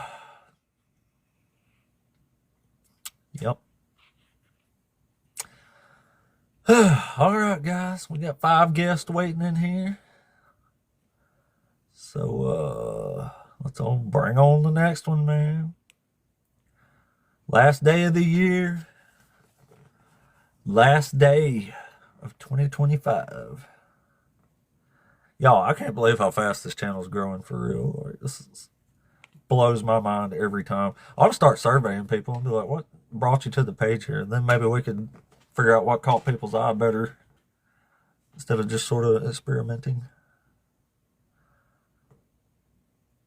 Sometimes it even shocks me. I'm kind of like, people watching me? Really? Me? What's wrong with y'all? Like, I actually judge y'all a little bit for like me. Me? Shit. Something's not right here. Hold on. Honesty, okay, that's cool. I get it. I am pretty honest. Sometimes to a fault. As a matter of fact, that guy who sent me $100, I sent it right back to him right after the live. That's how cool I am. I said I borrowed the money. I had to pay him back. We can't say we want to borrow money from Christians and then borrow it and not give it back. Give them the damned high ground. Can't do it, man. All right, let's try the next one here. Sorry about the awkward silences for the moments there. I have to give it a minute because I get lagged like crazy sometimes. Sand, are you there? Sand particles? I don't think they're here. Their signal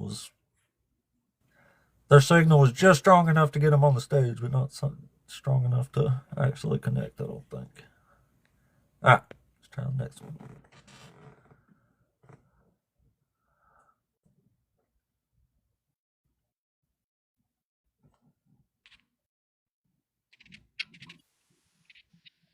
Hud, are you there? Yeah. What's up, man? Are you over 18? Yeah. Are you a Christian? Yeah.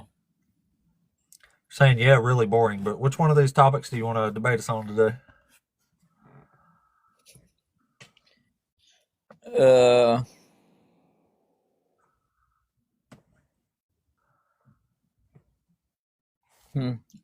Either one. I was actually going to respond to something you were saying in the last live Oh, okay, that's fine. Go ahead.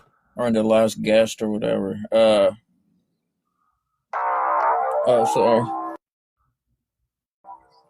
Notification. Yeah. The Bible doesn't say you go to hell if you're an unbeliever. It don't. No. Sure. Yeah.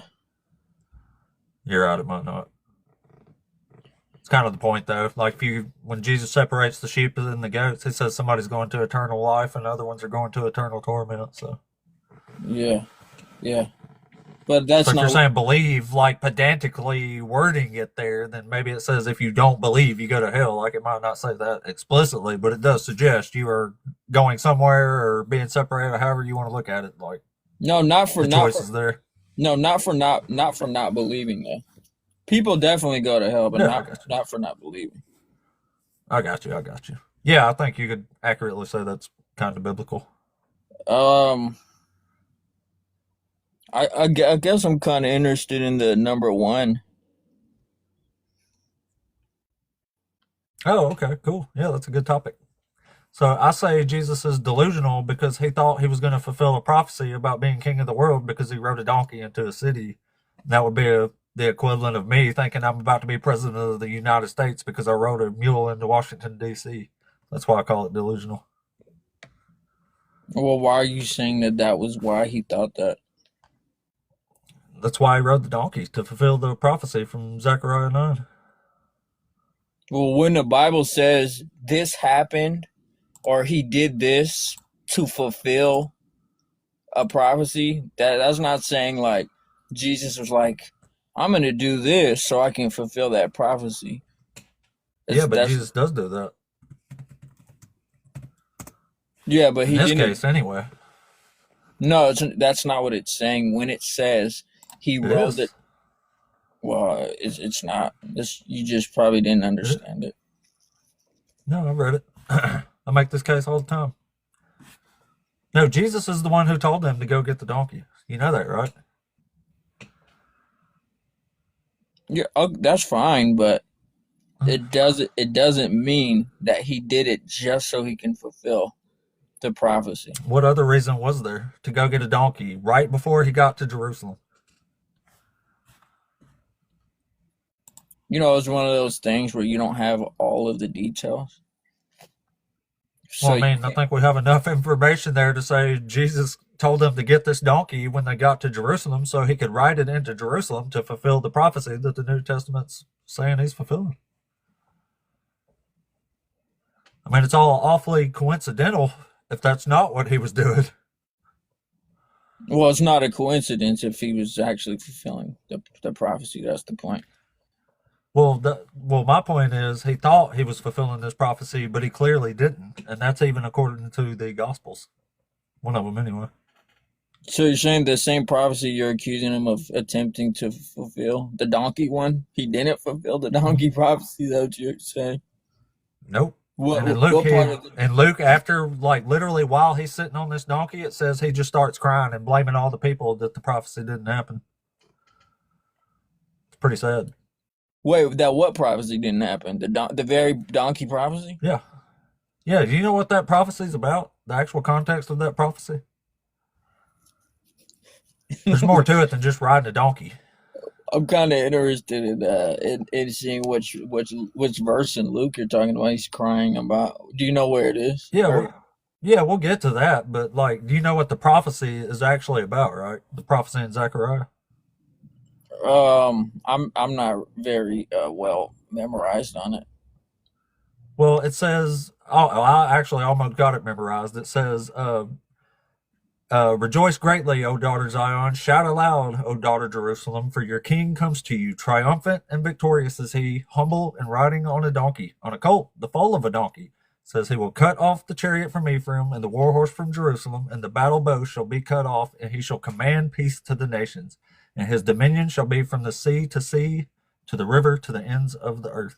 So to fulfill this prophecy, you have to be a literal king on this donkey, and you have to command peace to the nations. That's the real important part here. Commanding peace to the nations in an empire from the sea to sea, from the river to the ends of the earth, right?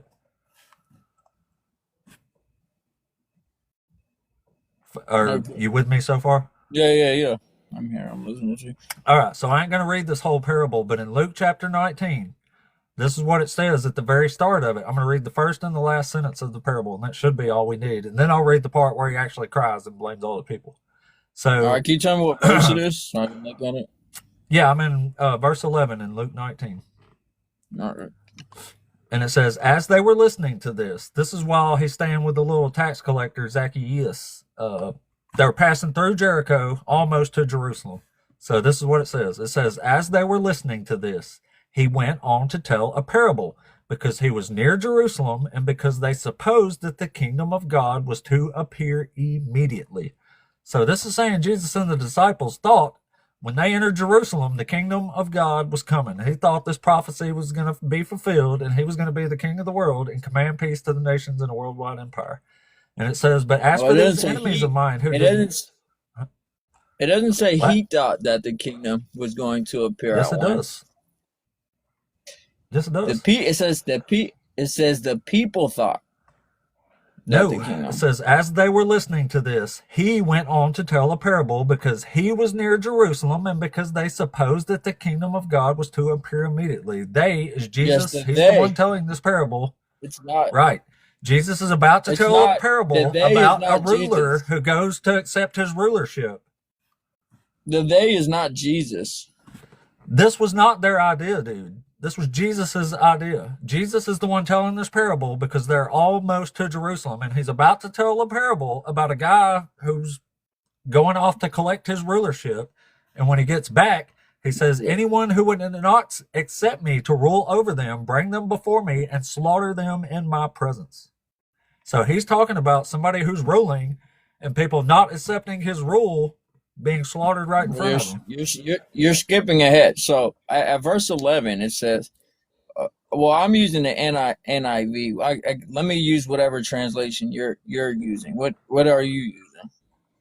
I got the NRSVUE. Here, I'll just read it again. It says, as they were listening to this, he went on to tell a parable because he was near Jerusalem and because they supposed that the kingdom of God was to appear immediately. So Jesus and the disciples thought that this thing was going to come true immediately on him entering Jerusalem. So he tells a parable about a king ruling over people and anybody not accepting his kingship being slaughtered right in his presence. And then the next part is when they actually grab the donkey and he's riding it, and the disciples are like, Hosanna, Hosanna. And then the Pharisees are like, will you tell them to shut the hell up, please, Jesus? And Okay, Jesus hold is on. like, Let me explain. So at verse 11 it says, as they, and I'm in your version, NRSVUE. Right? So Yeah. it says, as they were listening to this, which this is whatever Jesus was saying, and the they are the people listening to him, whoever they were. As they were listening to this, okay, well, there are probably others there, but fine, the disciples, as they were listening to this, he went on to tell a parable because he was near Jerusalem and because they supposed that the kingdom of God was to appear immediately. So the they is not Jesus. Jesus is obviously the he. The they is Jesus and them. Jesus is the one telling this parable because they're almost to Jerusalem, isn't it? That's true. That is correct. They believe what Jesus tells them. They're Jesus's disciples. Jesus taught them this stuff. They believe most Jesus. of the stuff that Jesus taught them, they did not understand. Yeah, that's because they were idiots. But either way, Jesus is still making his point here. That's why Jesus is telling a parable about a king who's going off to get his kingship and saying, anybody who wants to accept me as king, we're going to slaughter them in my presence. And he is fulfilling a prophecy about being the king of the world. That's what I'm saying. If this is awfully coincidental. Your point of bringing this up was that you were claiming that Jesus thought that the kingdom of God was to appear immediately, and that's not right. He thought this prophecy was going to be fulfilled. Like when you ride a donkey into Jerusalem is the day this prophecy is fulfilled. It literally says that. It says, today I will restore you double. So he's talking about the same day. So it only makes sense that if he thought he was fulfilling a prophecy, he thought it was going to happen immediately. And it even says immediately. But it clearly doesn't happen. You just keep on. We can get on to that part whenever we're ready.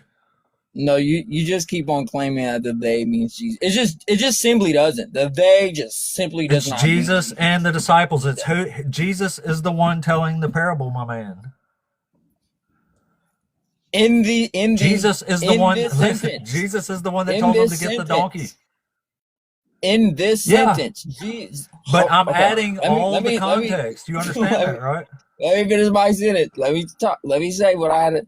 In this sentence, it starts off saying they were listening to this. Now, Jesus, I know. Jesus is not they, because he's not listening to himself. He's speaking. He's not listening to it. He's the one speaking. So since they thought this, Jesus told them a parable about it, right? What? So since they were the one who thought this, Jesus told them a parable about it, right? That's right. Yeah. So why do you think they think this? Why do they think it? Yeah. Do they have information Jesus don't have? Because I told you why. Because they don't understand most of the things that Jesus teaches them. Right. Who told them to go get the donkey again? We haven't even got there. So, but I'm pretty sure. Yeah, I know. If I'm saying Jesus told them a parable about a king, he's the one that told them to get the donkey. He thinks he's fulfilling a prophecy about being the king of the world. He's telling parables about being a king to people listening to him. Right. Right. So contextually, I think I'm spot on here. That has nothing to do with whether or not the word they refers to Jesus. You're entirely missing the point there. No, you were using this as evidence. You were saying they I know suppose that the king. Yeah, so because Jesus told them that. He is telling them a parable. He is telling them to get the donkey. Jesus is the one who thinks this is happening. And them. The point of that sentence is to say when they thought this prophecy was going to happen, and it was going to happen immediately. That's why they went and got the donkey. Either way, even if Jesus didn't believe this himself, he was still entertaining it. So you can't deny that Jesus wasn't going along with this role here. You're actually changing what the point was. So I'm not saying that this wasn't. I'm just making a side point by explaining. I'm trying to explain it to you differently, maybe. That way it adds more to the context of what I'm talking about here. You're trying to make it about them and not about Jesus, but Jesus is still the one who is fulfilling all these roles. I'm not. All I was doing was refuting your claim that Jesus supposed that the kingdom of God was to appear immediately. That's all. I was just refuting that point. He told them that. He didn't tell them that. Where does he tell them that? You're not. He's telling them a parable because they were near Jerusalem. Jesus told them they were near. Jesus is near. But where Jesus is the one telling them this. Where in the parable does it say that it's going to come immediately? Here, I'll read it for the fifth time now. As they were listening to this, he went on to tell a parable. No, in the parable, he was near Jerusalem, and because they supposed that the kingdom of God was to appear immediately. All right, you're not serious. You're not being honest right now. Okay, I'm not. Okay, yeah. All right, so are we just done there? I mean, I asked where in the parable does it say immediately? I've read it. I don't know how else to explain it. I've read it like 10 times. Everybody in the audience 11 is not the You're parable. the one that seems to be lagging behind nearly 100 people here, so it's the parable strange. starts at 12. You keep reading 11. I know that. All right.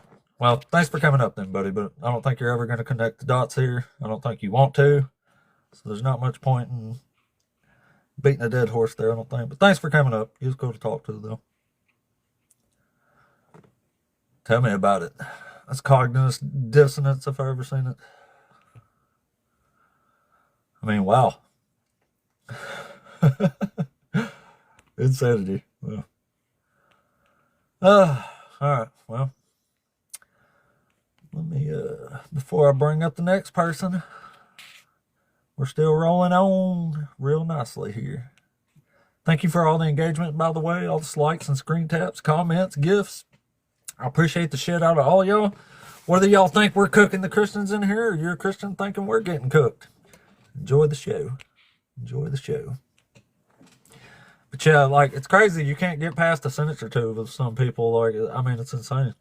But anyway, the whole point of that is Jesus told them to get the damn donkey.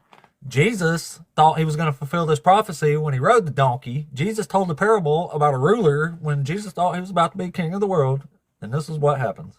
It says, as he came near and saw the city, he wept over it, saying, if you, even you, had only recognized on this day the things that make for peace, but now they are hidden from your eyes. So the whole point of that prophecy was you have to come in on the donkey and command peace to the world. Jesus is crying and blaming them that they did not recognize peace. So this prophecy clearly did not happen in Jesus, according to Luke. Matthew tend to excluded a few of those parts. Pretty fun stuff, though. Makes Jesus... This argument comes up a lot, that Jesus didn't fulfill this role, but I like to add the weeps over Jerusalem part, because it makes Jesus look like a way bigger bitch. And it clearly shows that the prophecy didn't happen.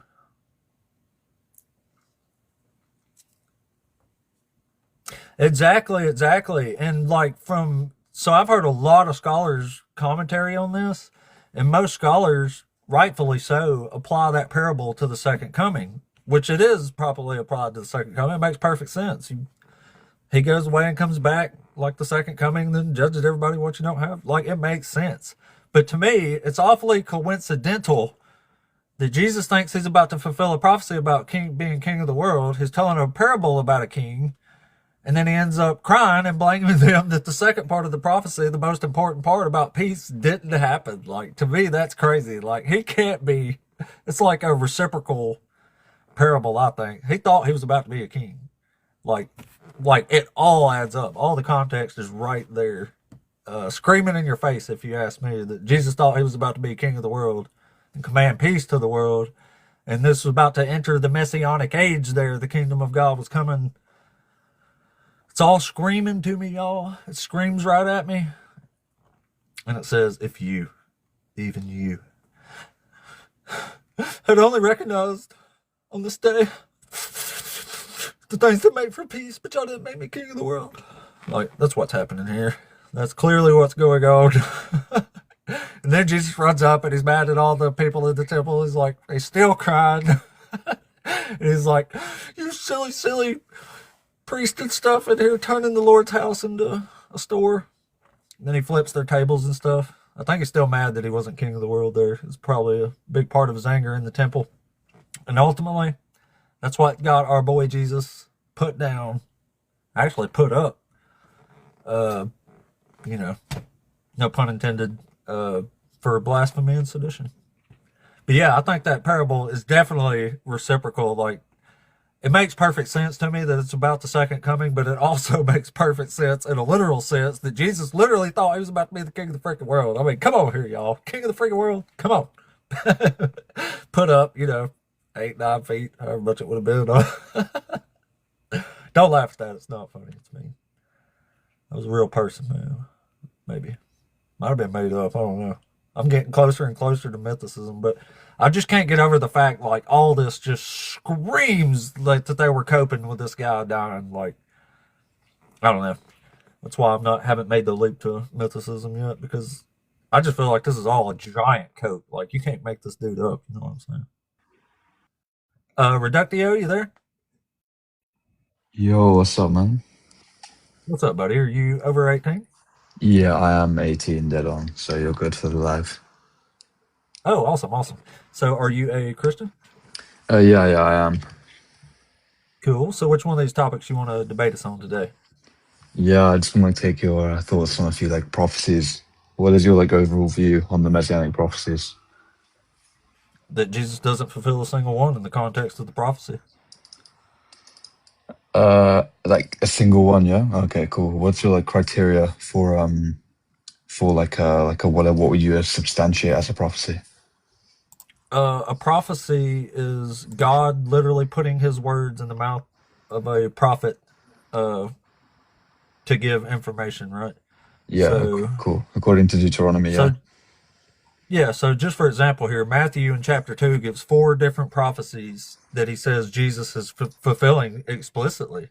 So I would expect that if Matthew is saying Jesus fulfilled this prophecy for this reason, then you could just go back and read the prophecy and say, yeah, this is clearly about Jesus. But literally in every case that they're saying Jesus fulfilled these prophecies, if you just go read it, some of them aren't even there. Some of them aren't even prophecies, and the other ones are just cherry picked lines taken out of context and applied to Jesus like he actually did it. Like the donkey ride, like he clearly didn't do that. Would you like do you agree there's a distinction between typological prophecies and instantaneous prophecies? Like Matthew applies a lot of typologies like Isaiah 11 or like Isaiah 7, which That's are not because that's like all you original can do is apply prophecies. typology. That's all you got. You don't have context. But that, well, I'm saying there are many like prophecies that we can appeal to, right? Like Daniel 9 or Isaiah 53, which we can debate whether those are actually prophecies. But many of the times when like Matthew applies it, like in Matthew 2, and he says, "I called my son out of Egypt," we're just going to say that's a typological prophecy, whereas a dual fulfillment, but it's not an immediate prophecy. So I don't know if Right, that's like but a you have critique. to. That's my problem with it. You have to make it. But I would prefer that Jesus actually fulfilled these prophecies in the context, because when I go read the stories that they're saying is about Jesus, contextually it has nothing to do with Jesus. But if Nothing. there are like other prophecies that I'd say like we can appeal to substantiate these things. So I don't know if that's like a critique of our position, especially since like I don't know many Christians to take Isaiah 7 in its like original context to be about Christ. I don't know if you're Yeah, you can't. Yeah. yeah, but I'm saying I don't know many Christians that like would argue that. So the fact that it's applied right would be a typological prophecy. It wouldn't be a an immediate Yeah, fulfillment that's what since I'm it's saying. fulfilled Like in I Isaiah think 8. to me typology is a fancy word for cherry picking. Well, no, it just means he fulfills it in a similar way, meaning there is a type or like some sort of meaning behind it in which we can apply to another person. So it's not like a cherry pick at all. Right. That's why I say Jesus doesn't fulfill these prophecies in the actual context, and not a single one. Yeah, right, but that's fine. But then it's still a typology. But we actually have real prophecies that we would say Christ does indeed fulfill, like Isaiah 53. That's not a prophecy about a Messiah, though. That's about the nation of Israel. You think this is about the nation of Israel? Yeah, it tells you that. It's about the day of salvation. That's the day the exiles leave Babylon. Yeah, of course, but to call it Israel was like not an issue because we believe that can be applied to the Messiah the same way David can, right? But do you believe it's the same I servant know. coming through Isaiah 49, right? No. It tells you over and over and over again who the servant whose suffering is. And Yeah, it's that's fine, but I Israel. said, do you take it to yeah, but like Israel can be applied to many different figures. Like it's not applied to just the nation, it's applied to It's like only Jacob. it is in Isaiah. No, it's applied to Jacob as well, but sure, we can like say this is the case. Jacob is Israel. Well, this is what I'm saying. So it can be applied to individuals just because it has like a just like a full range. Like we literally see singular pronouns Yep. applied. So do you No, believe it's it the tells you same? that when it says servant, it's saying the servant is the witnesses. That's multiple people. Yeah, well, it doesn't explicitly say they are the actual witnesses of that person. But do you think it's the same Yes, it does. servant? Yeah. Okay. Where? I'll show you. Chapter 43, verse 10. It says, "You are my witnesses, says the Lord, and my servant whom I have chosen." So it's saying this servant is multiple people. The servant is the witnesses. It's putting them together for us right there. Okay, brilliant. Yeah, like that's again, there's no issue with that because we can be like it's not used univocally. That's what I'm saying. You believe Well, it's if you're the just going to same. change what the words in the context are to make it about No, Jesus, no, that's I'm not. fine. But No, I'm that's what saying I'm I'm saying. going You're to not show going to get you. there I'm going to show contextually. you where this is like a massive issue for your position, saying this is about the Okay. nation of Israel. So you believe it's the All right, same go ahead. servant, right? Just to clarify, the same like Yeah. through No, I to. know it's the same servant. Yeah, cool. Can you go to Isaiah 49:6 then? Yeah. Like, if you have your Bible on you. Yeah, that's about Isaiah himself, the servant's mission.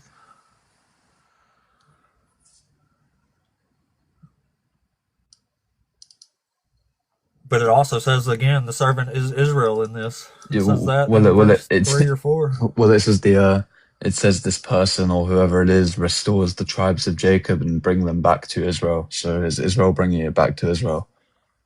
No, that's Isaiah prophesying the return of the exiles. It all makes perfect sense contextually. Well, I don't think that can be the case, because then it says, I will also make you a light for the Gentiles, that their salvation may reach the ends of the earth. The Babylonian exile has nothing to do with that. It tells you this in 49. It's making a distinguishment between the servant Israel and the servant Isaiah. There's 3 servants in Deutero Isaiah, and the only named yeah, but you just said Messiah what? You just said Israel is only used as Cyrus. one way. You just said Israel. No, is I used said as one unless way. otherwise specified. Well, yeah, that's what I'm saying. It's specified otherwise. Like what? I know, and it's Isaiah himself. Well, no, but Isaiah is the same. It's the same servant as being talked about in 53. And unless you think Isaiah is giving atonement. No, 53 is being witnessed. It tells you there's a reason that it sets all this up the way it does. Well, Isaiah 53 is being witnessed by who, though? That's what I'm saying to you. Like, listen, verse 3 and 49 here says, and he said to me, you are my servant, Israel, in whom I will be glorified. It says this over and over and over again. Yeah, but then it says this servant preserves Israel and bring those back who have preserved Israel. So that's what I'm saying. The Israel can't be the same Israel. Isaiah is the one bringing the good news to the captives. All right, where do you get that Israel in this context is Isaiah? Because of the context. Okay, but like with all due respect, that doesn't help. Remember how Jeremiah starts? Yeah, I'm very familiar with Jeremiah. Okay, so it says the same thing in verse 5 of chapter 49. This is the chapter you brought up. It says, and now the Lord says, who formed me in the womb to be his servant, to bring Jacob back to him. That's starting off the same way Jeremiah And that's does. what I'm saying to you. How is that Isaiah? He's talking to the prophets, yeah. Yeah, and I'm asking, how can that... Why would this be talking about a dude in the 1st century when this is all about the Babylonian captivity? Well, no, that's what I'm saying. It can't be. There are certain things which wouldn't fix it to be that case, right? So, for example, in like verse 6. No. What do you mean? How could this possibly be about the exile when it's literally talking about, fine, the faraway nations, but then it says this servant brings him back to Israel. So, of course, it's not being used univocally. I will give you as a light to the nations. It says this several times, that my salvation might reach to the end of the earth. It's talking about the nations, the entire world. That's what happens in this book, but you actually have to read it all. Yeah, that's fine. So that's what I'm saying to you. Can you like expand on what you mean when you say the context of Isaiah 49 makes it only about Isaiah and that the single servant who's restoring Israel is Isaiah? There's 2 servants here. I agree, and I'm saying one's the Messiah. But sure, give me your interpretation. One is Isaiah himself. He is the only one this is talking about. It is him that is talking. And then okay, when can you you get to chapter explain 52, why you it prefaces the servant song with the nations. Like, that's why it's important to preface all this before you get to 53. That's fine. I'm asking you what makes you think that about the text. That's what I'm showing you. Yeah, sure. Like I'm saying, like, sure, go ahead. Tell me what you think, why you think this can only be Isaiah. Or it has to be about the restoring of Israel. Because there's nobody else. It specifies any time it's talking about that. It's talking about the prophet the same way it talked about Jeremiah. I formed you in the womb. Like, that's what it's saying. Well, yeah, but using things the same way doesn't make it the exact same servant. Otherwise, we would say it would be Jeremiah himself. Well, it definitely doesn't make it Jesus. Well, I'm not saying it has to. I'm saying it has to make it the Messiah. Okay. Like, it would definitely be I'm just saying, be a different all Israel, the context and the importance of what's happening here, who's talking, it's Isaiah every time. Okay, so just to be clear, you agree the servant is commissioned to restore Israel, right? In Isaiah 49, it's like very explicit that the servant is commissioned to restore Israel. Yeah, he's the one bringing good news to the captives, yeah. Okay, so we already agree. It's good that we agree that Israel cannot restore Israel, so that Israel in that case would have to be a different servant. No, only God can do this. This also says this. Right, but we see that God is doing it through his Messiah in many other places. So that's why I'm saying, how is this Isaiah, since Isaiah never does this? When does Isaiah go and preach the restoration? Isaiah brought the good news to the captives. He's the one telling them God is going to bring you out. He is the one proclaiming these things through God. This is God's words in his mouth. That's what prophets are. Yeah, but my friend, is speaking as Isaiah God, doesn't. Right? Yeah, I agree, but Isaiah doesn't restore Israel. Saying, I will bring you out. Like, Yeah, then that's what I'm asking you. Where does Isaiah restore Israel? I'm Well, saying hold on. you're saying Let's this just fits make this more Isaiah. about 53 here instead of talking about Isaiah. Let's just Well, make this sure, about that's fine. 53. I'm saying it's the same servant, and there are certain reasons why it can't be the nation of Israel itself. But sure, that's fine. We can go back to There, 53. I'm going to show you how. Yeah, okay. Who's narrating the first 9 verses here in 53? Let me Who's get it talking? up. Who's doing the talking here? Let me get it up real quick. Isaiah 53. Yeah, sure. Who do you think's narrating it? Isaiah? I'm asking you. Who do you think's narrating it? Yeah, in the sense of who's like saying these things, it's fine to say Yeah, Isaiah. who's talking here? So you think it's Isaiah?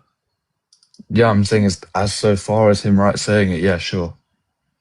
Okay, well it's not, and it tells you who's talking here in Isaiah's own way. So the first 2 sentences in 53 say, "Who has believed what we have heard, and to whom has the arm of the Lord been revealed?" So to whom is the arm of the Lord being revealed here? Why does it ask those as rhetorical questions? Well, I want to get your interpretation because mine's going to differ from yours. I think the arm is, of course, Well, that's why I'm the asking what servant yours talked is. I'll about in tell you Isaiah mine, 40. but I'm trying to figure out what your knowledge Yeah, of of course, this my is. belief of the arm of the Lord is going to be the same arm in Isaiah 40, who is ruling for Yahweh himself, which is Christ, in my view. But I'm asking you what your thoughts are. Okay, so it tells you who the arm of the Lord is being revealed to, literally right before the servant song starts. Yeah, what in So you Isaiah have another 50? guess? That's what I'm Isaiah asking you. 50, Are you saying Isaiah 52 52. says this? Yeah. What are you saying? 52:13? Yeah, Is that what you're like referencing? 52:10. All right, let me open up 52:10 then.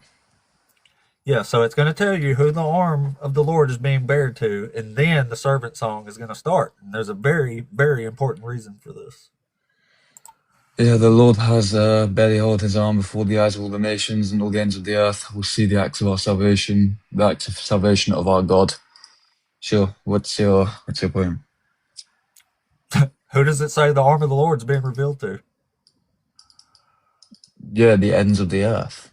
All the ends of the earth will So it's see the saying the acts of whole world is salvation. the Lord is bearing his holy arm before the eyes of all nations, right? Yeah, of course. That's why I believe this king is the King of Nations, the Messiah. Yeah. Where does it say the nations are the king of the messiahs? No, I think the Messiah is the king of everything. That's the point. Like that's what we see in the New Why? Testament. Where does it say that? Where are you getting that information from? That's what I'm saying from other texts. You asked me for what I think the arm of the Lord Why? is, because it doesn't tell you what the arm of the Lord is specifically. It just It says whom is literally the arm. just said who it's being bared to. That's the Yes. important part here. Yeah, Jehovah has bared his holy arm before the eyes of all the nations. So it's not the So nations there's a themselves, reason is that it? it said that right before the servant song actually starts. You realize that, right? Yeah, and that's what I'm asking you. What do you take that to be so we can like see what we're saying? So we're not talking It's past each so other. that sentence that I asked you about in 53, and to whom has the arm of the Lord been revealed? That's the second verse in chapter 53, right? Yeah, so that's what I'm saying. It's been revealed to the nations, right? Exactly. That verse, those first 2 sentences there are telling you who's talking here. But that doesn't tell you And it's who the it eyes of is. the nations. Yes, it does. It's the eyes of the nation. The foreign kings, the foreign nations are narrating this. It's what they're watching happen. Just because the arm of the Lord has been revealed to him, right? It says, and as for the arm of the Lord to his be revealed, he will come up like a twig before him, which is, by the way, a root. Sorry, like he's Right? taking from Isaiah 11, right? You know that, which is also No, messianic. it tells you in Isaiah chapter 60 that they are the shoot that I planted. So it's saying the Israelites, are being planted as a root out of dry ground. Yeah, but you know this is also from Isaiah 11, like pretty much word for word, which is literally messianic in Jewish tradition. Yeah, I know. So It's that's what I'm definitely not saying. about If it says Jesus. he will come up like a twig, then that's sort of proving my point. That says a root shall come up from the stump of Jesse. It's talking about being from the line of David. Yeah, of course, exactly. But like, Yeah. and it literally says he will Yeah, come and up then like a in twig. chapter It's using 60, the it's same explaining name. what's happening here, and it says Israel is the root that I planted. Yeah, there's no They issue with are that. who But the line the of David is twig going to language is raise never one up applied from to the the line of nation. David from among the Israelites. Brilliant. But is the twig language ever applied to the nation of Israel? Yes, in chapter 60. Where? In chapter 60. Yeah, but like what? Do you have a specific verse? Because I'll go read it. 20. Which one is it?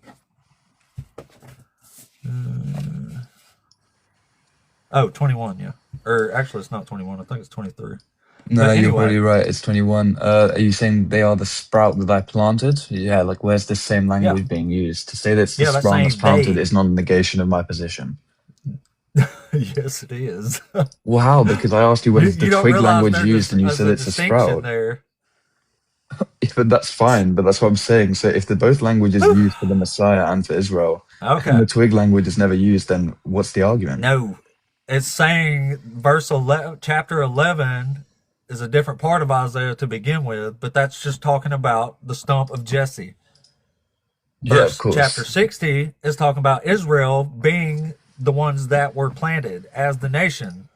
11 is just about being from the stump of Jesse. It's not about a root being planted. Right, that's It's fine. about being So from the we line of can take David. that to be the case. Okay. But like we're So, okay, so well, go that's ahead. irrelevant to this anyway. So we got chapter 10. Exactly, that's Or I fine. mean, verse 10 in chapter 52 that says, "The Lord is bearing his holy arm before the eyes of all nations, and all the ends of the earth shall see the salvation of God," right? Yeah, sure. It's being revealed or it's being shown And to the what eyes of the happens nations, next? yeah. Exactly. What happens next? What in Right Isaiah after that. 52:13? You mean in Isaiah 52:13? Is that what you're talking about? Verse 11. Verse 11. Right after that.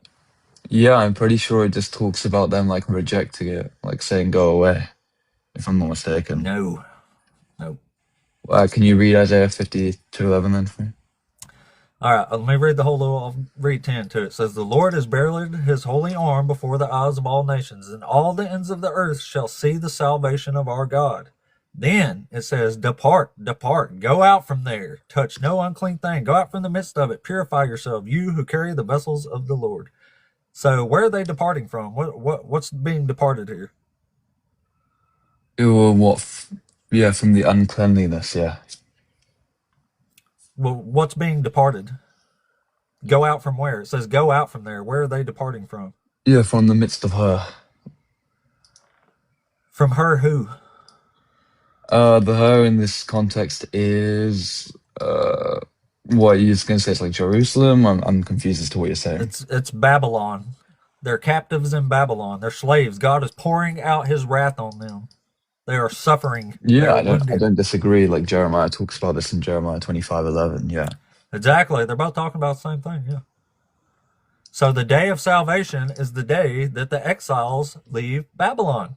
So in chapter 53, the eyes of the nation are watching the suffering, wounded ones who are Israel depart from Babylon. That's the whole point of 53.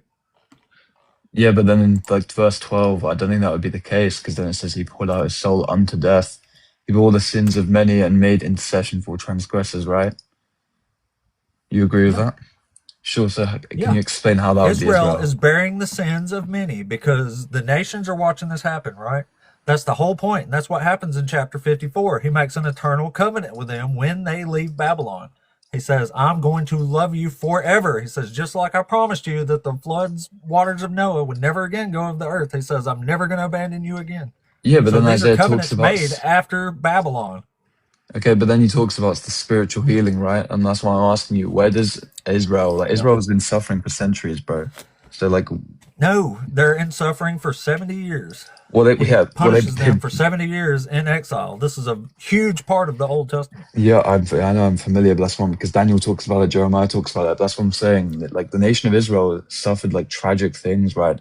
But there's never been a result of a global justification or a spiritual healing that Isaiah describes. So this is just yes, not there Israel, is. Right? Where? Yes, there is. In chapter 54, 55, 56, 40 through 56, 40 through the whole end of it. This is all about the Babylonian captivity. Yeah, all of it. Okay, but that's not what I asked. I asked where did they get a spiritual healing or a global justification? That's what's happening here. They're being chastised. That's the whole point of this. They're going to be punished, and then he's going to redeem them. They are going to return to Zion. That's the whole point of these Old Testament prophecies. Right, but that's not their the spiritual justification, is it though? That's not going to be their spiritual justification. Wow. I don't know what else to say. Like, bro? Like, with all due respect to you, you said Like, Isaiah you clearly 54. don't Can you like understand what's expand? actually happening in the story here. This is all about the Babylonian captivity. It's not Yeah, about I anything asked you else. what their spiritual justification is, and you said Isaiah 54. Is that like a That they sufficient are being response in your punished view? in the captivity. They are being chastised for sin. Gosh, They I are don't there disagree. because they sin. All right, Then okay, what don't that's you fine understand? I don't because the get it. passage speaks, right, of a servant whose death brings purposeful reconciliation, right? Where is the reconciliation? That's what I'm asking you. Can you like provide a reason to think that the Israel, or The that is the captivity is the reconciliation. He punishes them, he redeems them. I don't know how else to say it, man. Yeah, I'm just saying. I agree with you. They are, of course, suffered under the 70 years, but I'm saying there's no Then like what are full you spiritual. disagreeing with? Yeah, that there's no spiritual like restoration for them. I wouldn't say there's a Wow. spiritual restoration. I would just read it again and come back or something because you've got this context all mixed up, man. Like Okay, Jesus is what have clouding your I brain here of what's actually going on in what have I Isaiah. explained wrong about the actual spiritual That restoration? it's about a dude, a Messiah in the first century when it's clearly about Babylon. Okay, but okay, but I said what have I got wrong about the actual context of the thing? Have I not explained to you how That it it's not happens? about a guy, it's about Israel. It's not about a dude who dies for your sin. It never says That's anything like fine, that. but yeah, but do you understand that I'm critiquing your position that it can't be the nation of Israel? Do you understand? Yeah, That's what but I'm you're doing a doing. really bad job because you're agreeing with me and then throwing in something that don't have No, anything to I'm do with what I said. well, no, because I'm saying Isaiah 53 talks about like the spiritual healing that Isaiah described, right? I'm saying there I is no know. actual spiritual healing. Yeah, so explain to me where Israel have the spiritual healing. Go ahead.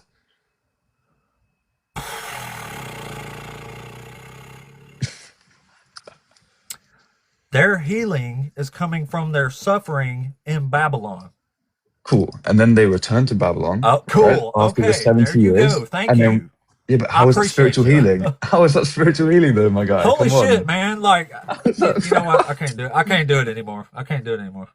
Look, I appreciate you All right. coming up, but All right. you clearly don't know what's going on in Isaiah at all. Like, and I can't, like, 5 times is my limit on saying the same thing. So, sorry, man. Sorry, I can't do it. Well, yes, I suck. So, you don't have to be here, do you?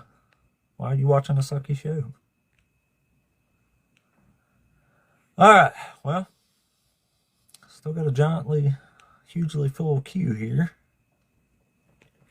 Let me check something before we go to the next one, though. Blah, blah, blah, blah. Man. I wish I knew Dr. Fact. Well, I do know why. It's just because of the indoctrination. Like, when Jesus clouds your memory of every one of these verses, it's really hard to get to the actual context of what they're telling you.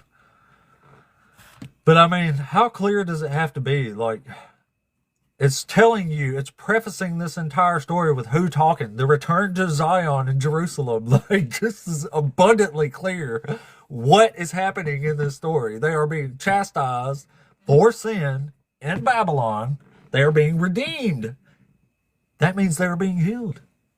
Don't worry, I'm going to heal you and your land. It says all this. Like, I don't understand. Like, I can't just argue in circles all day. Like, I'm trying to be real patient with people, but like, it's just so strange that they agree with me and then proceed to argue with me again about what I just said. Like, that's what I can't deal with. Like, I said this, right? They're like, yeah, totally. And I'm like, okay. And then they're like, yeah, but Jesus. Not for the 10th time, man. Like, I just can't do it. Sorry. I'm gonna make my freaking head pop off here, man. It's crazy that we can't just read the words. Like, hey, here's what it says. And I'm like, yeah, it says that, but okay. Eh. Maybe I do suck, but whatever. I'm doing the best I can. I'm just a simple person. That's why I got superpowers, though, because I'm on everybody's level. I'm no scholar that people are like, you're just some educated dude. Like, I'm a regular guy. Like, I don't know any more than anybody else. As a matter of fact, I probably know less. So if you can't even, like, beat me in a contextual argument, that's pretty sad, really. It's really saying something.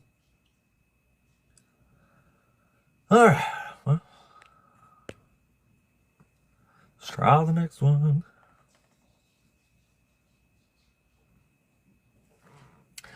Finkeldorf, yeah, that actually makes sense, but it don't either. Yeah, I agree with you, but like it's so strange, man. Like these are really weird arguments. Like it's crazy how much I get agreed with, and then I don't know what I'm talking about somehow or another. It's a wild, wild thing.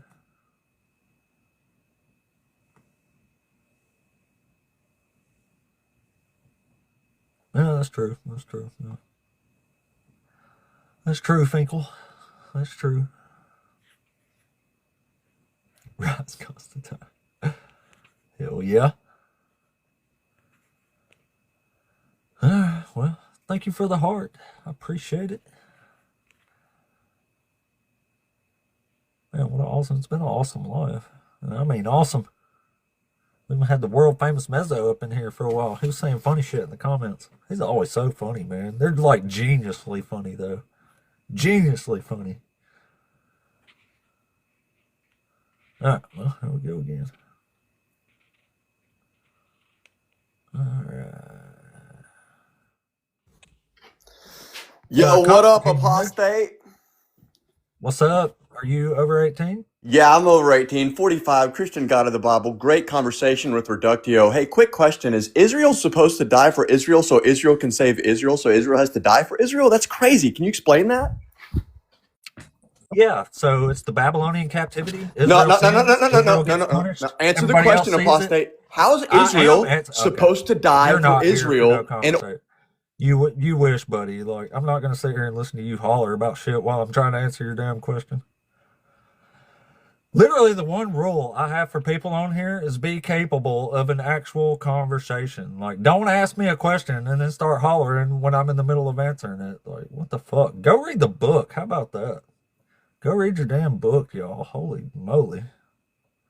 How does that make sense? Yeah, Israel's the one that sinned. Israel's the one that gets punished. Israel's the one that gets redeemed. All the nations of the world see this. It says it in chapter 52. How does that make sense? Oh, sorry. How does your damn book make sense? Silly ass God.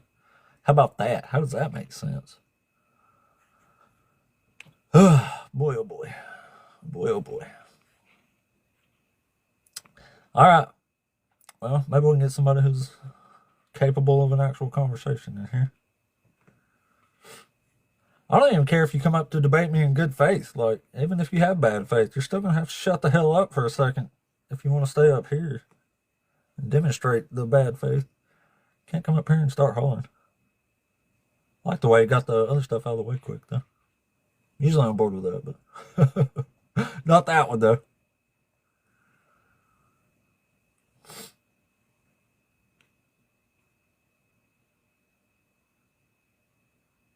You were respectful, but I can't repeat myself 5 or 6, 7 times. Like, it don't make any sense. Don't make any sense to sit here and repeat myself over and over and over again. Like, we make a point, you agree with me, and then we're right back to where we started again. It's hard sometimes, especially after, let's see what we've been at. I've already been on almost 4 hours already. Some of them are Dr. Facts for sure. Some of them are. Some of them aren't, though. We have some really good conversations in here, you know, once in a great while.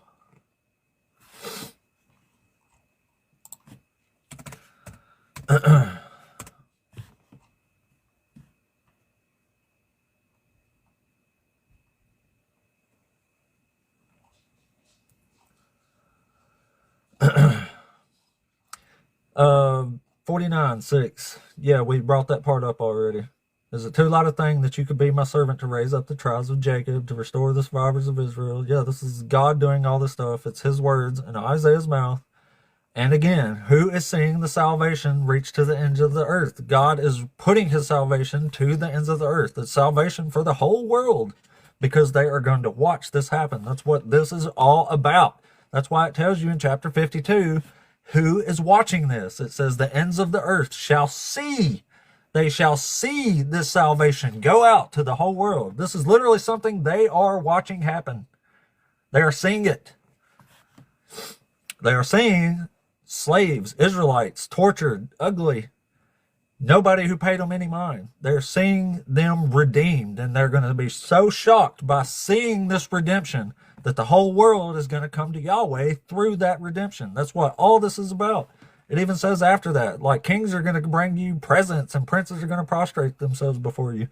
Like, he's talking about Israel. It's all about Israel in the Babylonian captivity. This don't have squat to do with the dude in the first century dying for anybody's sins. Nothing, and it never will, no matter how bad you want it to be.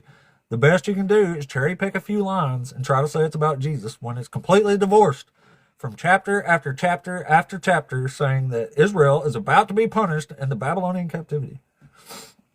And even chapter 45 spends a chapter saying Cyrus is going to come and free the exiles and rebuild Jerusalem. Like, it's the day of salvation.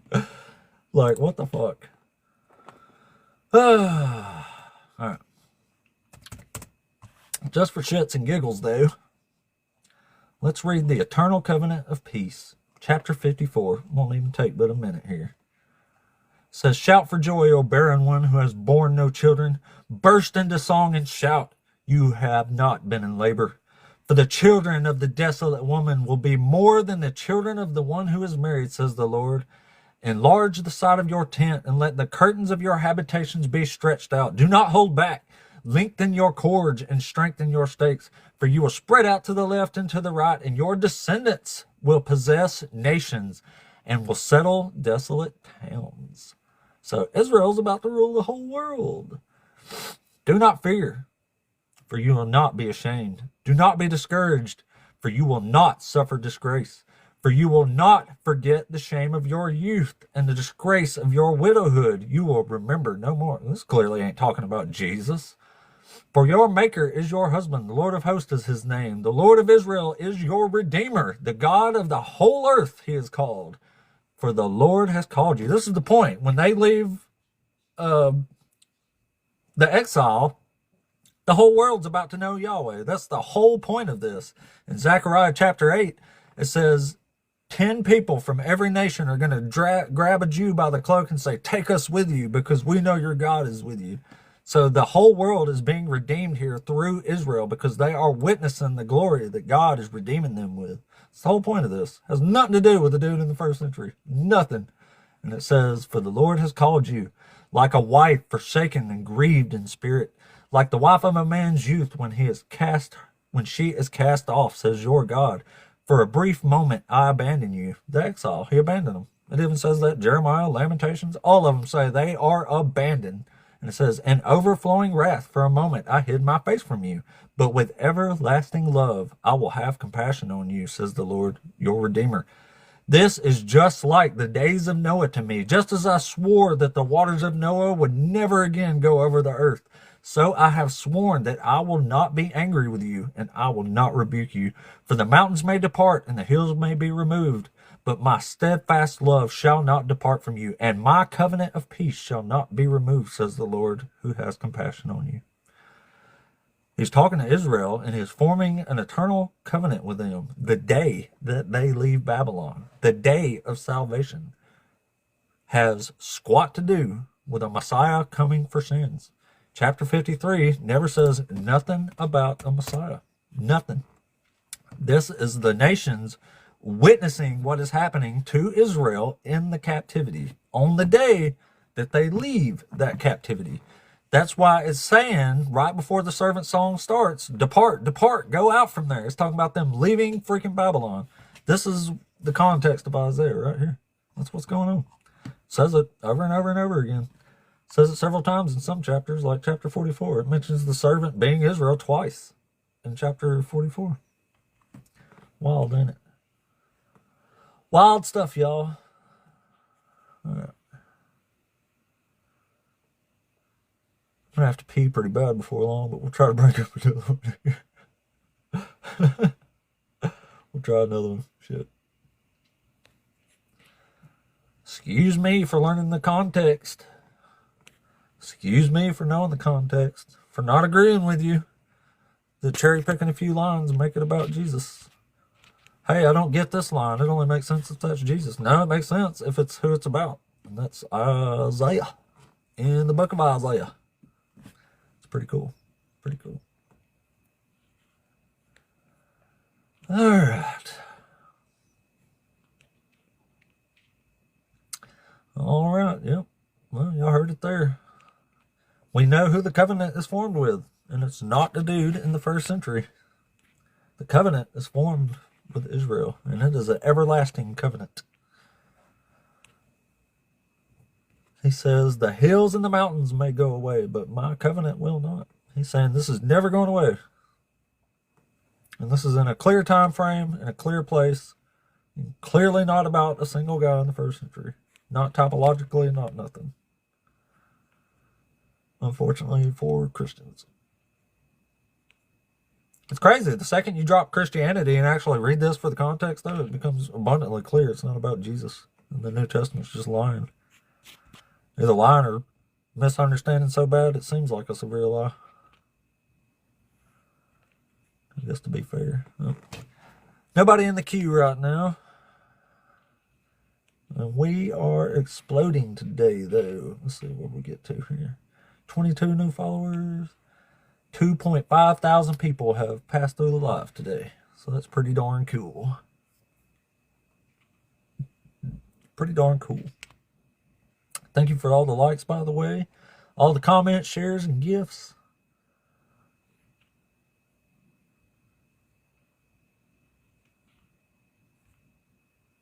Alright, let's try Marco here. Marco, you there? Yo, yo, yo. What's up? Are you over 18? Yeah, bro, 21. Cool. Are you a Christian? Yeah, I'd say that, yeah. You can't escape it. I hear you. What's one of those topics you want to debate us on today?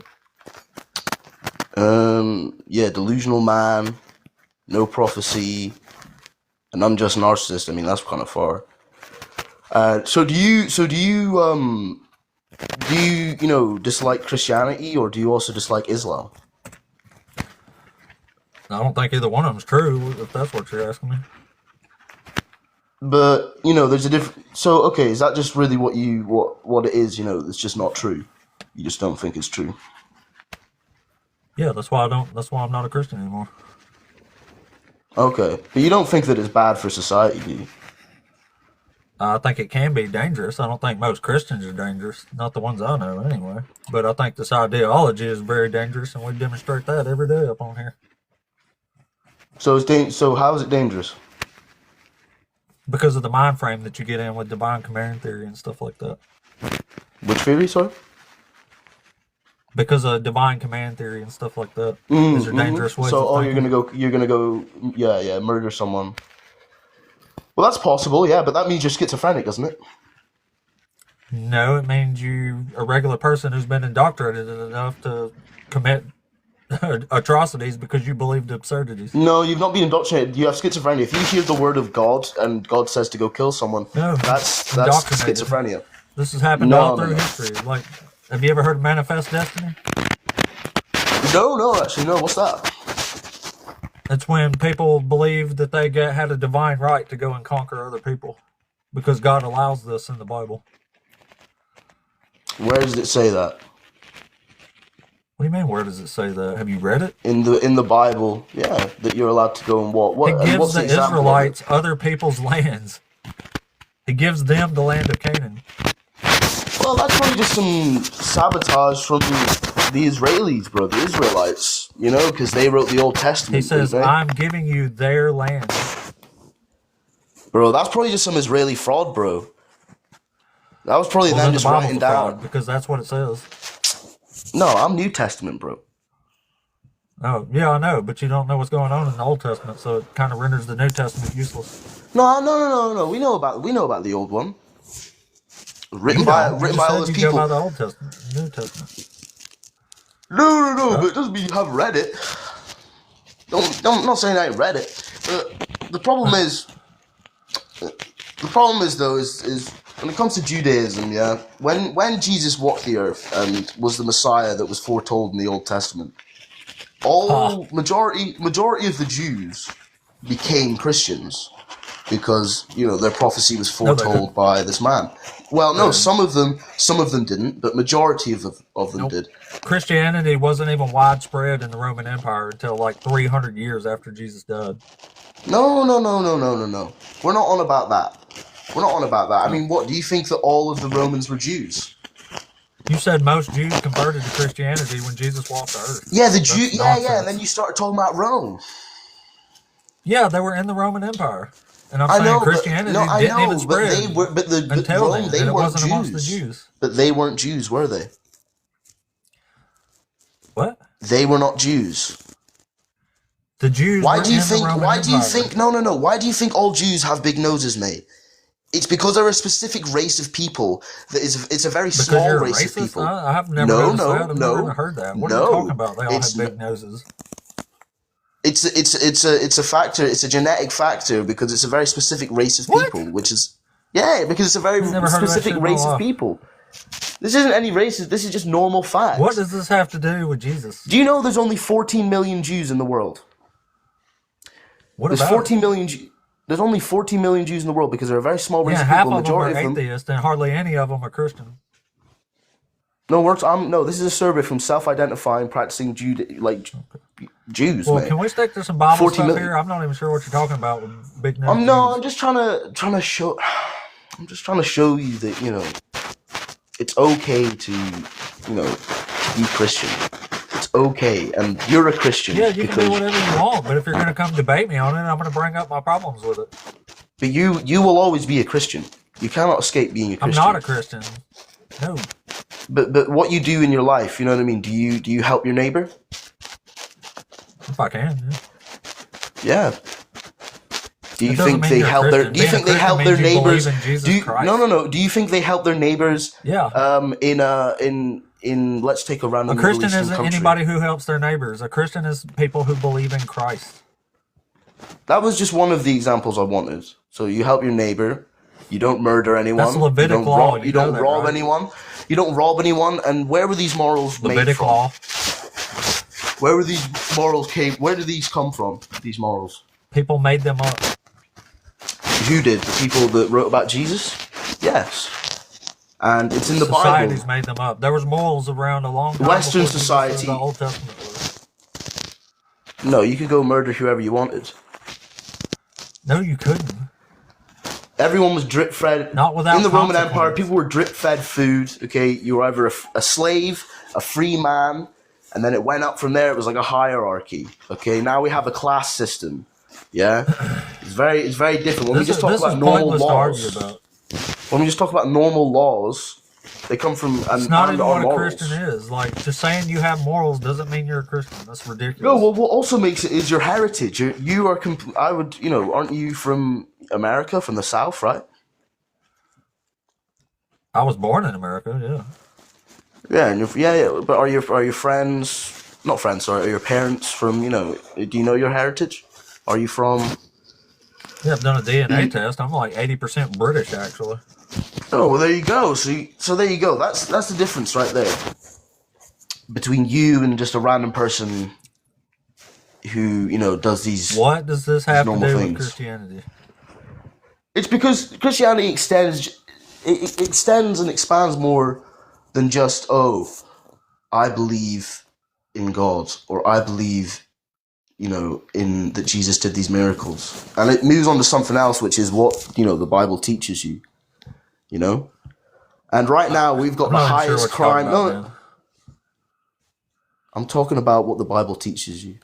Okay, simply, you don't even have to read the Bible to respect its morals.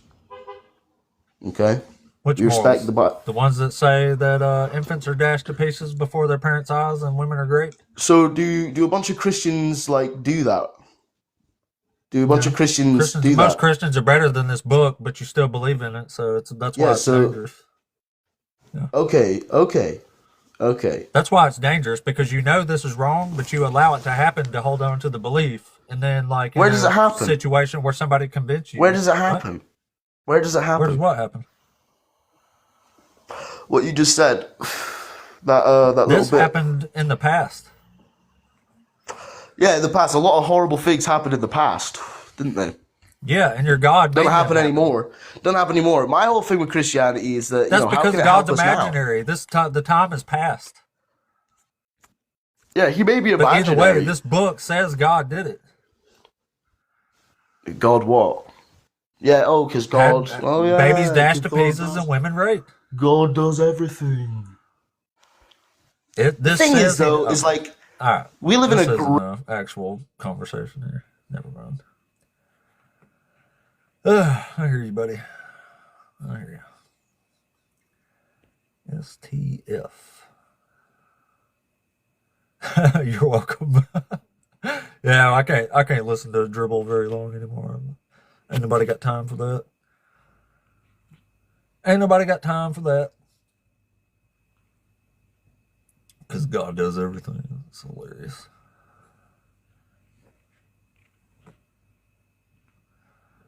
Oh boy, oh boy. Well, again, I appreciate everybody. It's been an awesome stream. We're freaking killing it today. Killing it. The numbers look fantastic. How long does it say in there? 4 hours exactly right now. Yeah, that one's a different one to me, especially when we're asking about a topic and then it goes on to say, if you have morals, you're a Christian. Like, the fuck kind of weird ass argument is that, man? Well, at least he talked like a normal person, so we'll give him that respect, but no. If you have morals, you're better than this God in this book, I'll tell you that, because it violates this shit constantly. Which is, if you embody like leadership or a moral standard to look up to, I think it's reasonable to expect that this moral standard should not be violating these standards constantly and in the worst ways and to people that don't even deserve it. Now, I get the Christian position is, yeah, but I'm sure God knows better. I mean, yeah, that seems like evil atrocities to us, but, you're not supposed to lean on your own understanding and stuff. Oh boy. That's rough, though. Thank you. Yeah, thank you. Oh, man, what a show it's been today, though. How cool was that? We had Dr. Josh came back up. We had Mezzo in here saying funny shit in the comments. He's always he's so fucking funny. So fucking funny. Him and Joel both. I say it all the time. They ought to be the most famous debaters on the planet right now. Their shit is just genius. I mean, genius. Absolute genius. Damn, we hit the goal twice today. I didn't even notice that last time. Yeah, Joel and Bezzo are the dynamic duo there. Dynamic duo. They're crazy good.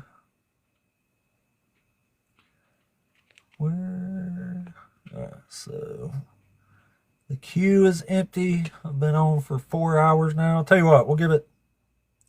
I don't even have to pee bad yet, so we'll give it a few more minutes and see if we get somebody else in here. If not, we'll call well, we never need a few minutes, do we?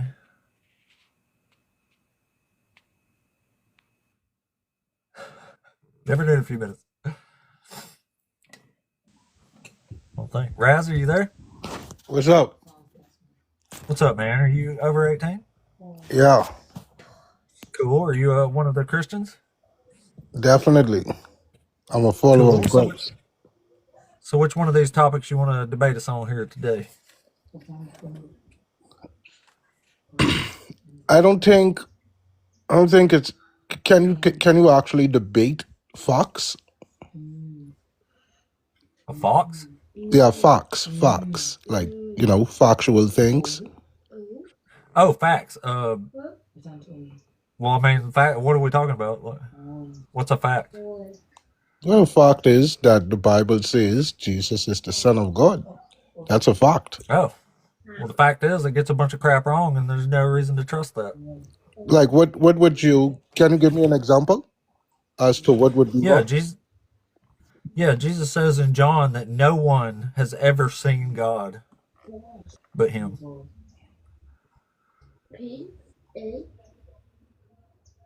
Do you think that's true?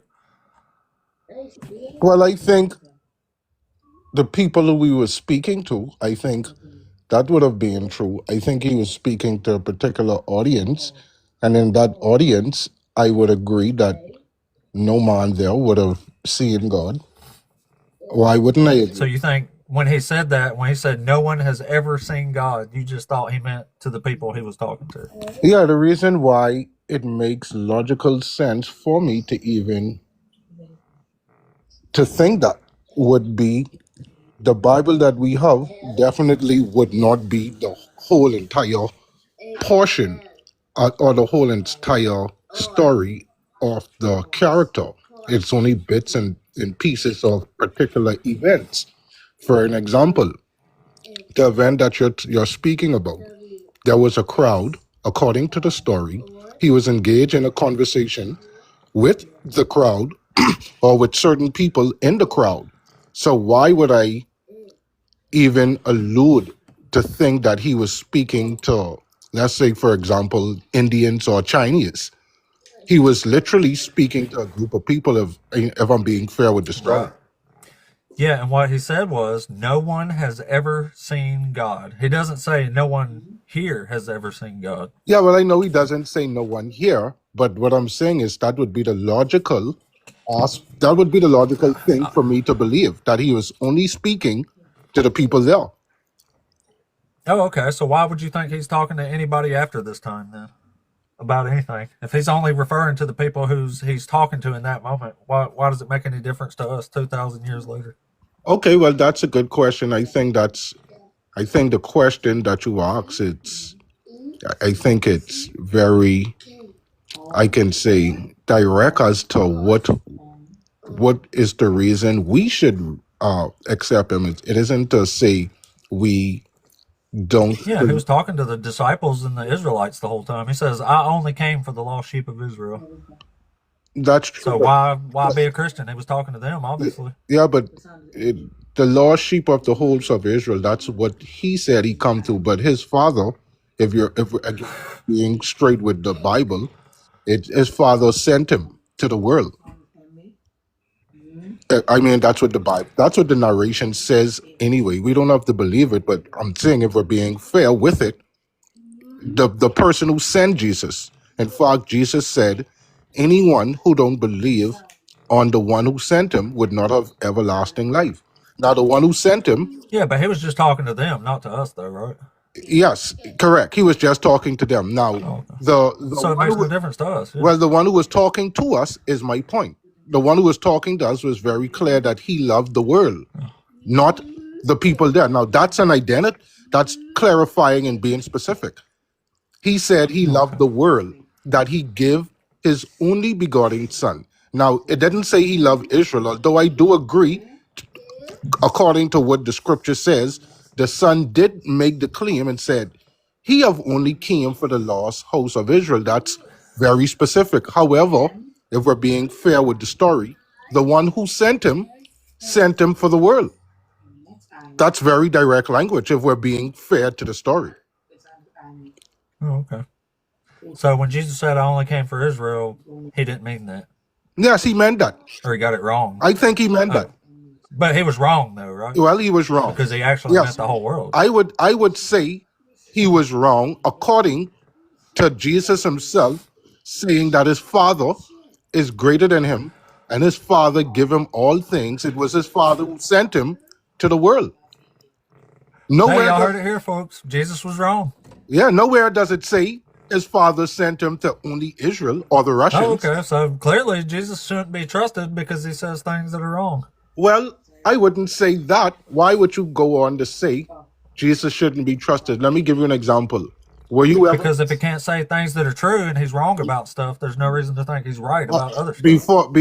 before you made this TikTok, before you came to life, are you telling me you were never wrong? You never lied about anything prior to this I TikTok never channel? claimed to be Jesus. No, but you don't have to claim to be Jesus. The point is you trying to teach us, or you're presenting stuff to us that we should listen to.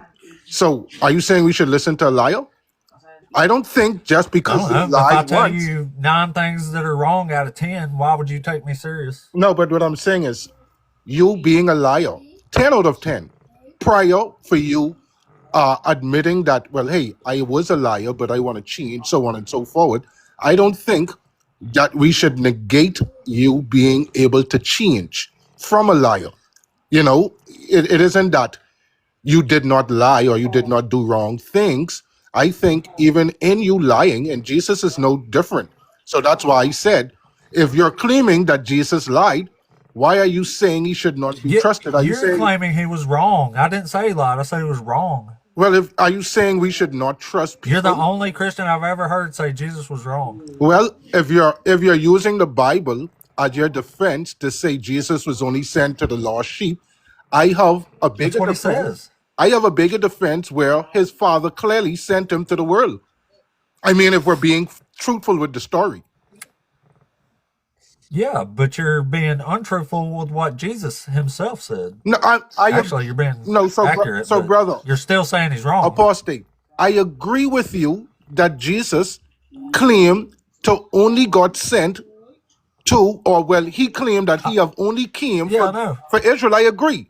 What I Yeah. think you're not agreeing with is even in the notion of Jesus being right or wrong, Jesus would be wrong based on your defense or you trying to point fingers at him based on the instructions what John 3 and 16 tells us. For God so loved the world, not Israel. God loved the world. So I would agree that Jesus was wrong if that's the notion you're getting at. Right. Now, well, so he's wrong from my perspective, not yours, right? Well, for me, I think he was speaking to a type of audience because even in that same reference Yeah, he that was. That's where this whole I'm saying, line even in of the inquiry reference, came from. You're saying he's only talking to them. yeah, but even in the reference that you presented, right, brother, if you go further down, he went on to say, and other sheep I have who is not of this fold. So definitely the other sheep that he had, even in that reference, was not there at the time entertaining an audience with him. They was just not there, according to the story. So, well, why should we think that when Jesus said no one has ever seen God, he only meant that for those people that was standing there when he didn't clarify that? Well, the reason why we should think he only meant that for those people is simply because there is 1,000 different references before Jesus came about would validate that men have seen God like that, and this Yeah, is that would just make Jesus ridiculously wrong. So it sounds or like you're saying that in a cope to try to make that right when Jesus clearly didn't mean the people just standing there. well, and this is my point. Abe. My point is that Jesus must have only been speaking, and this is only according to the narration of the entire story. The story would have started off with this character by the name of God. Further down in a few chapters, you get another character by the name of Abraham. In his story, this same God revealed himself, went to Abraham, ate and drank with him, and revealed Yeah. a few things. So this is Yeah, why, I'm if aware. we're Yeah. being honest with the story, we would have to concede when Jesus said to the people who he was talking to, no man have seen God. This would make sense because Jesus himself have a beginning. Jesus came from the womb of Mary. So definitely he wasn't talking about the people before Mary because he himself came from Mary. I mean, if we're He was being, saying no man has ever seen God. He didn't yes. say none of you standing here have seen God. He didn't say anything like that. He said no man has ever seen God. Well, That means ever. does the Bible concludes that men have in fact seen God before Jesus? I know. That's what makes it a contradiction. It's a contradiction, or either he is wrong.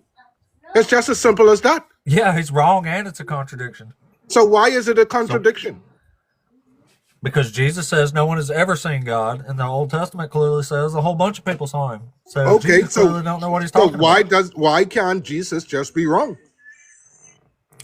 He can be wrong, but I'm not going to take him serious when he's wrong over and over and over again. Okay, so you don't have to take him serious because I don't. the But you do. instructions of the Bible was that any man who don't accept or believe on the one who sent Jesus do not have everlasting life. So you don't have to really worry about Jesus. You have to worry about the one who sent Jesus. No, I ain't worried about that one either. So what? Why are you not concerned about the one who sent Jesus? Because he's a liar too. Can you show me where he lied?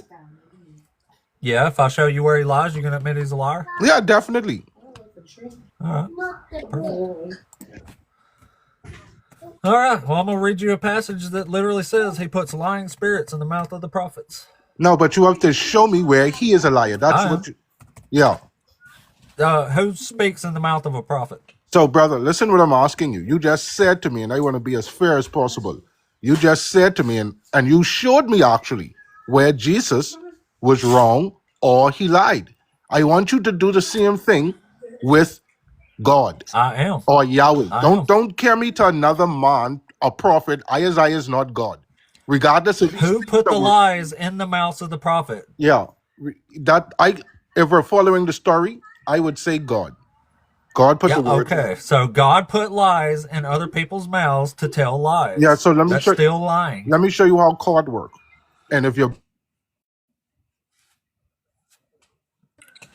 are not hold contempt for what somebody else does. In fact, the Bible even says a man is condemned by the words that come out of his mouth, not nobody else. It literally says, so you see, the Lord has put a lying spirit in the mouth of all these your prophets. That's the Lord putting lies in their mouths. Yeah, but I want you went. That's God lying. You went on a journey, my brother, to show me where God is lying. Does God speak? So you see, the Lord has put a lying spirit in the mouth of all these your prophets. If God is speaking through prophets and he's putting lies in their mouths, that's God speaking lies. Is God able to speak himself? Is there any reference where it says God has a mouth to speak? Yeah. Yes. So listen to the mission you went on to show me. You went on to show me. So listen to the deception you're engaging in to make this not about God lying. So, brother, my internet might fall off. If God is making somebody lie, then that's God doing the lying. So, brother, my internet might fall off because I'm leaving the area where I'm at now. I'm still to work. So if I do, I do apologize, but I'll join back up once I get a steady internet. But thanks a lot for bringing me up. Respect all the time. Back at you, buddy. I don't respect this doctrine, though. You're going to say God put the lies in their mouths, but it wasn't God lying. That makes no sense to me at all. No sense to me at all. Let's try another. Richie, you there? Hey, what's up, brother? What's up, man? You over 18? Oh, that's you. Yeah, you're over 18. What's up, man? Nothing. Laying around being lazy, trying to learn some stuff on the guitar. I just come across the channel. I enjoy your channel, man. I don't, and I mean this in the most respectful way possible. I do not agree with you pretty much at all, but I respect the crap out of you. You stand up for what you believe in, man. Honestly. Hey, go back to what you were talking about where you know how we were talking yesterday? Well, you probably don't remember. You talked to 1,000 people. But I looked it up, man, and Mary did come from the bloodline of David. For sure. It's in the Bible. She did too. I promise, brother. Show us. Well, let me look. Give me just a second. I will. Go ahead. I don't want to leave you. I mean, you can swipe away. It's all right. As long as I know. If you just disappear, that's one thing. But I mean, if you're looking something up, that's different. Let me get back to Luke here. I'm pretty sure I already know where he's going anyway. Luke 3:23 through 38. All right. Jesus was about 30 years old when he began his work. I can't swipe off, bro, or you can't even hear me. Yeah. It says Jesus was about 30 years old when he began his work. He was the son, as it was thought, of Joseph, son of Heli, son of Maddie, son of Mathat, whatever that says, son of Levi, Yeah. son of. Where does it say Mary anywhere in here? It's what I'm saying is that it's talking about her bloodline and through he was born through her. Okay, where does it say that? Because what I say, it says Joseph.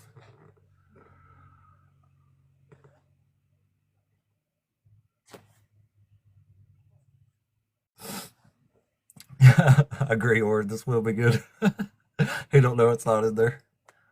I swear. Well, it's AI, so I mean it could be wrong. I'm reading what the.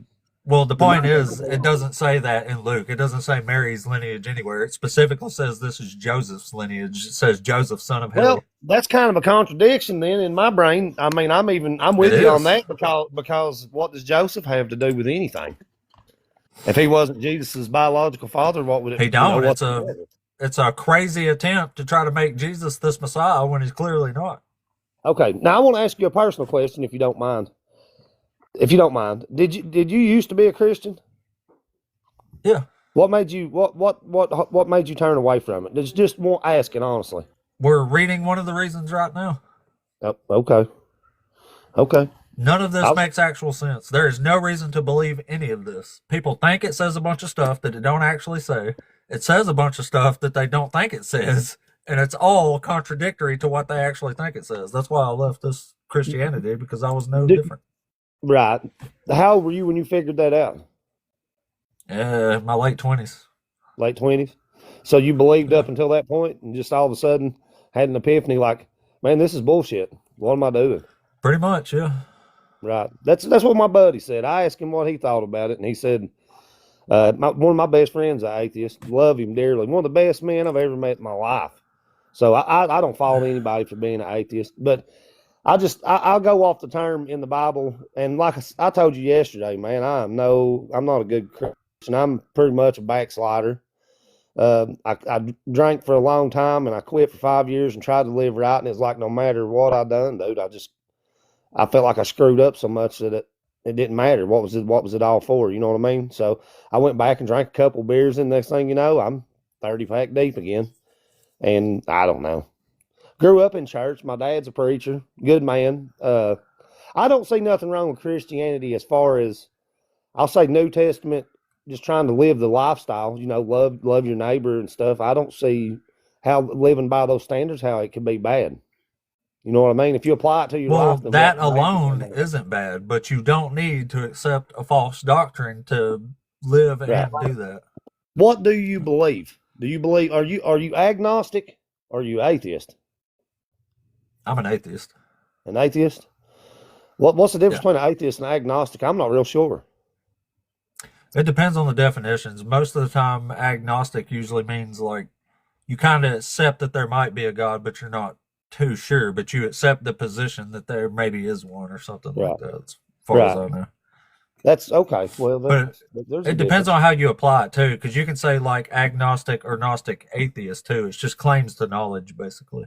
My whole deal is, man, like I see people just absolutely, and I mean it honestly. Sometimes it bothers me, but not most of the time. It don't. I overlook it. Just like people just trashing the Bible, trashing. And I see comedians and doing it and shit. And very rarely do you see any of these pussies say anything about Islam. They're scared to death because if they do that shit in another country, you know what I mean? Somebody drew a picture in France or something and got their head, they got unalived for it. And so, and I know you're not. We're in America, and they don't do that. I know you're not afraid to. I know you're not afraid to. I think that you think all religion's bullshit. Well, I wouldn't go to their country and do it. That's for damn sure. Yeah, but see, that sucks, bro. I'll do it in America where we're protected for free speech. Right, where you that. You got a freedom of speech, exactly. And I agree with that freedom of speech. I believe you should be allowed to say that. There's nothing wrong with that. I just don't think so. Here's my deal, and you can call me crazy, and it might sound crazy, bro. I was messed up one night, and I'm talking on a scale of 1 to 10. I was about a 15, and I was just sick of life, dude. I was in bad shape, man. Had been for years, and just kept suppressing it. And I cried out and I said, will you please help me? If there's a God, please help me. Please. I'm just begging something. And I'm telling you, I was jacked up beyond worse than I've ever been in my life. And it immediately left me at the snap of a finger. And I'm talking on a scale of 1 to 10, I was a 15. Now, how does that happen? Is the brain that strong that it can do that? Yeah.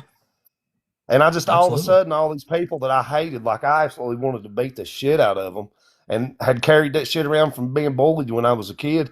Every bit of that, all at once, it was just gone, man. And I even called some people and I was like, hey, man, I've held a grudge against you for years and I am so sorry. And they apologized to me. And hell, I'm friends with 2 or 3 of them now. So to me, it just seems like in my human brain, I'm not capable of being forgiven like that because I'm not. I know me. I'm a piece of shit. You know, I hold grudges. I love people. Yeah, people change though, and people survive horrific Yeah. things. Like You humans know what are I'm really saying? But good I'm at just saying, overcoming that, adversity. right. I'm just saying in the blink Some of an are, eye, anyway. though, it was all gone. Usually it takes people time to get over Not anger when they issues. make their mind up. I No, didn't you have can my be in mind the made up. horrible worst position of your life and say, you know what, screw this, I'm done. And then from that moment Right. on, coincidentally, you're done. Right. Well, I can say, I mean, I can see that the brain's a powerful tool, man.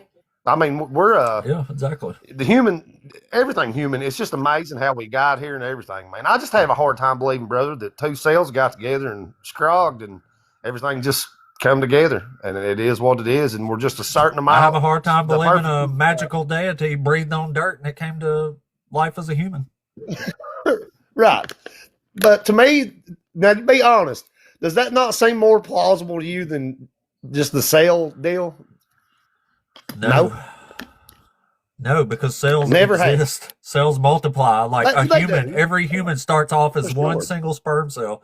We literally watch a single cell turn into a whole human every day, all the Yes. time. Oh yes. So why would I not believe that over believing a magical deity breathed on dirt and we came to life? It's just a personal thing, man.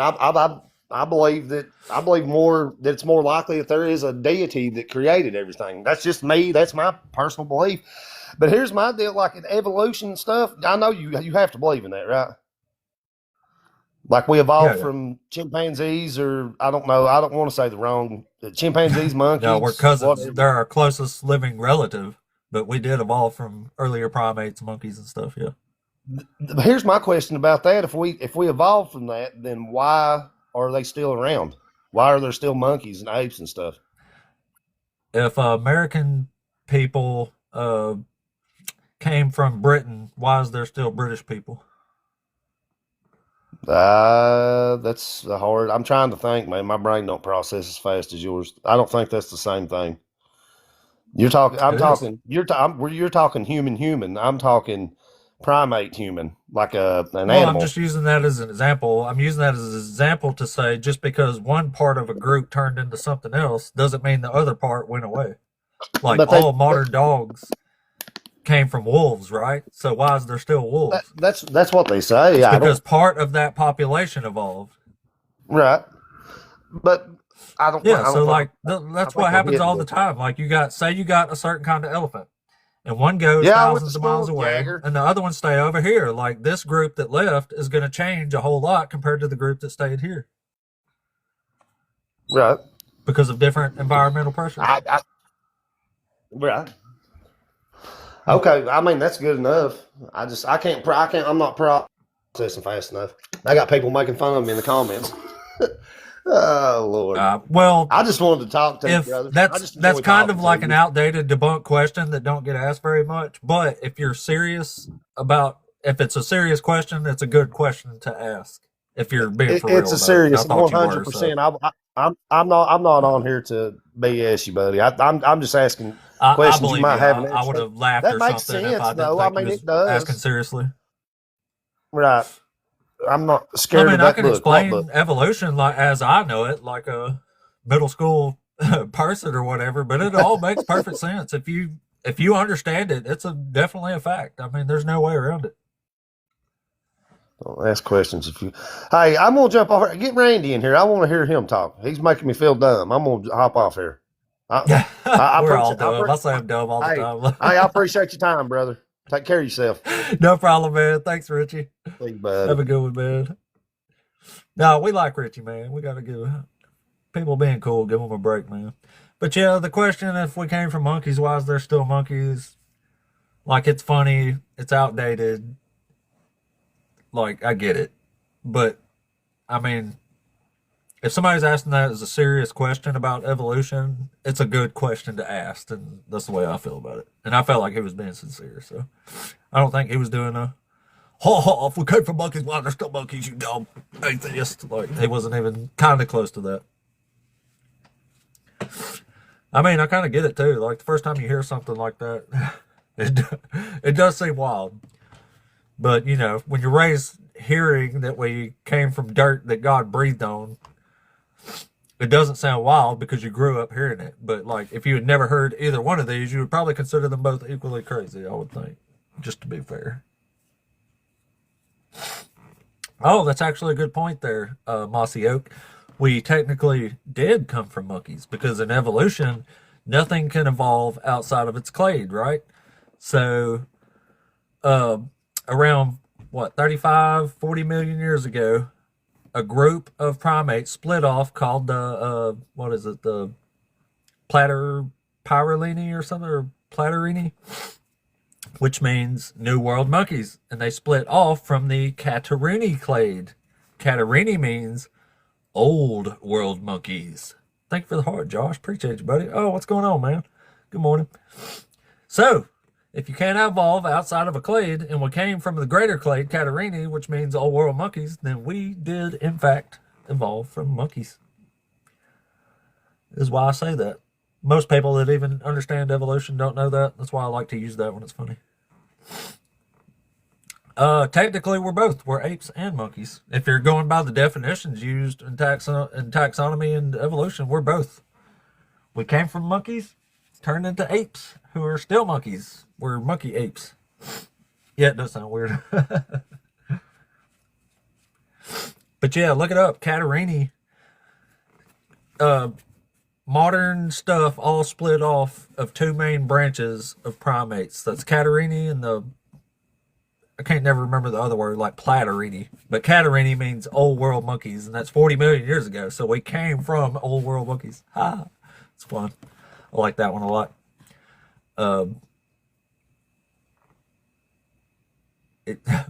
Yeah, I understand that, Mossy Oak. We're technically classified in the grade 8 family, but we came, like I said, if you're going by the definitions in evolutionary terms, then we came from Catarrhini. That means Old World monkeys. That means we were monkeys in the old world that became apes and never stopped being monkeys. It's pretty funny. I learned that from Clint's Reptiles. It's pretty awesome. All right, guys. I think I'm going to go ahead and chop the show for the day. I've been on for 4.5 hours, and now I have to use the bathroom. There's been 3,000 people nearly come through this bead today. We had 24 new followers. I made almost $6 on this live. I appreciate the shit out of y'all for that. That's freaking awesome. Because I will take it. Yeah, Clint's dope as fuck. But yeah, I learned that from him, and ever since I heard that, I was like, we came from monkeys. I was like, that don't sound right. But I was like, he's saying this, and he's serious, so I'm sure he's got a reason. Then I heard it, and I was like, oh shit. I was like, he's got me. He's got us. I think that's what he said he did his dissertation on, as a matter of fact. Maybe I'm wrong on that, but I thought that's what he said. Anyway, guys, day number 56 in a row in the books up here. I'm on every morning, y'all, so if you want to talk again, come on back tomorrow morning, and I'll be back. Might sit on here a few more minutes because I feel like I'm forgetting to say something that I should have said, but we're out of guests in the queue anyway. But yeah, I do feel like I was forgetting something there. Yeah, it was a good day today. Real good day today.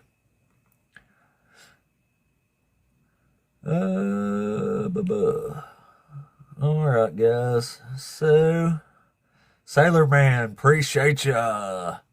Hell yeah, I appreciate ya. Oh, all right, guys. I think I'm chopping it out now so I can go to the bathroom. Enjoy the new year. It's the last day of the year, so if y'all partying tonight, be responsible. Don't do nothing freaking stupid. Don't incur years of problems for a goddamn party. It's fucking stupid. It's not a good trade-off. So if you're out there drinking and shit tonight, do it responsibly. Obviously, we're all adults, but we do all make mistakes. But, you know, don't be making a mistake that you knew about, guys. Shit. Rick, thank you, buddy. I like them boxing gloves. Most people don't know it. I did MMA for a decade. That's why I don't care like about looking stupid up here. Like, I've literally had my ass stomped in front of like 3,000 people. Like, 100 people in alive ain't gonna bother me. Not at all.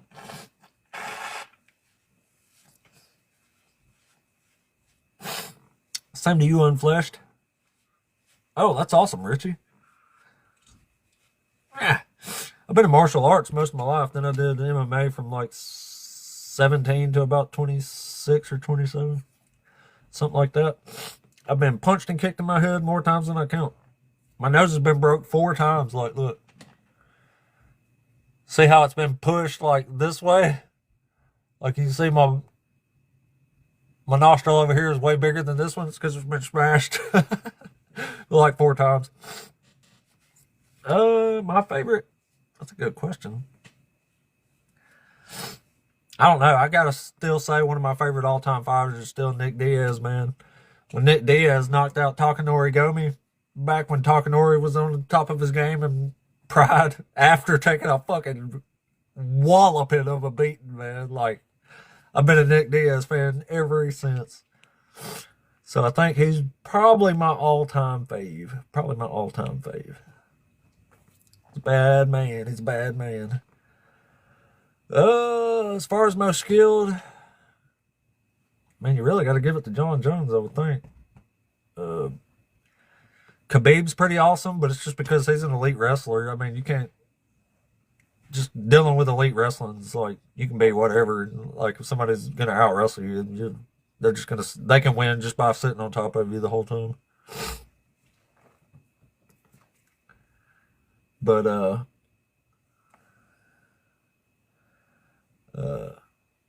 chokes don't really hurt.